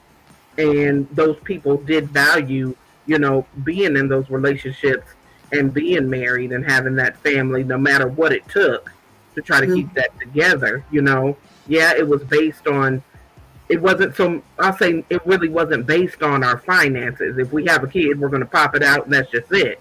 A lot of people weren't trying to resort to different kinds of birth controls and things like that either back then. And I think that's the difference. That is absolutely awesome. That is awesome, sis. And I'm gonna say this and shut up because I want somebody else getting here. I'm trying to hear somebody. Listen, right? Back then, regardless of the circumstances of if it was survival or not, whether we call it the beautiful struggle or whatever, our grandparents and so on, they still had something called love. So I'm gonna just speak the women's language. Men worry about respect me. Respect me, and I know I get love from you. Okay, cool. You want to feel fluffy. Love. So even though it is said, well, ain't like that no more. People have changed. Okay, people have changed. But what love consists of from the very beginning till right now, has that ever changed? So if the answer is no, then why have we decided to change the course of how we go about receiving what it is that we've always had in our lives? I'm just trying to figure that out. Love ain't changed. Yeah, people have, but what are we doing now? I definitely think the value system changed. I was just going to say, no, you're right. You're right. The value system has changed. I think people sometimes get stuck in lust over love. Some people prioritize what they want short term versus long term. And I also think that we live in a society that focuses more on what's trending a lot of times. And I know that everybody won't believe in love and marriage. Some people are just free and they say, bump that, I just want to do what I want to do. But people were more so for marriage back then. Now is I'm more so living in the moment a lot of times from what I see. So, and we have a lot of people who are stuck in a following mentality only. So, whatever the thing is, the new normal is, that's what people tend to take heed to. And I also think that social media has played a role in a lot of the dysfunction when it comes to love and relationships. Mm-hmm. That's a good point. Hmm. That's a real good point. Do you guys think that over Just Jay, do you want to add to that? Which part? Just what they were saying about um the values in society. Not too much, because I think, like you said, it's hard to pinpoint exactly what changed, but overall, I do think that value systems changed. I do think that there are loving families that existed. I also think that some perspectives can be romanticized. You know what I'm saying? I Hmm. think overall people had less options Mm, of moving around. So mm, when I think of that, I be wondering, right? Cause like say for instance for the women on the panel, you feel me? And I'm sure the guys can relate, but say for instance the women on the panel, we know if a dude rocking with us, we want to know he with us because he chose us, not because he ain't had nothing else to do. You feel me? mm. Exactly. Good. Just like when it comes to the dudes, right on the panel, some of the dudes could probably relate to um being having comfort and knowing she chose you because she wanted you, not because of what you had per se. That is You know what I'm saying? 100% correct. One Mm. percent correct. We feel the exact same way you all do on that.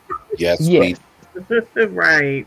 Mhm. And so trust me, I'm not one of them people that's so one-sided that I can't understand the perspective of somebody else, because I do think that that speaks to the fact that as human beings, you know what I'm saying, in general, we want to be chose. You know what I'm Mhm. saying? Yes. And so to be in situations where people have less wiggle room, it make me wonder, is this what these people really chose, or is this That's good. all they just had to work with? You know what I'm saying? Like in that moment, you know. But So overall, I still admire, right? Because and I don't want to get too philosophical, but I still admire the level of dedication that people Mm. had to families. To me, the dedication, it was the dedication to keep families together was a lot more tenacious. You know what I'm Mhm. saying? Mhm. Versus now, we just like, okay, you woke up this morning and your breath was a tad bit too funky and I'm tired. I'm You know out. what I'm saying? And we ready to tap Right. out. And I'm one of the people, I'm very realistic. Now, don't get me wrong. To me, once the foundation is set, Mhm. I'm good. Once I know you got my back and I got your back and we finna ride this thing, you know what I'm saying? Once I'm secure in that, all that other stuff really don't bother me. And to me, I think that people have unrealistic expectations nowadays as well, right? Like they want people to wake up with a face full of makeup and stuff, and they Mhm. want people to not smell, they want people to not pass gas, they want people like, what in the world is going listen, on when Right. That's no, you have a Exactly. go ahead, you got it, go ahead, Smitty, what you saying? I want to speak to what Just Jay said too. Okay.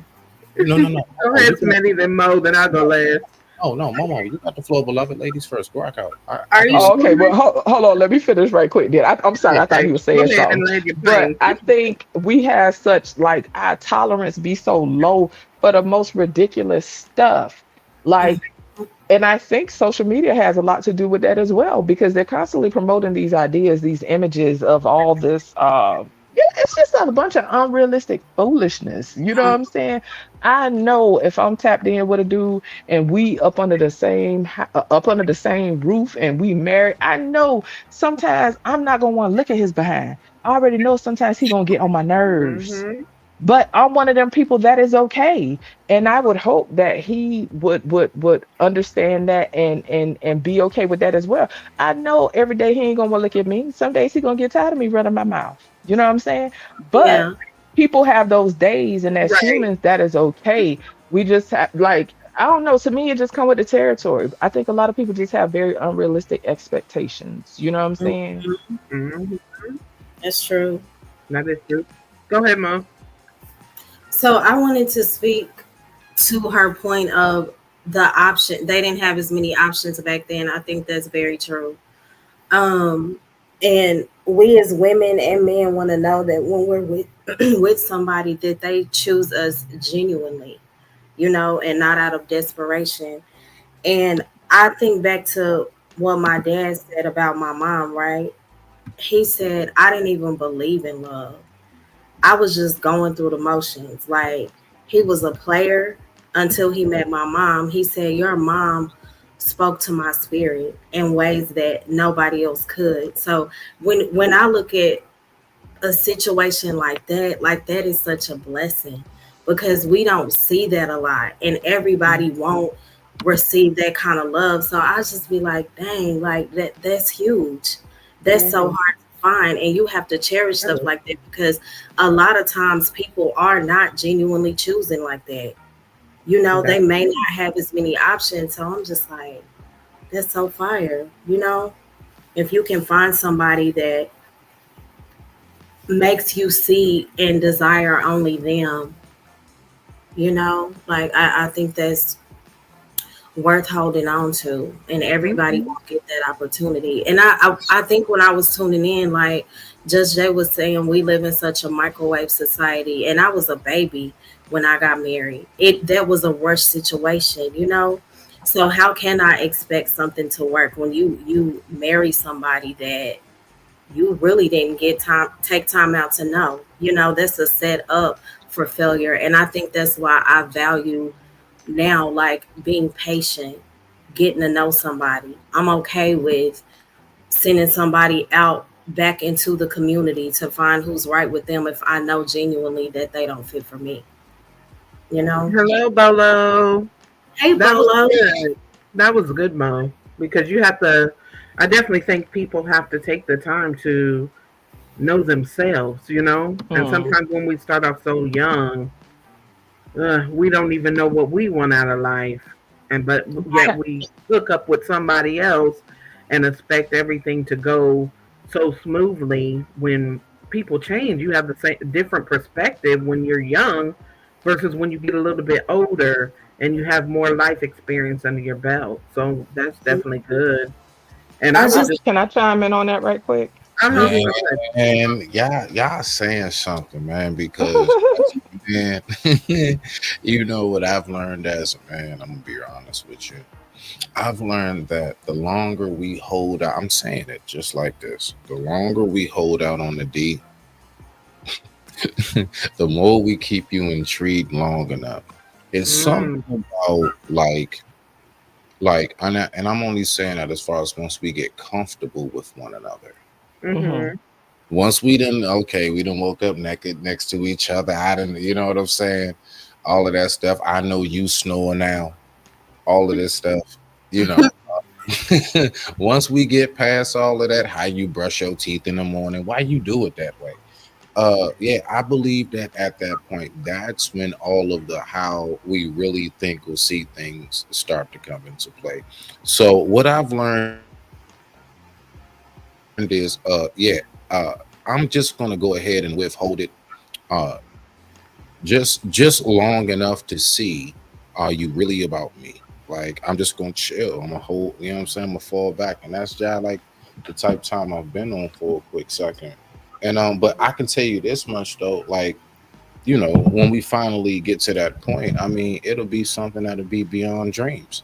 Why? Because you have actually built me up to the point where I can't wait for this moment now.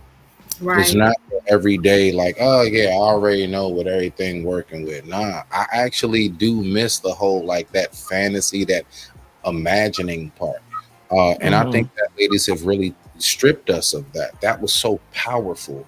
You all have us use our imagination and just wonder. But I digress. My mic is muted. Rock out. That's good. That's a good point, Smitty. It What was the definitely last is. thing you said, Mo? Do you remember the last thing you had said? I forgot, but I did before you go, if you don't mind. Sure. F&M said like you have to know and love yourself. That's something that I had Right. to learn.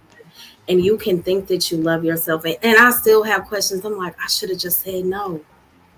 I should have just said no, but I wouldn't have my beautiful son who has changed my life. So I do believe that all things work together, even if it doesn't make sense in that moment.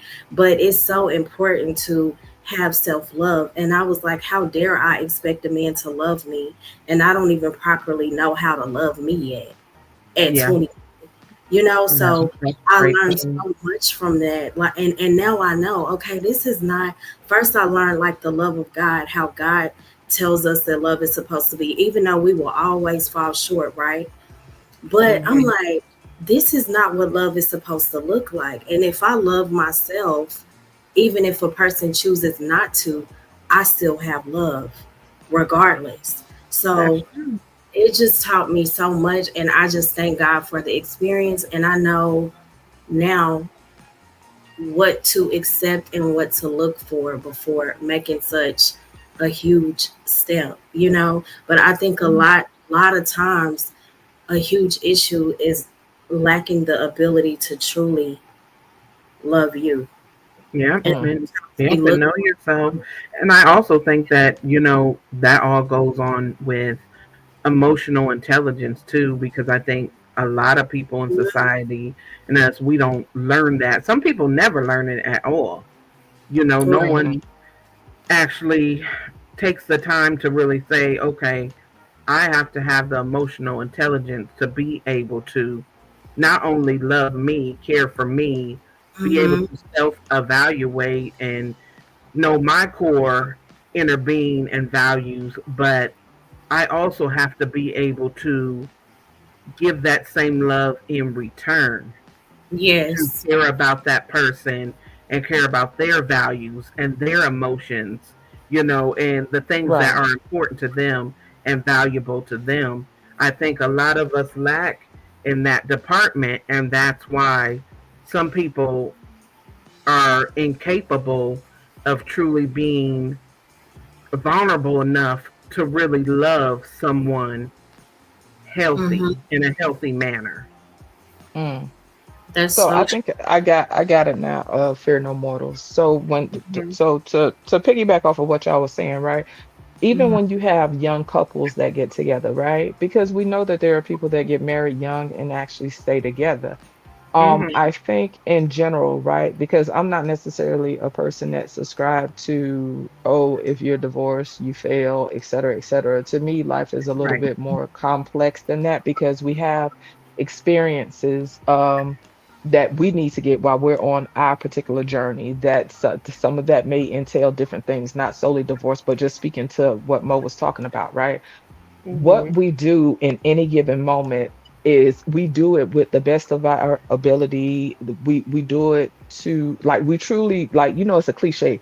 I do the best I can. Everyone, man and woman, truly do the best they can in any given moment with the set of knowledge that they have, with the experience, with the limitations of whatever they have that capacity in that moment. We truly do the best we can in that moment. It Mhm. doesn't mean that you don't have knowledge, right, about a certain thing because we all can do things that uh we know is not good for us or goes against our better judgment, right? But to the whole point Mhm. about young couples and stuff, I personally, and these are just personal thoughts, y'all, I think that there are people in this world that can do their work alone, right? Some Mm-hmm. people have to do their work alone. Some people can do their work while being paired with another person, and they can Mhm. go through life and transcend and evolve and develop as individuals while being paired with somebody. Some of these people can also take that journey together. I truly believe it depends on a person's path. Some people's path involves them doing their work together with a person. Some people have to do their work alone. You understand what I'm saying? So for the people out there that may have had relationships that did not give you the desired result, uh, to me, please don't look at it solely as I quote unquote failed.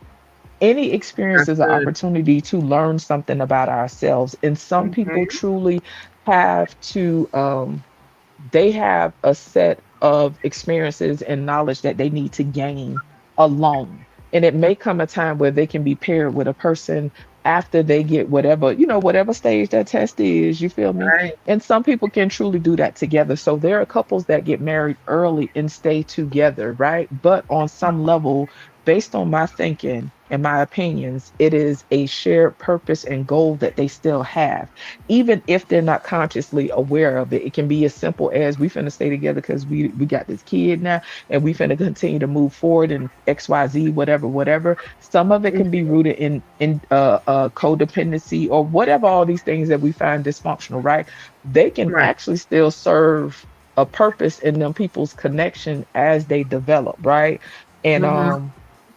then because like young people like what is it to know yourself, right? We already know ain't no certain age on knowing yourself, and I'm in my 40s and I'm still learning myself. That's You know what I'm true. saying? To me, that is an ongoing journey. That's just my personal opinion. Now, Mhm. what I think will cause the end of a relationship with young people, right, is if they already lacking clarity, or if, like Mo was saying, a situation was rushed, or it wasn't time, or it was just something that was just rooted in something fear-based, or Mhm. whatever the case is, you know what I'm saying? You already have a lack of clarity anyway, you know what I'm saying? And then when we mix our limitations and everything else into that, um, Mhm.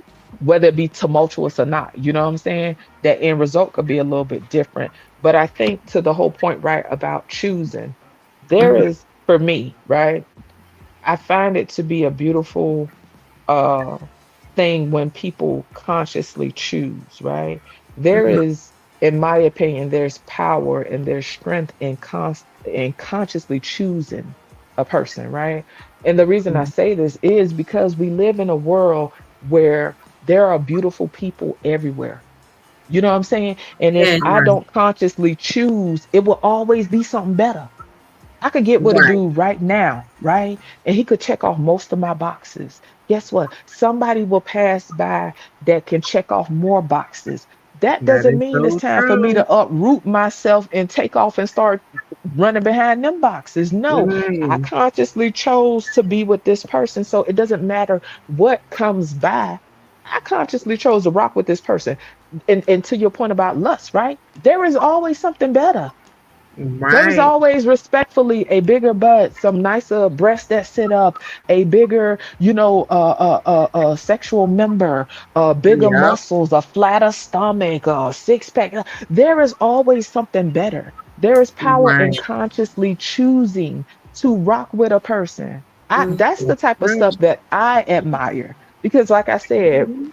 beautiful people come and go. And so, to the point of lust, this is why you have people that will get with somebody, and then as them people get older and gravity set in, they need to upgrade, quote unquote upgrade. That is Mm-hmm. rooted in Mhm. superficial behavior. You It know what I'm is. saying? Exactly. Nothing can speak Exactly. to a person saying, I'm finna rock out with this person. Like I said, beautiful people come and go. There is always something better. There is That always, is so quote true. unquote, better, I should say. There is always something that looks better, is what I should say. You know what I'm saying? Exactly. But if That I is say I'm good, rocking with you, I'm Justin. rocking with you. Listen. I That can is see I true. can see bigger muscles all day. That ain't stopping nothing. Not Right. Where not you with me. Stuff like that does not distract me. I can look That and Mhm. be is like, oh, he true. handsome, he nice looking, and I could keep it walking. I could keep it moving. Stuff like that do not distract me. No, Mhm. cause I consciously chose to rock with this person, this my person. And I ain't gonna hold you. It may be different for men and women, but for me, right? When I consciously choose somebody, I don't care Mhm. what nobody else got going on. Cause in my mind, the thought of even um I don't know how to explain it. It's just a certain level of respect and admiration that comes with consciously choosing a person, I should say. But I'll leave it there. Shout out to Right. y'all. I see For more sure. people on the panel. Hey, hey, hey, hey. Right. Oh, Hey, can I say Blaze. Hey, oh, Liberated. I'm glad that you guys could come on. I want to definitely get you guys in conversation, especially Blaze, because you was up here early. I don't know what happened to your connection. So I'm gonna go to you first. Do you have anything to say about whatever you've been hearing since earlier on to now? Oh, hold on. Blaze, are you there? Can you hear me? Mm-hmm. I can. Right? Can You choppy. hold on. Okay, we'll go to Liberated then. Hey, Liberated. Can y'all hear me? Mm-hmm. I can. Absolutely.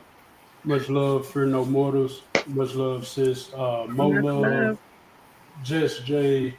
Look out to my brothers, Blaze, Freezy, and Smitty. My mic is muted. Anyway, I'm moving.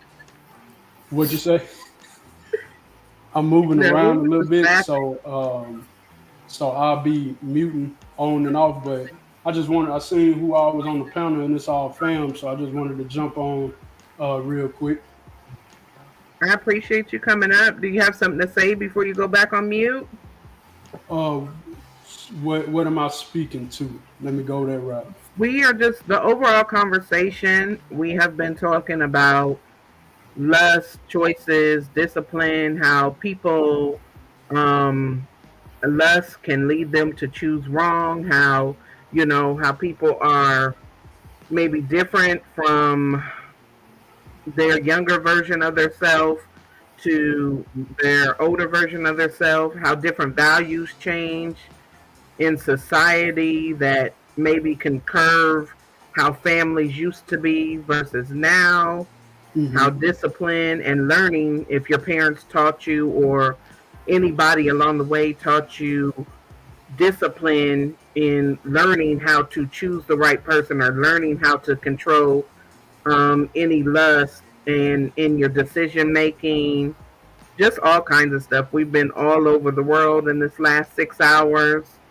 So Oh, if you want to add anything to the conversation. okay. I will say Blaze need to get that janky promoter connection fixed over there, so we'll be able to hear, bro. But Definitely. I'll first say I want to preface it because my current outlook, just from a personal standpoint on relationships, I'm not there. So I don't want to be a Debbie Downer, but a lot of times my stance is gonna come from that. I know y'all were just speaking on relationships, and then you mentioned something about discipline. I can say for me personally, my discipline comes from my spiritual journey, which I take it very seriously. So it's very easy for me to stay disciplined because I've trained myself up to that. And so I can tie that to me being able to be single without feeling the need of being with somebody. And Just Jay was just speaking to you have some people that operate from a certain standpoint they could be alone. Then you Mm-hmm. have some people that operate they at their best when it's them and somebody else. And so I put Hmm. in the chat alone for the win. Me, I am a loner type person. Don't get me wrong, I love people, but I'm at my best when I'm alone. I can operate my best when I'm alone. So a lot of times that's where I come from. Mm-hmm. That's good. That's good. Blaze, Can do I you want say to add? Go ahead, Mola. I was gonna say, Just Jay tells me what she said is what my sister has been saying for years to me. She said, I think that God has called you to something so different, right? And if I'm honest, you get so because when I'm in something, I give it my all, right? And she Hmm. said, because of what you are called to do, you can't have that type of distraction right Right. now. So I think Mhm. that it is better for you to be alone, in Mhm. this time. And she said, I believe that that can also change, but because of what you are called to, you have to get it done by yourself. That's not to say that a person will not ever align with you, Right. but as of right now, it even when I give stuff a chance, it doesn't always flow, you know? And Mhm. I'm learning to make peace with that. And I used to think like, well, what am I too different, or am I, you know, it'll have you second guess if you, because I'm a person that desires companionship again and true love. You know, I will never shut that out. But I have also accepted that um God's plan may be different for me right now, Mhm. you Right. know, and I do thrive when it's just me. I do, Right. you know, Right. so I'm learning to also accept that because it's easy, right? Right. To have Mhm. somebody, that's nothing. But I'm very serious when it comes to my love life. I don't just want to accept anything just in the name of saying I don't want to be alone, you know. Right. So, That's so good, Mo. Let me but just just interject me. real quick. Hold on. Hold your thought. Smitty, are you still there?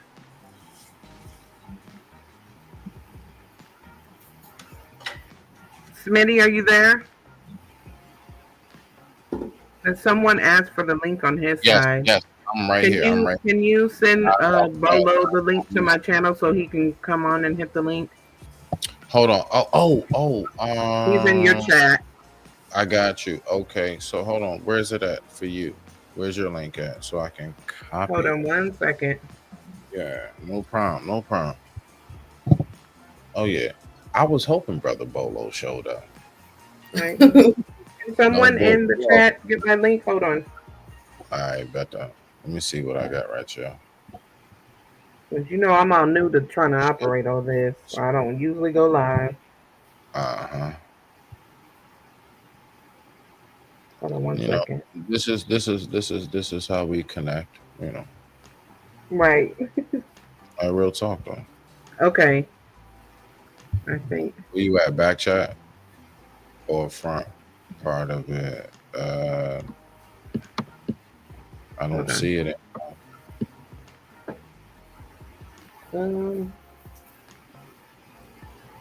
Matter of fact, hold on. Hey Bolo, Hold on. do this. Okay. Hold on. Watch this. Drop it in the chat right here, Bolo. I got you right now. I got you, Bolo.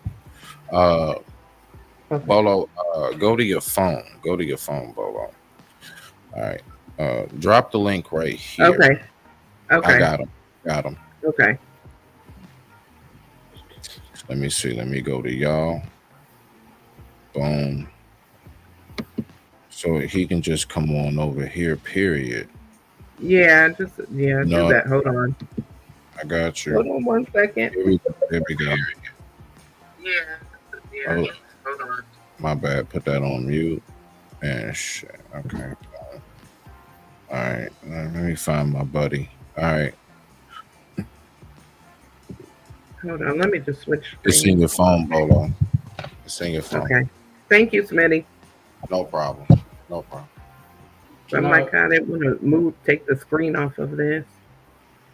Okay. All right. Sorry, guys. Where were we? Can I ask Mo a question real quick? Mm-hmm. Mo, with what you were just saying, was that like a general statement, or were you directing that to me?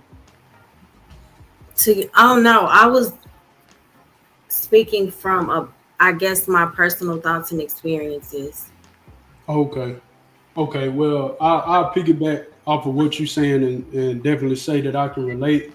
Without going too deep into it, I was single for 11 years, and it was the best 11 years of my life. And from that journey, that's when I started doing a lot of spiritual search and diving deeper with myself and addressing certain things. And so, from that standpoint, I can say, to put context on it so people can understand how much I love being alone, I got addicted to it because there were no distractions. So once, because I pretty much hung relationships up, I gave it up. I didn't want no parts of it.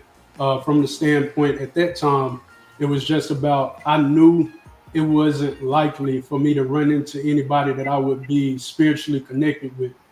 So long story short, ended up running into somebody that I did connect with, to my surprise. But fast forwarding to this point now, I learned a little bit more about myself within that relationship, and that was that my expectations are so extreme that I'm better off alone because I do not need any distractions whatsoever. And I know that's unrealistic to ask for because people are gonna come with stuff. You gotta compromise, you gotta do what you gotta do to make your relationship work. But me as the person that I am, my focus is more so on my purpose. I'm not worried about anything else outside of that. And then when you could possibly come off as a distraction, or I'm getting pulled in every single direction and it's distracting me from what I'm trying to do, I start getting rid of things. I'll drop a person, a thing off in a heartbeat because it's causing a distraction from what I'm trying to do. So I can definitely relate to what you just said, my love. Mm-hmm. That is definitely good too. Yeah, I think a lot of the times we just got to get to that point, like like just Jay's point. Some people work better when they're alone and in solitude, and a lot of the times distractions come, and they may not be the best distractions, or even if they are good distractions, you just never know. It might knock you off your course or your purpose. So I think we just got to be mindful. And Blaze, did you have something you wanted to add? Is his phone working? While he get it together, let me I say don't this right quick. know. I do want to acknowledge, right, when as far as like people doing their work alone versus being paired with somebody while they're doing their work, it varies from person to person. Mhm. Now, what I will put out there is if a person has a desire for companionship, you know what I'm saying, for connection, I would say, right, and this is just personal opinion, right? Because there was times in my Mhm. life where I'm like, okay, well, you know what? This just ain't working out for me, so maybe it's not for me. But what I have accepted is if it's a desire that I have, a sincere desire, I do not put myself in a position where I suppress that. You know what I'm saying? I think Mhm. it's definitely important to acknowledge those sincere desires that you have in your heart because I don't know, just the way I think, if it was something that wasn't meant for me, in a sense, I wouldn't have this strong yearning for it. Or part of that journey could be understanding where that yearning is coming from. Because I don't know, That's depending on the the point. person, it could speak to something different. You know what I'm saying? But I guess I just wanted to put out there if somebody has a desire for true companionship to for me personally, I'm not going to ignore that because I do value and I do desire companionship. You know what I'm saying? But I also Mhm. understand the importance of taking the time you need for yourself to do Right. whatever it is, right? Because sometimes I say to myself, okay, what if the man of your dream showed up right now, like right now? Right now. Yeah, Do you please have do too. like, are you able, like metaphorically speaking, are you able to just pack up and go, or do you need to start, do you have to start scrambling and be like, oh, you know what, let me put this over here. Hold on, I gotta take some stuff out the garage and put it over here. Hold, I had some stuff in the cabinet. Can you give me a minute? I need to go in the bathroom and look at okay, I gotta go to the pantry and okay, are you actually prepared? You know what I'm saying? And Right. sometimes I just do that to remind myself, Jay, you got stuff you need to be tending to anyway. Just continue to tend to yourself and tend to those things you need to and trust that in time things will fall into place. That's good, Just And Jay. And I want to say thank you, Bolo, for coming over on my channel. Thank you for hitting the link. Thank you for having me, guys. Thank you. Bless us, everybody. hey, Right. Bolo. Hello, good day. Be safe, fellas. Do you want to add something to the conversation? Because we've been cooking for a while. I don't know if you Yeah, kind I've been of listening. heard a lot of the topics we were discussing. Yeah, I hit a lot of things, and y'all been doing some good breakdowns. I think that the one thing that we mess up on is, people can have desire for relationships, but now we have to go into why do they desire that relationship? Because some people can desire a relationship because they're lonely. Some people can Hmm. desire a relationship because they're hurt. So, it can be for selfish reasons.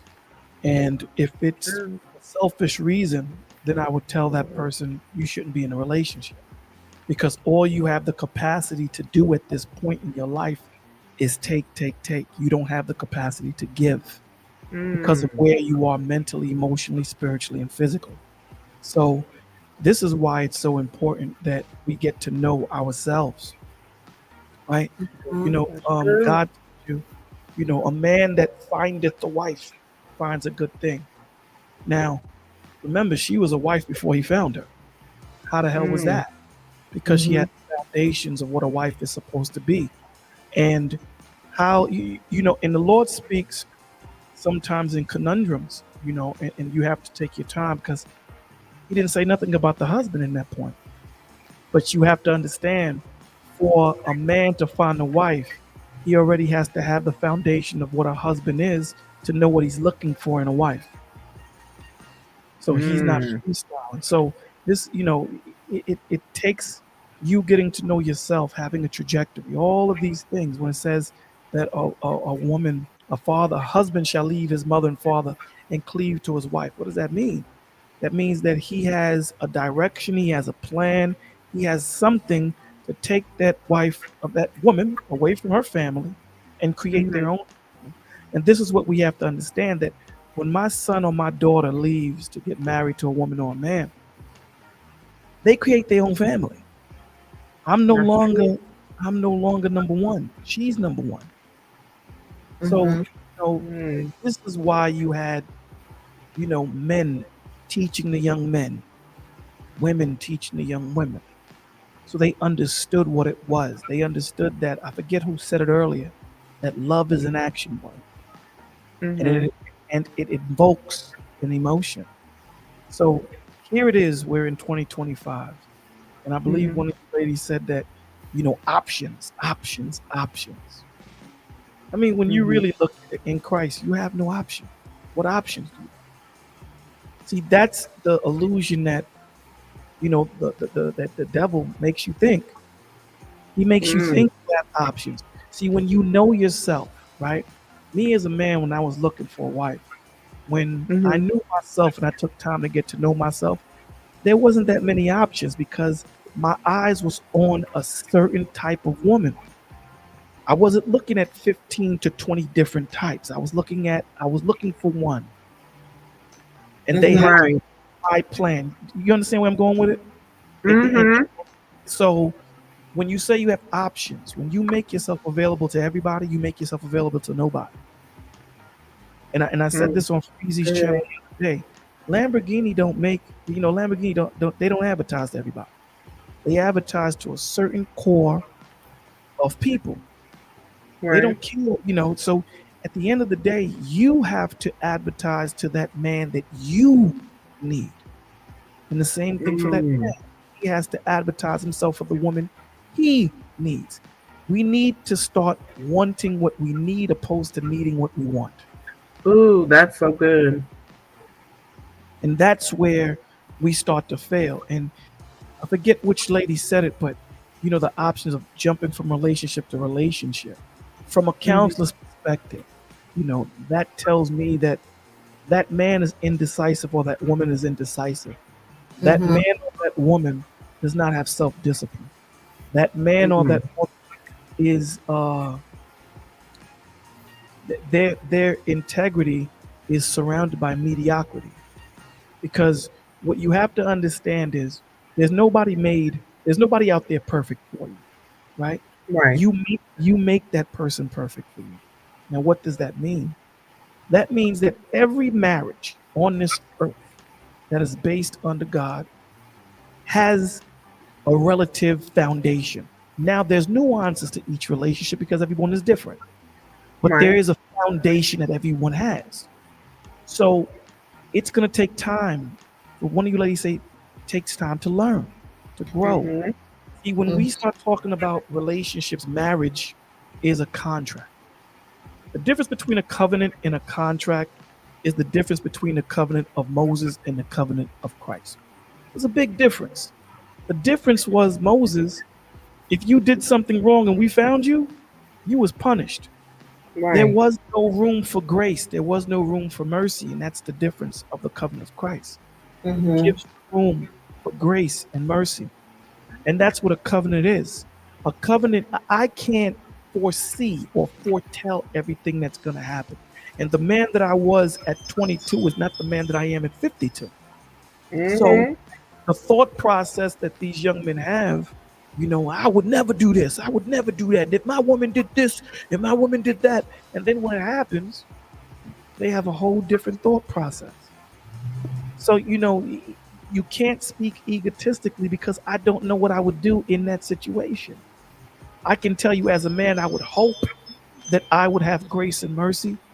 I would Mhm. hope that I would do this in that situation. So when you're talking about people just jumping from relationship to relationship, we have to be careful of that because vetting is not the end all be all. It just gives you a better foundation on the decision you're going to make. That's all it does. Sometimes you're going to make mistakes, and you have to understand if the mountain was smooth, nobody could climb it. That's No one can true. climb if the mountain was smooth. You need to have those jagged edges for you to learn from it, right? Every cut on everyone's body on this panel has a story. And I guarantee you that story is prevalent, and you're going to tell your great grandchildren and your great great grandchildren because you learned something from it. And that's the point of it. Everything that we go through, it's not a failure if you learn from it. It's called a life experience. It's only a failure if you continue doing it over and over again. So, how That's do a I good point. how do I learn to love? You learn to love by looking at the perfect example of what love is. That's Christ. And when you see the Right. relationship and talking from a man's perspective, when you see the relationship that he has with the men and how he treats the men and how he reverenced the men, how he walked with the men, how he grew the men, how he nourished the men, how he serviced the men. This is the example that we're left to do with our wives. And a lot of the times Mm. we fall short. So that's mine. So, That's So Fear No that Mortals, was can I good. chime in right quick? So, Go ahead. yeah, I just want to be clear. I wasn't promoting the idea of people jumping from relationship to relationship. When I was talking about the options, we was talking about. I think Smitty brought up the whole generational thing, right?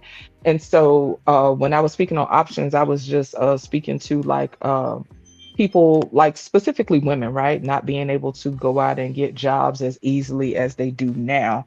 And I did Mhm. want to bring up the whole, I wanted to piggyback off of what he was saying because I was going to bring it up earlier about the illusion of options, right? We definitely live in a time when I was talking about social media, beautiful people are everywhere, but it also promotes that this idea that we have a ton of options. And so to his point, I definitely agree. When we move in a way as if we have all these options, we really don't have a lot of options. And I think social media promotes the idea that we have all of these options and we have all of these choices. It's no different than a restaurant opening, right? Um, and in the beginning, right? Because restaurants typically fail. You know what I'm saying? Generally speaking, when restaurants open, they typically it's a certain percentage, I forget, that fails, right?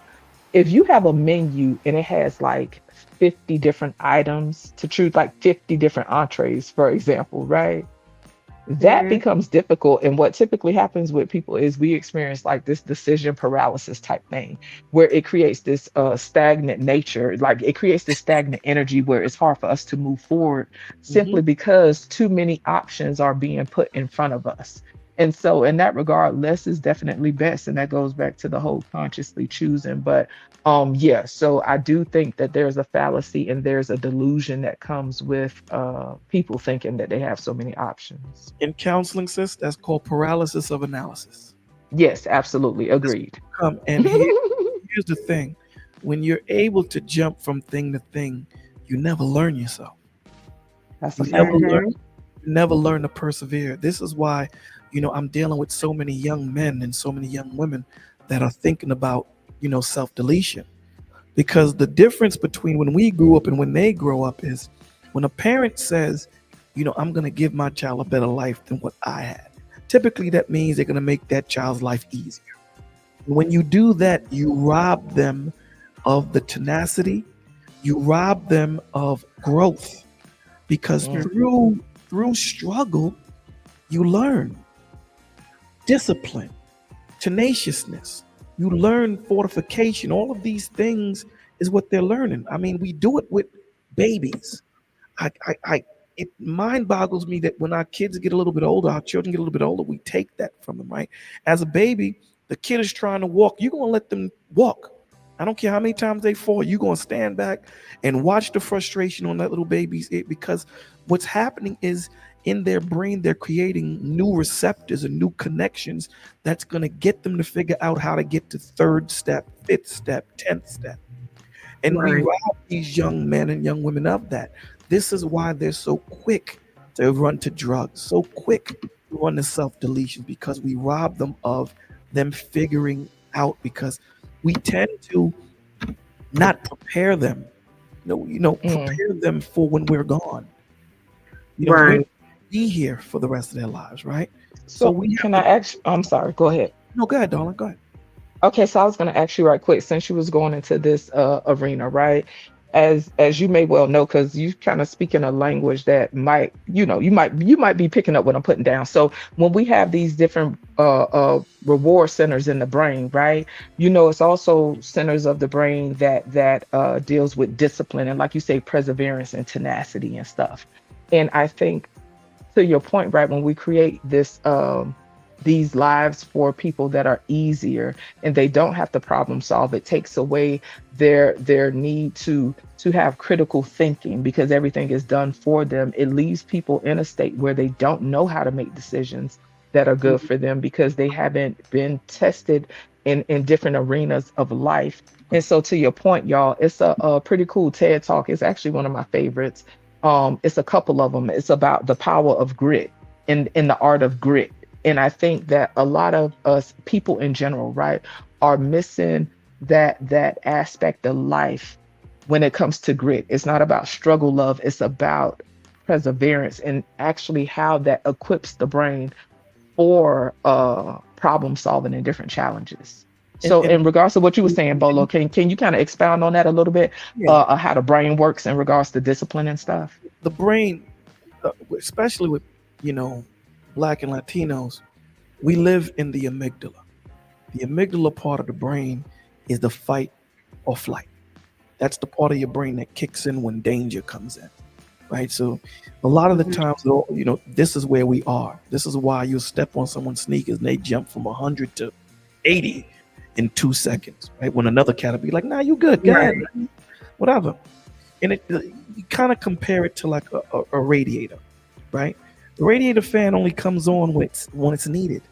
It doesn't run consistently because it overheats. The fight or flight portion of the brain is only meant for when you're in fight or flight. The hippocampus portion of the brain is what pushes, the emotions, calmness, stillness, things of that nature. We tend not to live there, right? Because of, the way we're brought up, because of the environments that we're in. And this is why, we tend to think that love is an emotion, because that's what the amygdala pushes. It's looking for key things. Like, if you're ever in trouble and you're running, you're not looking, you don't have the time to sit down and think about, should I go down this block? No, you're looking for key facts that will get you what you think will get you to safety. There's a fence, there's a dog chasing you, let me jump over that fence. But in your mind, you don't know if there's a bear on the other side of the fence. You just know that I need to get something between me and this dog. So when it comes to that, this is why we talk about calmness. This is why we talk about, depression, and taking the time to unravel this big ball of yarn that this man or this woman has created through their life. Because again, we're not taught to talk about our problems, especially men. We're taught to boggle it down, right? Because we don't want to be broken, or we're looked as weak, or we're looked as a punk or a sucker. So, these things happen because, again, what we have to understand is there are certain feelings that we have that are similar. Let me give you an example of what I'm saying. If you look at Joker and you look at a regular person from far away, they both look happy, right? They both look happy. But when you come up closer on them, Joker is a manic depressive. So certain feelings share certain qualities in feelings, if that makes sense, right? Sadness and depression share certain feelings. They share certain attributes, but depression is totally different. So if we don't learn the difference between the two, we can make a mistake and think one is the other when it's not. So when your woman is depressed and you don't know the difference between depression and sadness because you didn't take the time to get to know her, you didn't get the time, you didn't take the time to understand what makes her function, right? Because we're so caught up in the big butt and the big, the large breasts and all this. We didn't get to know her mental. We didn't get to know her spiritual because we live through our emotions and we use our emotions to filter logic when it should be logic filtering emotion, right? I'm angry. I'm very angry. This is why God says be angry and sin not. When you're angry, I'm very pissed off at Mo Love right now. So you know what I'm going to do? I only see red right now. So let my anger come down a little bit where I can think. Now when I holler at Mo Love, I'm like, yo, listen, why'd you make that move? We're able to converse and have a conversation. And now through my emotion, through my logic, I'm able to say, is this anger that I'm feeling warranted to be at her? If it's not, then okay, cool. But we get so wrapped up in the anger, regardless of whether it's warranted or not, because I'm already there in the amygdala, we gonna rock this out. And this is why relationships don't work, because we're not taking the time to mentally, spiritually grow with each other. And the physical thing was only meant to last a certain amount of time. This is why you see in Walmart the 180-year-old couples walking down holding hands. Why? Because it was more than just a physical connection. That is so good. Right? It was a spiritual connection. And this is the thing that lasts the longest. If you can make a woman, and forgive me for saying this, if you can stimulate a woman physically, that blows my mind, because typically women do not climax a lot in their life. Imagine if you can stimulate her emotionally, spiritually, mentally, and physically. That means at any given time, she can climax. Because climax is a mental thing anyway. It's a mental thing anyway, right? So we're so stuck on just the physicality of what we're looking at in life and in relationships. We leave so much on the table. So that's the portions of the brain. Get to know who you are so that when I walk into that candy store with just a nickel, I'm not looking at dollar candies. I got a nickel. So I'm going in there looking for nickel candies. You have men looking for all different types of things, and you know that that's not good for you. So why would you even go down that route? Why? Because they think that the more options they have, the better they are. And you're not. That was a word right there. You really got down to the bottom of it. I'm trying not to go for no more because I want to pick his brain while he up here. Can I ask another question, Fear No More? Go ahead. You don't have to ask me. Just chime in. Well, you know your girl be trying to behave sometimes. Panel etiquette. He's doing great. So Bolo, earlier I said that I think we were talking about, I believe, opposites attract, et cetera, right? And I said in general, I think that people are attracted to their patterns, right? In general, can you expound a little on your, because you just definitely laid out the whole being attracted on a spiritual level, you know what I'm saying, energetically speaking, beyond the surface, right? Do you think in general that people are more so, and I just mean in general, because me personally, right, as I continue to develop myself and become more mindful about things and deprogram in a lot of ways and reprogram some things, and just overhaul my system mentally, you know what I'm saying? I realized in my past, I can look back and see how many times I was attracted to my patterns. It wasn't really about that person. You know what I'm saying? It was about being attracted to a pattern. Absolutely. Your vibe attracts your tribe. So how about this? Let's do an exercise together. This is what I do with people that I counsel, right? Let's everyone close their eyes. Okay. Now, when you open your eyes, I want you to look at everything in your room that is blue. Open it up now. Look at everything that's blue, and then close your eyes. Are your eyes closed? Okay. Yes. tell me everything that was brown in your room. The nerve. You I still got my eyes closed. I got a lap desk on my lap, and the top is brown. But yeah, that's about all I got right now. The point is, what you focus on is what your brain is going to acknowledge. Yeah. The point of it, right? So that goes to what That's you were good. saying. So if you focus on something, right, that's what your brain is going to affirm. So if you think that you're less than, your brain will affirm that, right? Mm. So this is why we say that you have to have a healthy relationship with yourself, right? For example, you look at lizards, right? They're cold-blooded lizards, they're reptiles.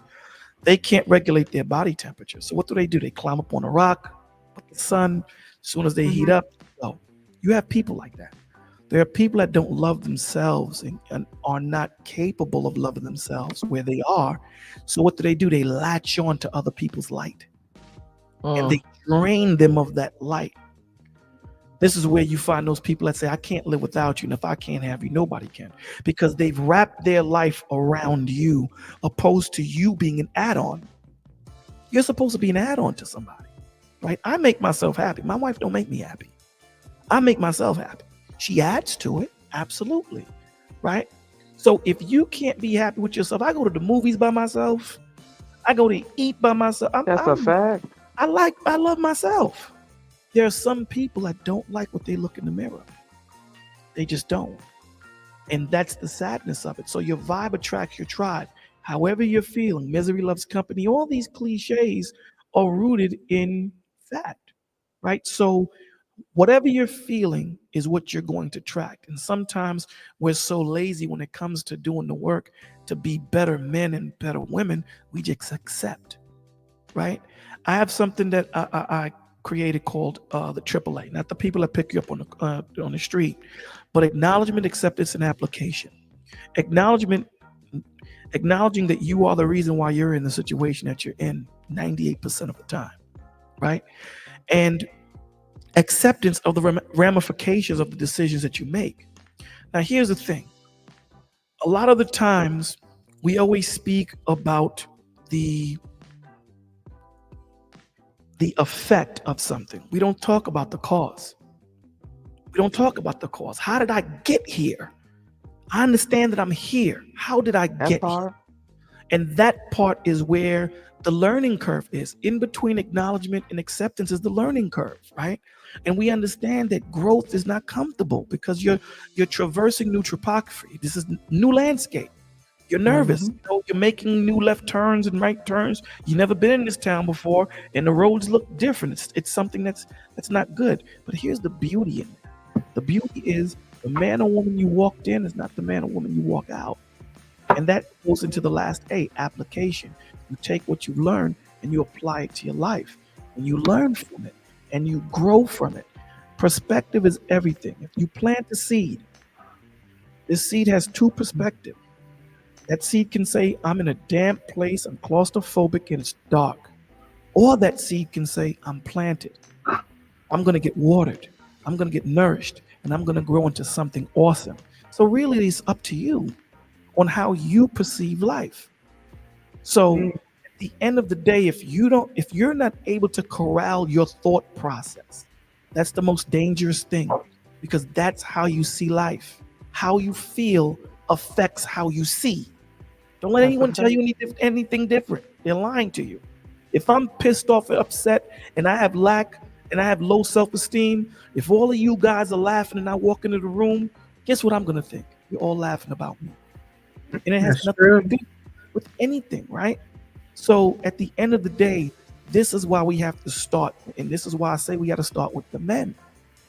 This is why I say we have to create an environment. Like, you see this environment that we have right here? It's different than the other environments and the other platforms that we go on. But the other platforms that we go on, there's so much finger pointing. It's not an environment. It's not an environment of love. So if I say, sis, you bugging out right now, let me explain why you bugging. You know, I'm not here to tear you down, but you have to understand, before there's peace, there's always war. That's scriptorial. Ain't nothing Mhm. bold. Before there's peace, there's war. Before paradise comes, there has to be destruction. That's just how Right. it is, right? So we have to go through this portion of being teared down and taking more of us off and putting more of Christ on. That's a struggle in itself, you know. Yeah, it And, is. and like I say, the most important decision a man or a woman is ever going to make outside of accepting Christ their Lord and Savior is picking their husband or wife. So you better choose correctly. So take the time to get to know you, and I'll drop it here, right? Mo Love, let me ask you a question. If you did the work on a diamond, right? You got it clear, you got the clarity, you got the cut, and you got all the paperwork on this diamond. It's worth $100,000. If I came and offered you $20,000, would you give it to me?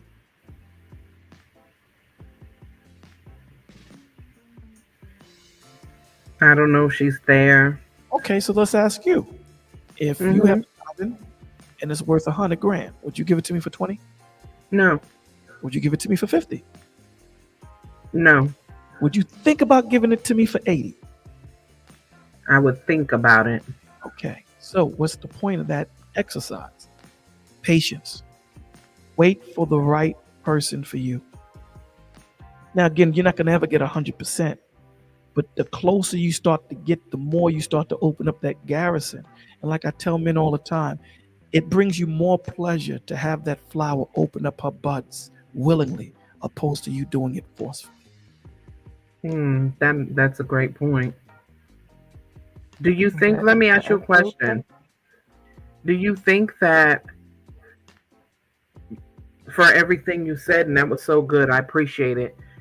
Do you think that a lot of the problems that we run into today, and this is something I asked them early on in the day, the people that were up here, do you think a lot of the problem is because people, we know they rush into things, but do you think a lot of the people are leading by lust or leading in no self-control and no discipline? So that is why they rush to find somebody and they do not use patience. Could it be, do you think a lot of people, besides lust, it could be desperation or just a Trauma. need to have somebody? Absolutely. It could be trauma. Mm-hmm. You know, something that happened. It can be, you know, an experience. You know, I cancel so many women that became pregnant because they wanted something to love them, truthfully. Okay. They wanted something that would just love them unconditionally, when it should be the other way around. You should be loving the child unconditionally. But they just wanted something to love them. So yeah, because they never felt, true love. You know, they didn't have parents that made them feel like, because remember, you know, as a child, that child's self-esteem and focus is really in the hands of the parents to create that in the moment, right? To show them how important they are and so forth and so on. So if you don't build that in a child, what do they have? So they look for something that's going to grow. This woman had 13 children.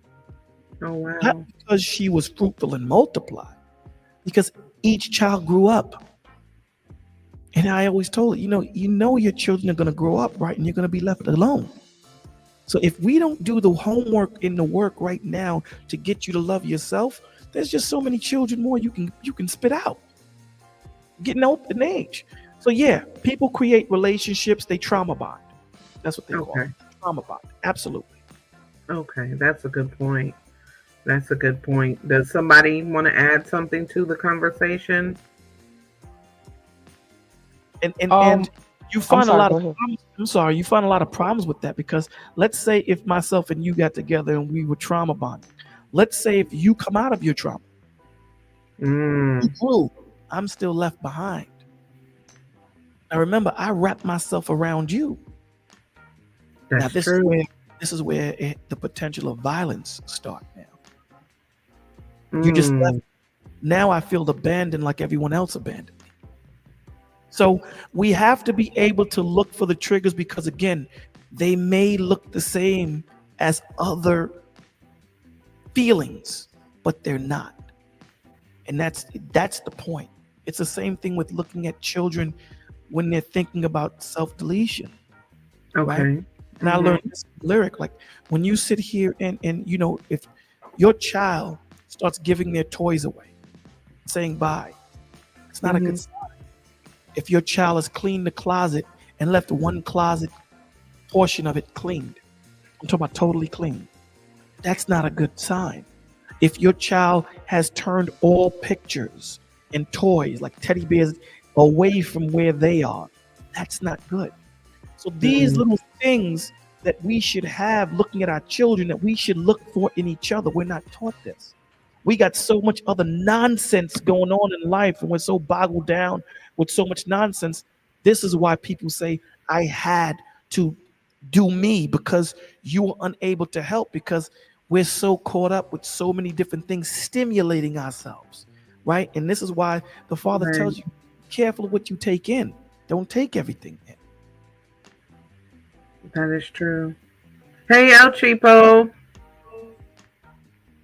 So yeah, to that Fear No Mortals. I was gonna say, as far as like when he was talking about attraction and stuff like that, for me, and again, y'all, these are just personal opinions and just experiences that I've had, right? So for me, what I've learned, for me, when I have like this intensity about a person, like if I meet a dude and there's this intensity behind it, for me, what I've learned is that is me.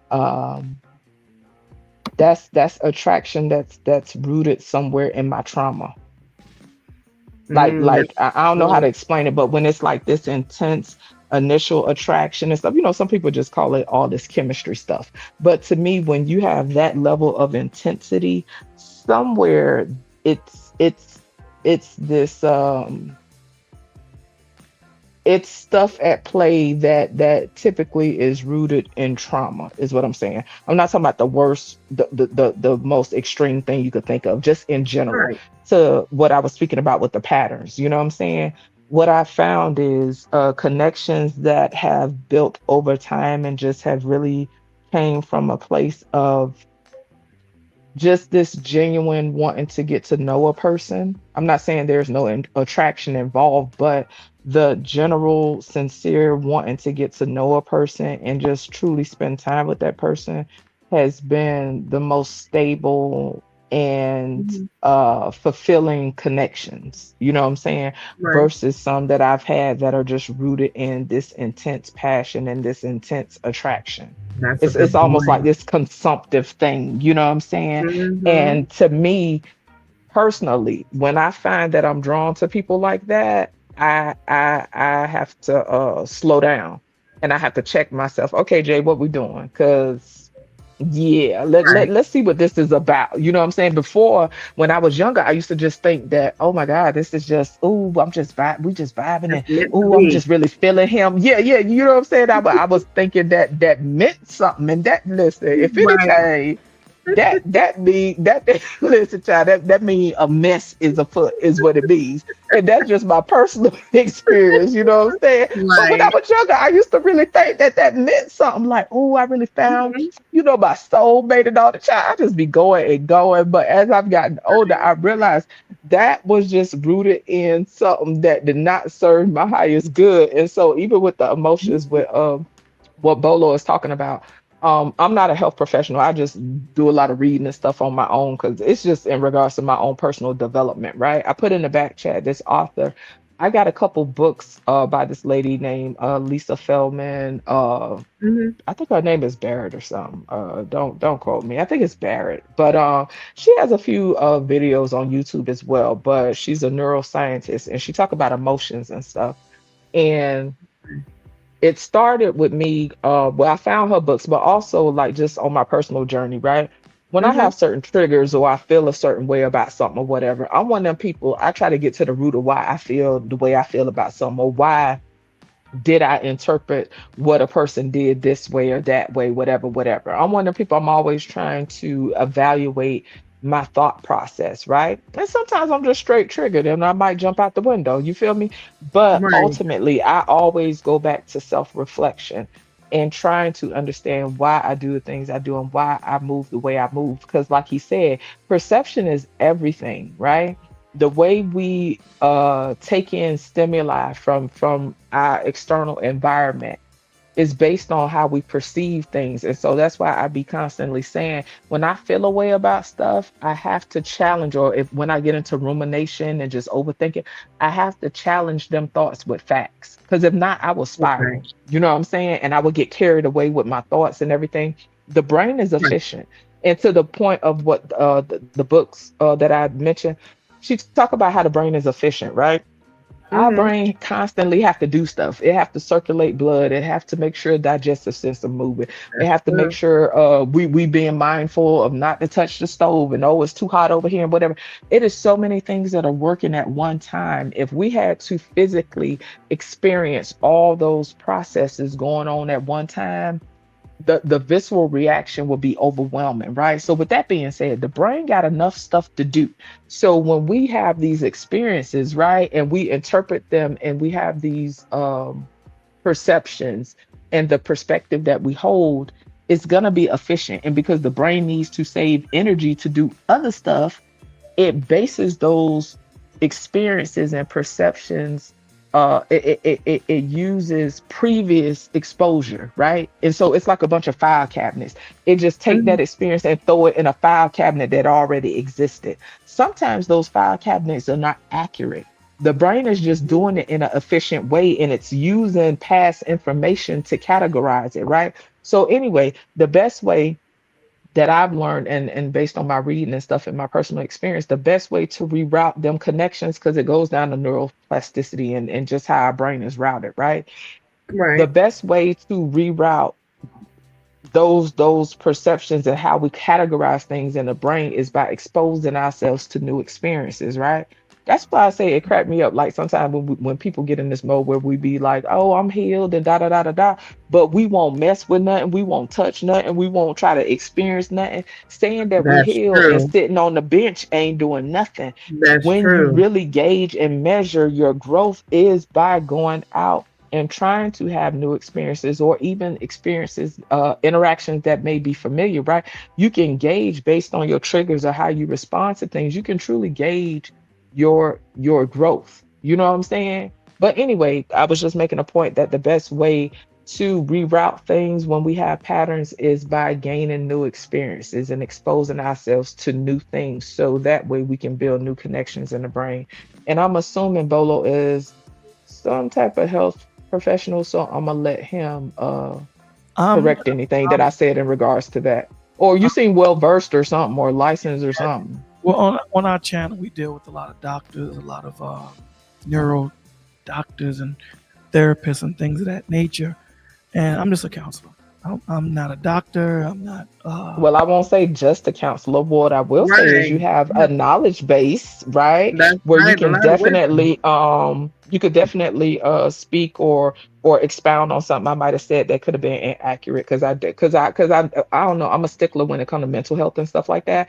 Because I really hate people giving a lot of misinformation online and folks just be eating it up. So if I said something that is off in regards to that, please do chime in. So I guess that's why I said that. But yeah, you're not just a counselor.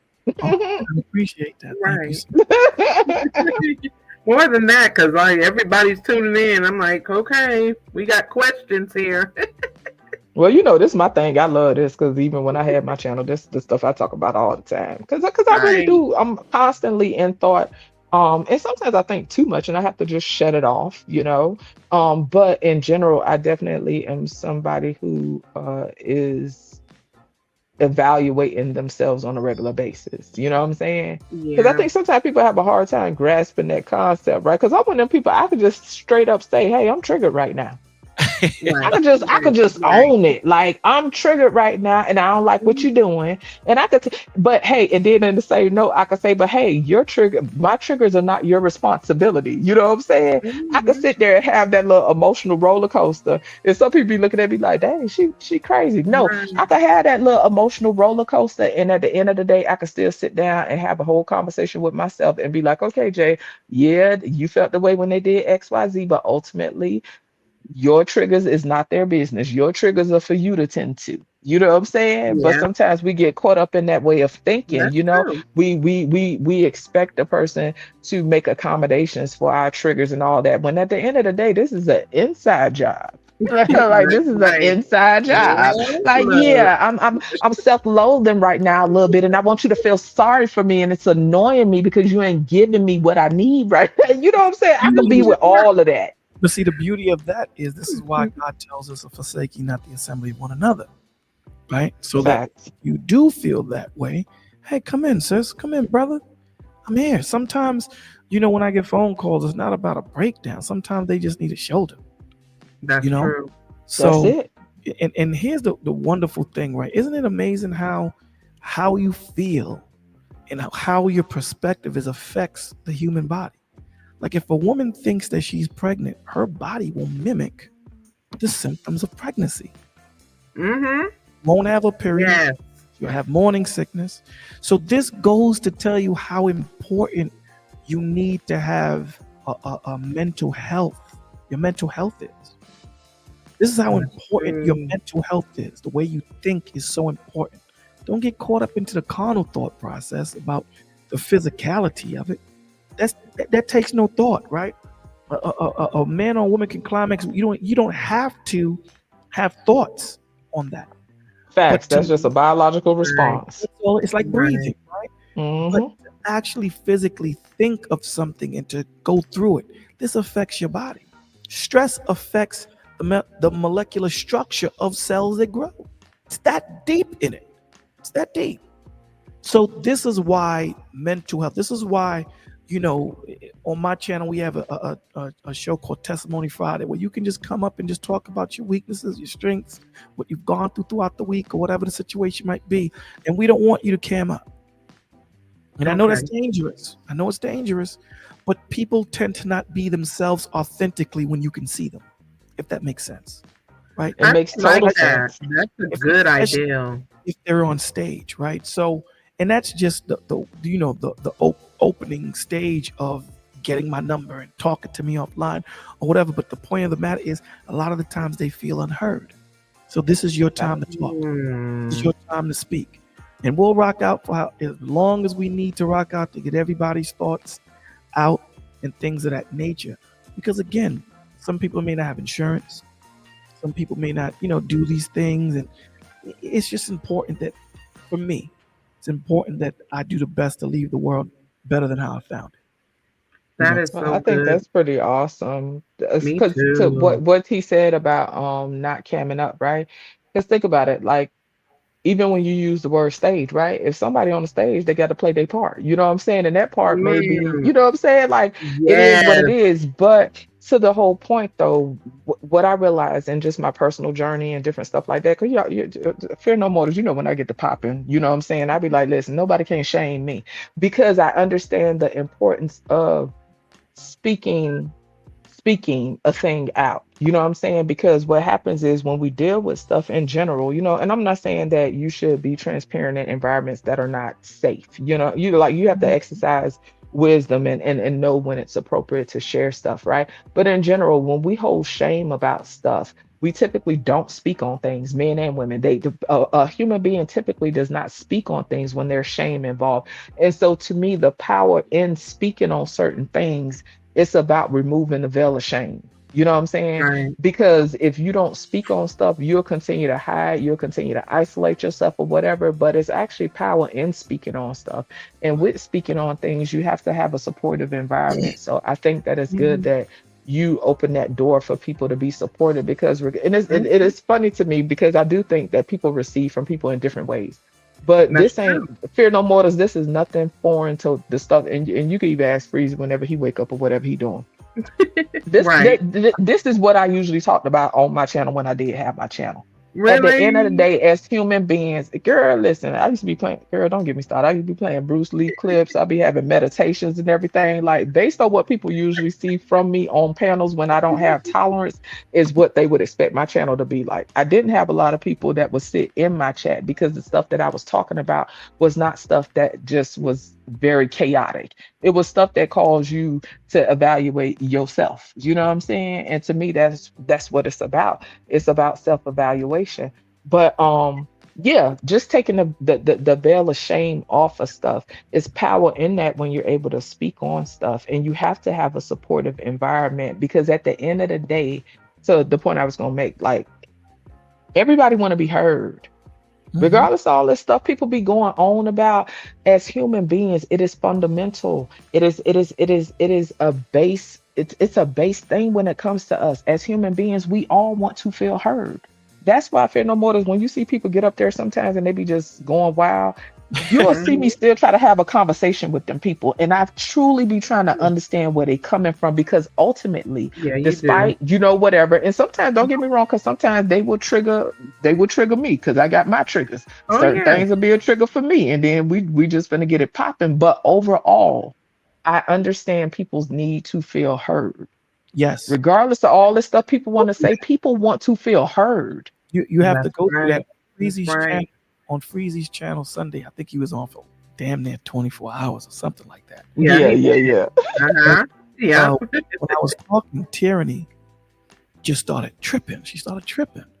So I let her trip out. And I was like, you know, you got to let that go, because there's a trauma there someplace. And sometimes, you know, with the cup, you can't pour into the cup if it's already full. You got to empty some of it out. And then later on, she was like, yo, Bola, I apologize, whatever, it wasn't you. I was like, nah, listen, sometimes you got to get that out. And that's good. That is Because good. you don't want that stress to stay in you. And you Mhm. know, it's important that we create this. There's only two things I ask people to pay. And the two things I ask them to pay is pay attention and pay it forward. Right? Mm. So, and we have to lead by example. So I don't know if you guys remember that Motel 6, you know, when they say we'll leave the light open. Uh-huh. Yep. We have, you know, at the village, at my channel, we have a 24-hour hotline. Like Oh, you can, wow. you know what I'm saying? So, and someone That to is get, so good. you know, so this is the importance of giving back to the community, giving back, right? And saying that, listen, it's important that someone is there just for you to know, even if, you know, you Okay. leave a voicemail, you know, we'll get to you. I promise you, we'll get to you.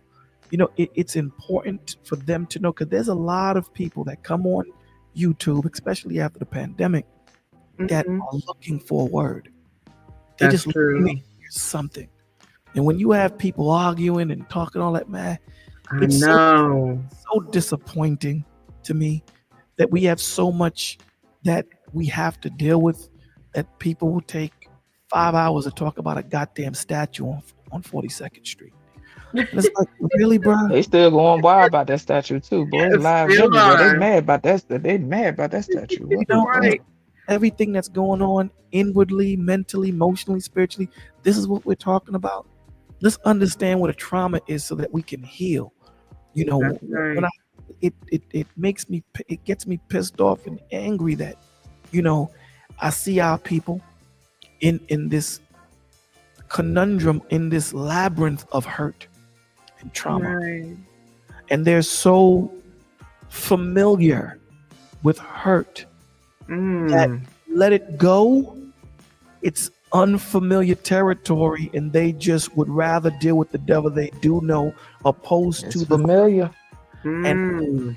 Christ in what they don't know. And understand the difference I made. They rather deal with the devil in what they do know, and not deal with the freedom and revelation and understanding of Christ in what they don't know. And this Yeah, is, I agree. people don't understand that if you continue to stay there, it's like, even when you read the book, right?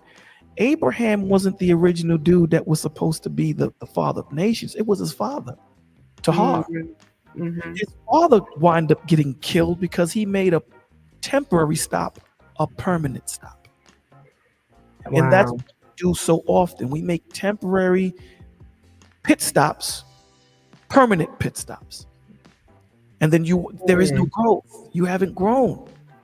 And we're so worried about the destination that we don't figure out that the journey is what's most important, because you're going to get to the destination regardless.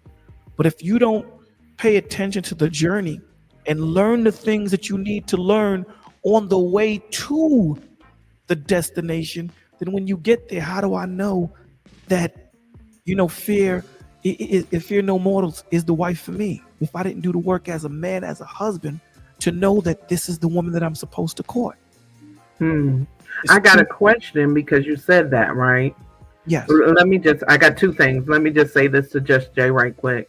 Just Jay, I just wanted to tell you that, to your point, what you said earlier, when you was talking about the way you process things and how you try to give everybody a chance, and you come with full transparency. When you're on panels and everything, you just be yourself. And even though throughout your flaws and everything like that, your total transparency, just being authentic to yourself and knowing yourself, and with everything that you have been through, when you're on panels and you're speaking, you come with so much information a lot of the times, and it's so good, but I can tell that you're not a person that just lives in the victimhood of whatever you have been through. And I just think that makes you so strong in that aspect, because a lot of the times we see people, they can talk about their experiences and what they've been through, but they're in a woe's me type of thing. I'm the victim, Right. Everything has happened to me, whatever.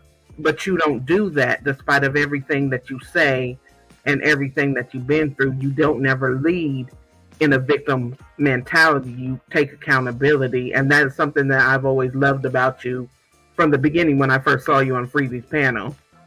Thank you. I truly appreciate that. I really do. And I definitely have my moments, but I think in general, right? Sometimes people seem to have, it's like it's a challenge for people to show up in a way that is authentic, where they can own their stuff and at the same time not totally dump on people. You feel me? Like, I'm not saying that none of us project, because we all project on different levels. You feel me? But I never wanted to be, I never wanted to be a person that just totally dump all my stuff on others. But with that being said, I'm aware of what belongs to me. Now, I ain't gonna hold you. I know when people dumping their stuff on me, and I be like, hold on now. I'm a little triggered, but that don't belong to me. No, that's your garbage bag. I got my bags over here. Okay. That's not mine. And I ain't gonna lie, I'm very intolerant to people just totally dumping.